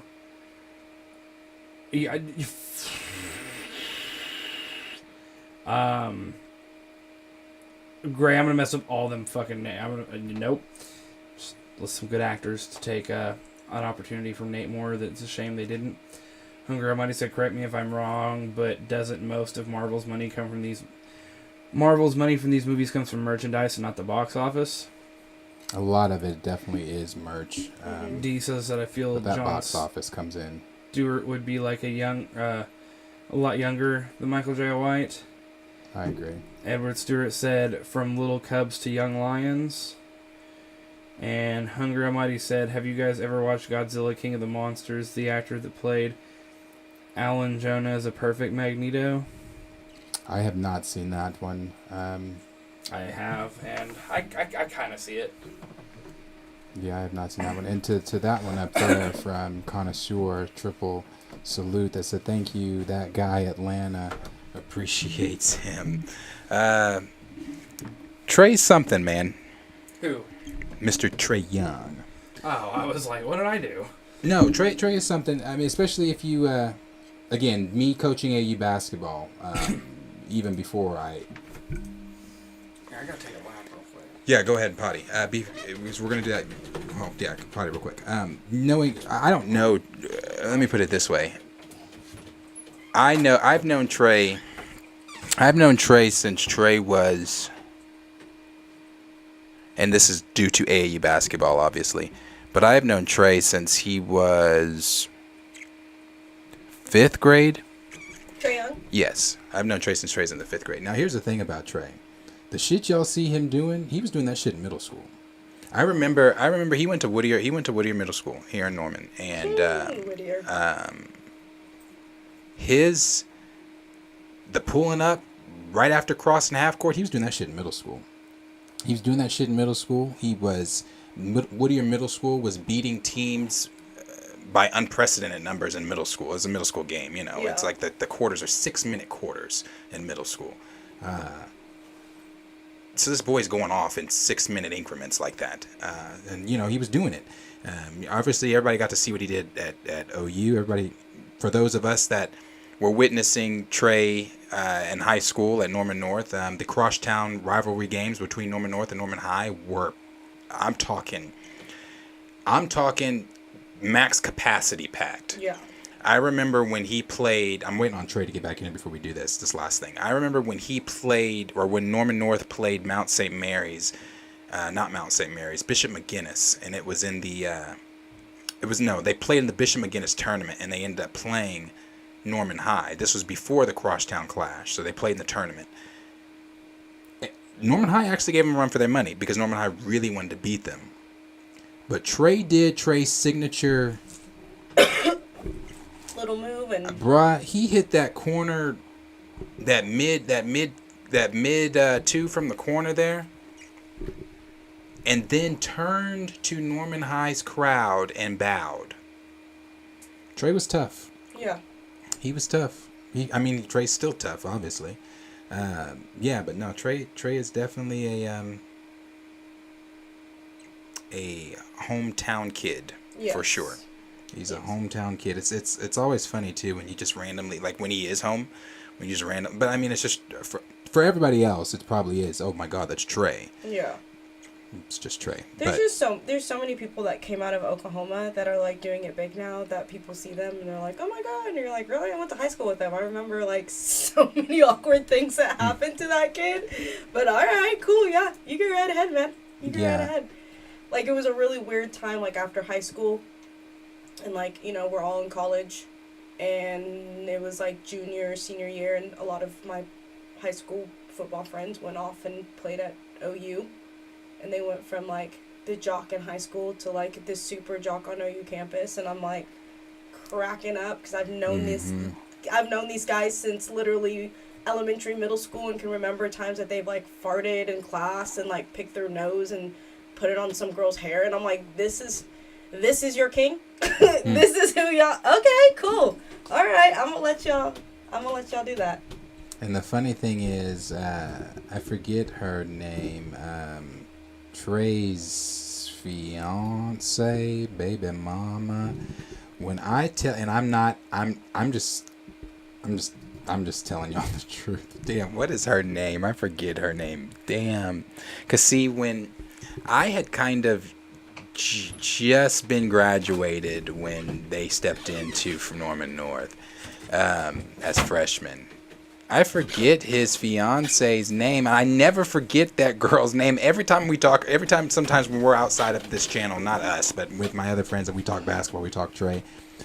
Anyway, his fiance, baby mama, she did not want that nigga in high school. I go to his, the guy that did his hair when he was in Norman. Mm-hmm. Who, JP? No. It's D-Pain? A guy named Tristan, what's his last name? I think his last name. I'll show you. He goes by Aries the Fade God on Tristan. Fuck. Yeah, no, she did not want Trey's ass. But the very last thing that we will do here is try to have a little fun, and we're gonna make this very quick. But we're gonna test out something with you guys. And the first thing that we are going to do here is going to be the Whisper Challenge. And I do have these things up for games. I have several slides of several different games. Obviously, we're only going to play the one today. But it'll be the Whisper Challenge. And the objective of this game is one of you guys will wear my headphones that I have on. And I will blast the music. And then it'll be up to you to say some type of... I'll give you the word that one of you guys will say. And it's the Whisper Challenge. We all know how the Whisper Challenge works, but it's going to be a Marvel, a superhero movie related, Or movie related in general. not just superhero pinned to superheroes, but movie related in general. So, you can go ahead and turn these on. Okay, I'm gonna have to figure out these rules a little bit more, but. It's the Whisper Challenge. I have to understand what y'all are talking about, or? Yeah, she's going to, I'm going to give her a word. And then she's going to say that word to you while the music is loud in your ear. And you it have is to going to basically... be, up to you to Guess what word, not that, because that's going to allow you to speak. What word it is that she is... trying to say. Or what I am saying. Adamantium. Yeah, one of those that is going to be difficult to hear. So... Alright. You better put some good stuff in my ears. I'm going to play some music here. You guys won't hear the music on your end, but they will. Or Trey will, rather. Let's see. I don't know! Pull one of these. God, I hate this fucking thing. The blue people do this.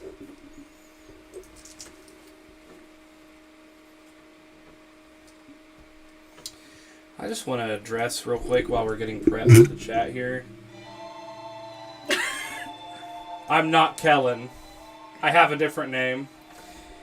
If anyone in the chat knows the difference between me and Kellen, I won't give you anything, but I want to see. Corey? I can still hear you. You can hear me? Yeah. Louder. Can you hear me? Great. Corey, I'm going to give you your word. Ooh. Okay. Why am I nervous and I'm not the one that has to guess it? Your word is War Machine. Okay. think I got this. So did I just say it? Yeah. Oh, okay. I was like, do I just say it? Okay. War machine. War machine. War machine. You got this. He's got War it. Machine. Why did he get it that fast? I don't like that. Did I get it? That was it. I was like, you got this. Yeah, that was it. Cool. Raymond, I have tattoos. That's probably the difference between me and Kellen. Give him Most to Corey. obvious Give him to visual Corey. difference. Oh, Lord. Okay. Grace said, so what do we do? This is so. This game is not a chat interactive. Greg goes, so how am I get my Funko Pop? I need to. I need to do a different game where it's. I mean, I have other games where it's interactive with the Grace with the said, chat. That's how funny. am I gonna get my action figure? I'm so confused That is right funny. now. Okay. I have tattoos, guys. Come on. Oh, I cannot hear nothing. Okay, your word, Trey, is going to be.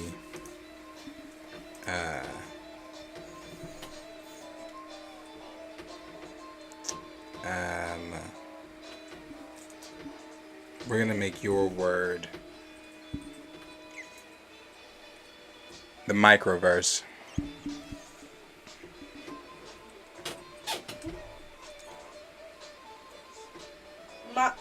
Micro version.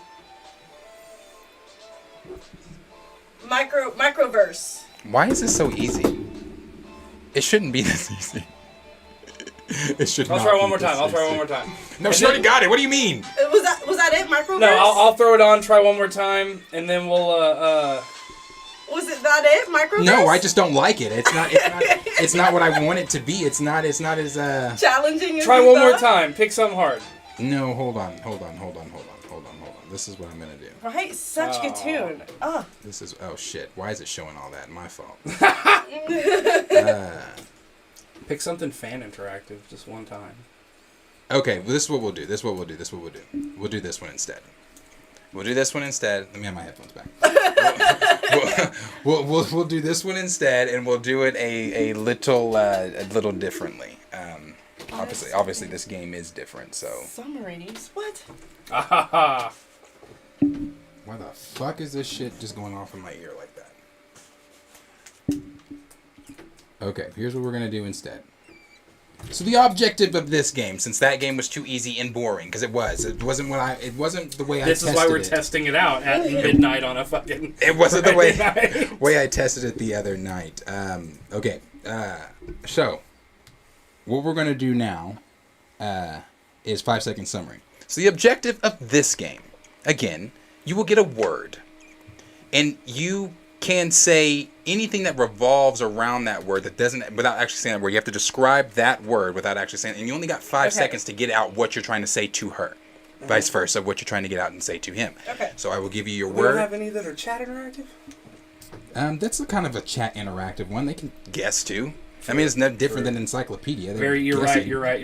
All right, so you're gonna give, let's say, me a word, and then I have 5 seconds to allude to what the word is. Yeah.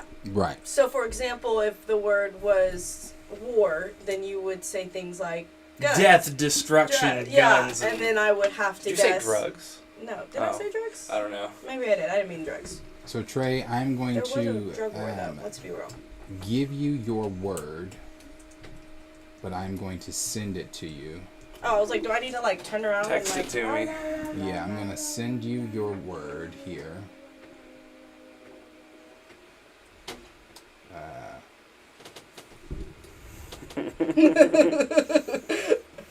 We do appreciate everybody who's still in the chat with us. This has been a long stream, and y'all are This still has been a rocking long with us. stream. I know. Thank you for giving us your time tonight on a Friday night. Thank God my dad is my sitter Again, right hope now. everybody had a great Thanksgiving. Yes, I hope you guys are literally stuffed with turkey and Yeah. deviled eggs and mashed potatoes. Yeah, I hope everything went great. And All right, Trey. all right, I here's got yours. my word. That's gonna be difficult. Oh, And you've got 5 seconds to Why do would it. you I do will put that? this. I will put this on. I for forgot you. what this stands for. are we serious? Ah, Let me send it to you. I forgot. this is y'all already know I'm not.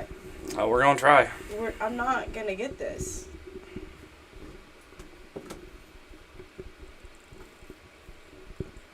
sending it to you. What it means. Plot twist, he sends it to me. I just forgot, man.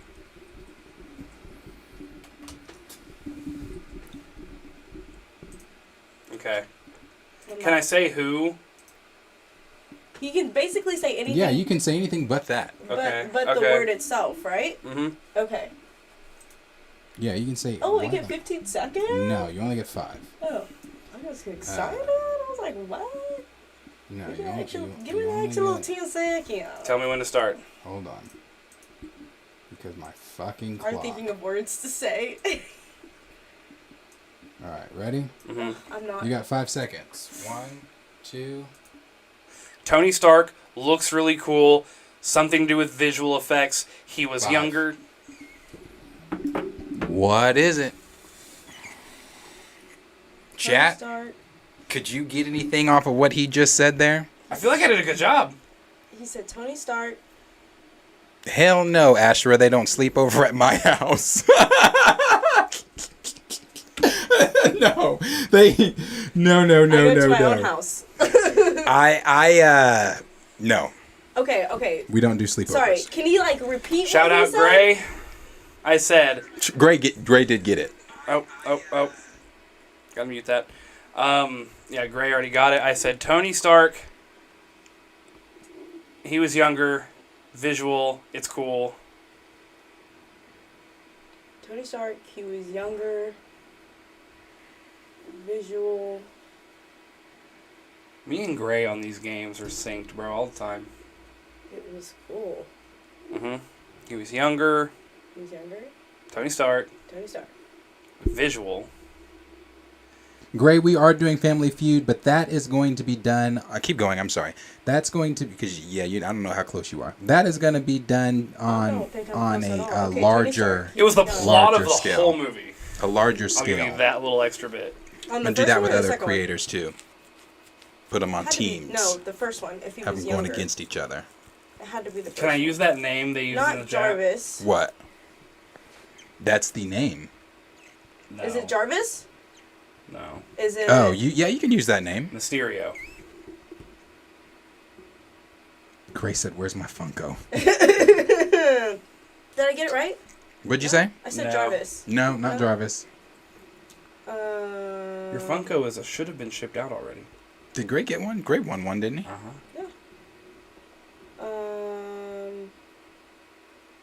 Yeah, D Stizzle, it's gonna be dope. Alright, I'm going to spoil it for you. Spoiler. Yeah. I have no It's idea. Barf. Go ahead. Barf? Yeah, remember when at the beginning of Civil War, actually, when Tony is speaking to the students at MIT, he is replaying a virtual augmented reality type of deal where it was his last goodbye to his parents. Where you can walk into the room and it virtually sets up the memory for you. And then Mysterio's the one that actually made it. Actually, okay, Raymond Gray and everybody that won, I know Pookie Wood did too, everybody that won a Funko, those literally just got sent off, Like Wednesday Wednesday night. So you're going to be receiving those. Sorry it took so long. It's our first time sending out a shipment. Yeah, sorry it took so long, but we've got it nailed down now how we're going to be doing it. We're like a fucking four-man And crew over here. it's coming in. They're coming to you guys. Alright, next one is send one to her. Dan, I missed that. I remember that scene, but I do not remember them calling it Barf. Yeah, B-A-R-F. Yeah, Brian won one too, didn't he? Mm-hmm. There was Sir one. Yuri- I won one for Gray. Sir I Yuri- won yeah, one Sir for Yuri G won Brian. too. Remember though, there was one person that we didn't get the full address from. Yeah, I messaged them. I gotta. Okay. I was like, I don't know if they're in the chat today, but Okay, Because I am Corey, still the undefeated I'm gonna send you your word. Marvel Questionnaire champ. Alright, I'm going to have to close these. Let me see if I can get this to where it's a good one for you that you can describe.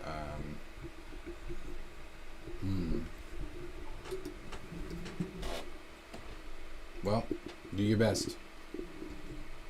do my best. 'Cause Okay. This is the one I'm given. All right, here we go. Okay. You Okay. can't start yet. You got to give her the 5 seconds. Okay. All right. Let me think of some words here. Gray said I didn't win yet, but my day coming. Oh, Gray didn't win yet? I thought I won one for Gray. Maybe. I don't know. I don't remember. I have everybody's. I almost won one for Gray, and then Oh. I think either you or Kellen. Yeah, you should have gone with me, boy. You or Kellen. Gray, that's your fault that our random spinner didn't put you with me. I'm sorry. Ready? I think so. All right. I think. Ready? 5. 4, 3. Let them know. Okay. Three, in space. 2. Sci-fi. 19... That's it. In space is...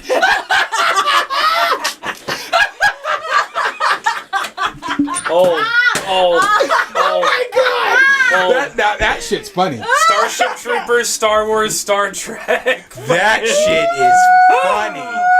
Wait a minute. Okay. That went by so fast! I start listing fucking every fucking Spaceballs. It was your face. You were like, what the fuck? I know! 2 words. Do you know what in space sci-fi 1980s narrows down? Dune fucking... Oh shit, that was funny. I swear, guys. I'm gonna go swear. through that again. Dune, Spaceballs, Starship Troopers, Star Trek, Star Wars. Can we have an honesty Fuck. moment here? Sometimes I really believe that Darius just brought me on here for like comic relief. Because like what the fuck? Hold bro? on, do you have more words? I feel like I do, but they would just give them all away. The chat. Okay, I will say this. The chat. Already got it? Fuck them. They didn't They're get lying. it. They didn't get it, but they got the movie that this character shows up in. Yeah. So I'm not. Oh, so it shows up in Thank Captain you. Marvel. No. Chat. Thank you for that. What the chat. fuck else is in the 80s? In MCU. Fuck! A character that lists. I can see where she got the 80s. A character. One of the main characters in their film listens to 80s music. Oh, Guardians of the Galaxy. Okay, there you go. Well, cool. That's all I'm helping you with. What? She gave you. You had the 5 seconds. She said space and 80s. That should give away everything right there. Fuck. I don't understand. Ego? No. No. Yondu? No. No. I'm your daddy. Adam Warlock? No. I'm not done. None of the names of the chat is said either. I'm not done. Rocket, Groot, Gamora, Mantis, Drax. Think like the character was based in the 80s. Can I say that? Yeah. It was based in the 80s. Star-Lord. And it's not a usual character. I could have said this animal. There we go. Rocket. Coulda. Too late now though. I said Rocket a minute ago. It ain't Rocket. It's not Oh. Rocket. I don't know. Not Kevin Bacon.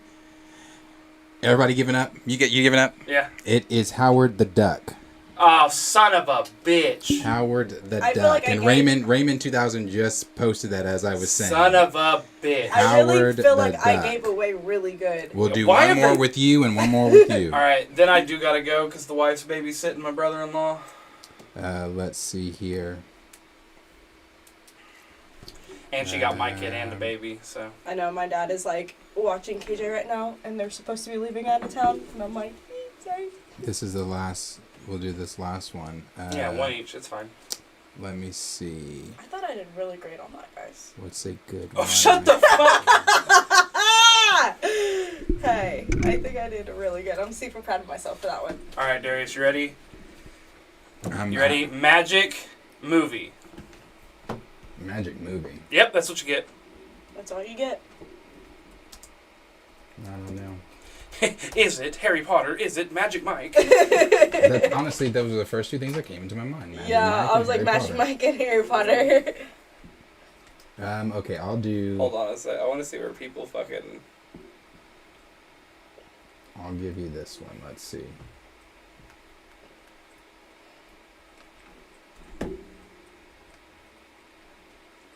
Fucking Q getting in the chat. Hi, Q. Okay. Hold Here on, you go. I want to... Q, you can get your ass over here. Here you go. That's yours. Oh, is it? Oh, okay. Who's Chris? I don't know. I'm unplugging this. Because you know I'm going to cheat. You ready? Oh my god, this is tough to describe. It's supposed to be hard, guys. And see, the next time we're doing this, It'd be teams.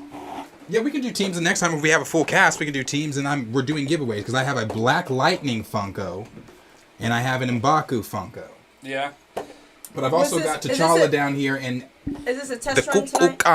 Kukulkan. Let me see him. The Kukulkan. I liked his little finger or the carrot that he raised. Bro, Q was talking so much shit in the chat. Don't squish your face. Here's the Kukulkan, the feather serpent god. I love this.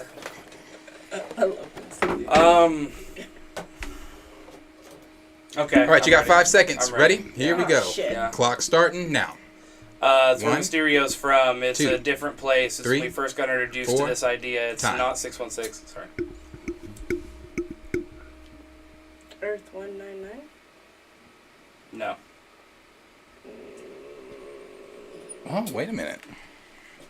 You said. is Corey onto a clue here? Mm-hmm. Okay. You said. Who's from there? I gotta make sure that's correct. Who did you say was from there? Mysterio I don't believe so. in the MCU. Oh, well, he's... Well, Ooh, see Jeezy with the answer. Is he from that? Did he say that? He didn't say that. Oh, I said one thing wrong. What'd you say? I said Mysterio's from there. It's not Mysterio. It's... Yeah, it's not Mysterio. I didn't think so. But But I did say, so I can say this, I did say it's a different universe. We have seen it. The chat does It have is a it. different universe, and we have seen it. Recently. Okay, recently. Like how recent? You cannot answer those questions anymore. Damn it. Okay. The chat is on it though. Yeah, chat's on fire. I say that's 3 people. I'm shocked Sir Yuri G is not in here scooping up. So Yuri G is fucking dangerous with these. Yeah, Okay. When we've seen it before. we have.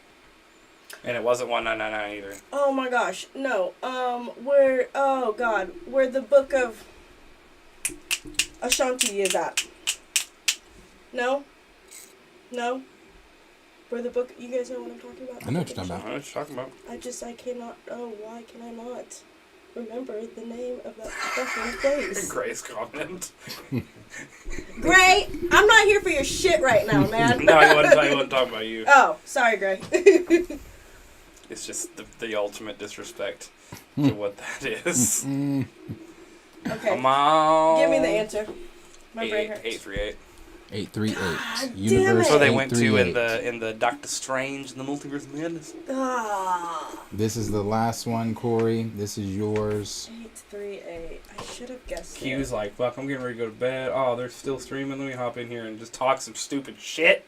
It's going to be. Are we frozen? Are we frozen? I think I paused on accident. Here you go. That's yours. I paused. Okay. Hold on.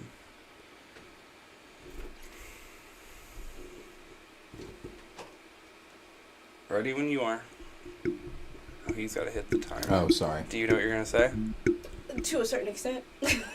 Is it gonna be 1980s?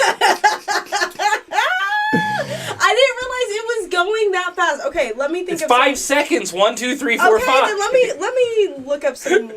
Look up. Yeah, I need to make sure I'm like saying all the right things, Mister. I thought I said the right things, but I didn't. How many universes have we been to in the MCU? Doesn't matter.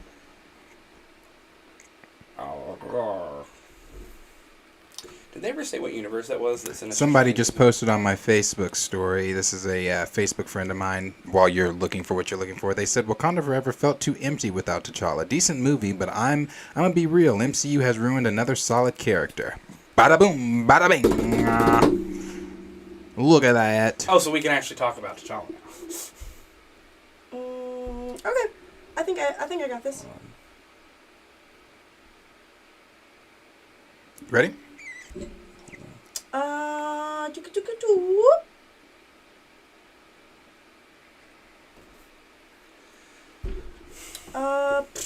I think as ready as I'm ever gonna get. All right. Ready? Here we go. Time starts now. Hunter has tried to upstage T'Challa. 5. He is very, and I guess I can't say that. No, can't say anything else. Dip. Because when you said Hunter, I immediately went for the fuck's his name?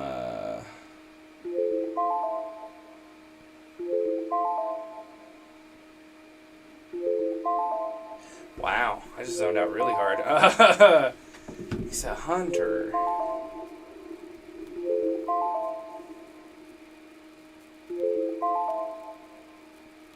Tried to upstage T'Challa. Mhm. It's not Killmonger.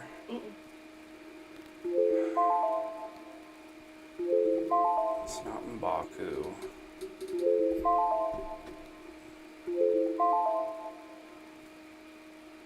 Hunter. The Hunter is what's throwing me off here.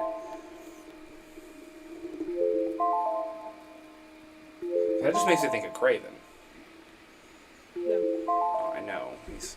Yeah, but... Fuck, I don't know. I literally... That's the two things you gave me. I have no idea. Does the chat already have it?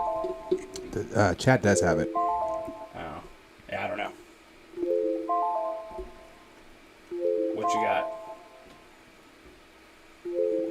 It's White Wolf. Okay. It was White Wolf. This game, I'm going to enhance everything, so the next time we play it, it will be better. It will be a lot different. Oh, see, I like this because there were a couple of good... Ricardo, you're going to have to watch us on the replay, brother. You know, that's something really cool, too, that I also wanted to show everyone. And this is the last thing I am showing everyone because we're going to close down here. And that is this. Let me actually put that in really quick here. Are we going... Is what I think it is? I don't know what you think it is. Audio rip? Audio rip. Are we going audio? Are we going Are we getting on that? podcast? Are we getting on that Spotify? Oh, you're talking about the Spotify. The Spoofy-fi? That's coming. But more My than dad likes to anything. call it Spotify, and I think that's just hilarious. Hold on. More than anything, I did want to show this before. I like the new visual. So do I. He should be doing shit and it's not even... We just here for going along with it. Man, we're just here for a good time. I may not be able, unless this thing lets me, I may not be able to do this right at the moment, and if I can't, then it's okay. Give me like 2 seconds here. If not, then I'll just wait until till Monday stream.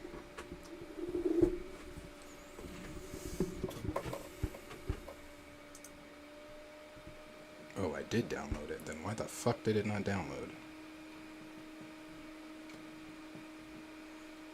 Okay. I'm going to show you guys this, because this is something that I think is pretty cool. But this is going to be at the beginning of videos from now on. Well, for a certain amount of time it will be, at least. Did you get an intro? No, it's not an intro. Hey, if anyone wants to make us a beat for an intro, We would be down for our that. talented chat. I'm just throwing things out there. Darius didn't approve anything I'm saying. I'm talking off the cuff now. I'm speaking reckless. Yeah, no, it's a... Someone make us a theme song intro. Okay. Here we go. Let me show this now.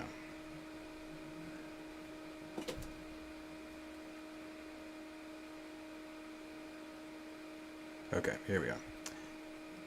Is that what it's showing you guys? I'm so sorry. It's a black screen. It's not even showing us. Okay, here it is. Oh, that's why I didn't do that, because it's showing all of that. Oh, oops, my fault. I did not mean to do that, but that's alright.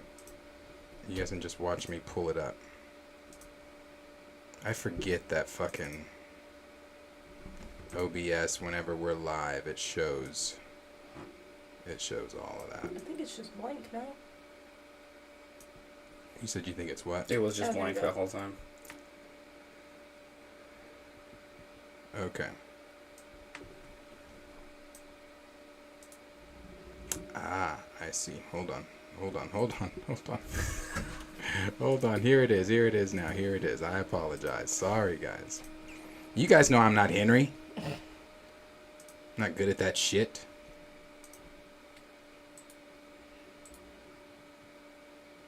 Have we figured out a way to just have Henry in-house? A bigger house. Oh, that makes sense. All right. I like it. A bigger house. I like it. Art, Picasso. Yeah, a bigger house gets Henry in-house. Probably a little bit of coinage too. That gets Henry in house whenever. Okay. What you guys should be seeing on your Super screens thanks. is something that is somewhat new to is that on your screen? It's a super thanks. Yeah, somewhat new to It's not purple though, it's blue. YouTube, and that is a super thanks. And with the super thanks, if anybody ever watches one of these, and I know that this doesn't really apply to you guys, it kind of does, whatever. If anybody ever watches one of our videos that is clipped, one of our clipped topics onto our video, or one of our clip topics from our live stream video, once it is up and on YouTube, if you ever have a question that you want to ask us that you're watching during the replay, or you have a comment that you think or you want read on the screen, or read on the next live stream, all you have to do is go down to the little heart that's up there next to where it says super right there in the picture. There's a heart below the video next to like subscribe and all of that. That looks like that. All you have to do is press that button. Once you have pressed that button there, it'll allow you to leave a comment anytime during the video, and it comes to us in the form of a super chat. So it's a super chat that you're basically leaving. It's essentially a super chat, but it's called a super thanks, and it allows us, like I said, to interact with you guys even when you're not here during the live stream. So if you replay and you have a question or something that you want to say and you want us to talk about on the live, especially when it comes to our recast stuff, there's always like plethora of comments when it comes to the recast stuff, and I hate that we never get to read those the way we get to read everybody else's that watches live. So if you would like to contribute, and you're supporting the channel when you do so, and that's something we appreciate so much. Right. So if you would like to do so, that super thanks option is there. This will be in front of videos for a little bit moving forward, along with the kind of what I just said, but in a more organized, summed down version. So that is available for you guys, and like I said, we appreciate all of you guys hanging out with us in this stream today. This was our Friday stream, so we won't see you guys again until Monday. So we'll be back on Monday to hang out with you guys with all new topics and everything like that. Like I said, this is joined here by obviously Trey and Corey. We appreciate you guys being here. Appreciate them being here. And like I say, like I always say, appreciate all of you guys hanging out with us. This was a fun stream. We got into a lot, I think. The games will be better, I promise you. That was kind of a last minute. I put that together at the last minute type of thing. But I'm going to get it going for you guys for sure. They see me and, oh, never mind. It just switched to just you. It was just us for a minute. Yeah, because I put it on you guys to say bye. I got you. So yeah, like I said, appreciate you guys always being here. Everybody that's here, you know who you are. I would go through the names, but you guys know who you are. We appreciate every single one of you guys being here. We appreciate all the interactions. Who was it that sent us the super chats? It was Alpha Trey. Appreciate the super chats for sure. Appreciate all of you guys being here. And we will see you guys, as I always say, like, subscribe, share with your friends. And we'll see you guys in the next video. Ah, shit, you're good at it now. I need to change it to where it's the new background, you know, that it is. I need to change that. Yeah. To where it's that instead of that. Even though I really do still like that one. But anyway, appreciate you I guys. think you just like that you figured it out. Right? Maybe. We'll see you guys later. Enjoy your weekend. Enjoy your Saturday. Peace out.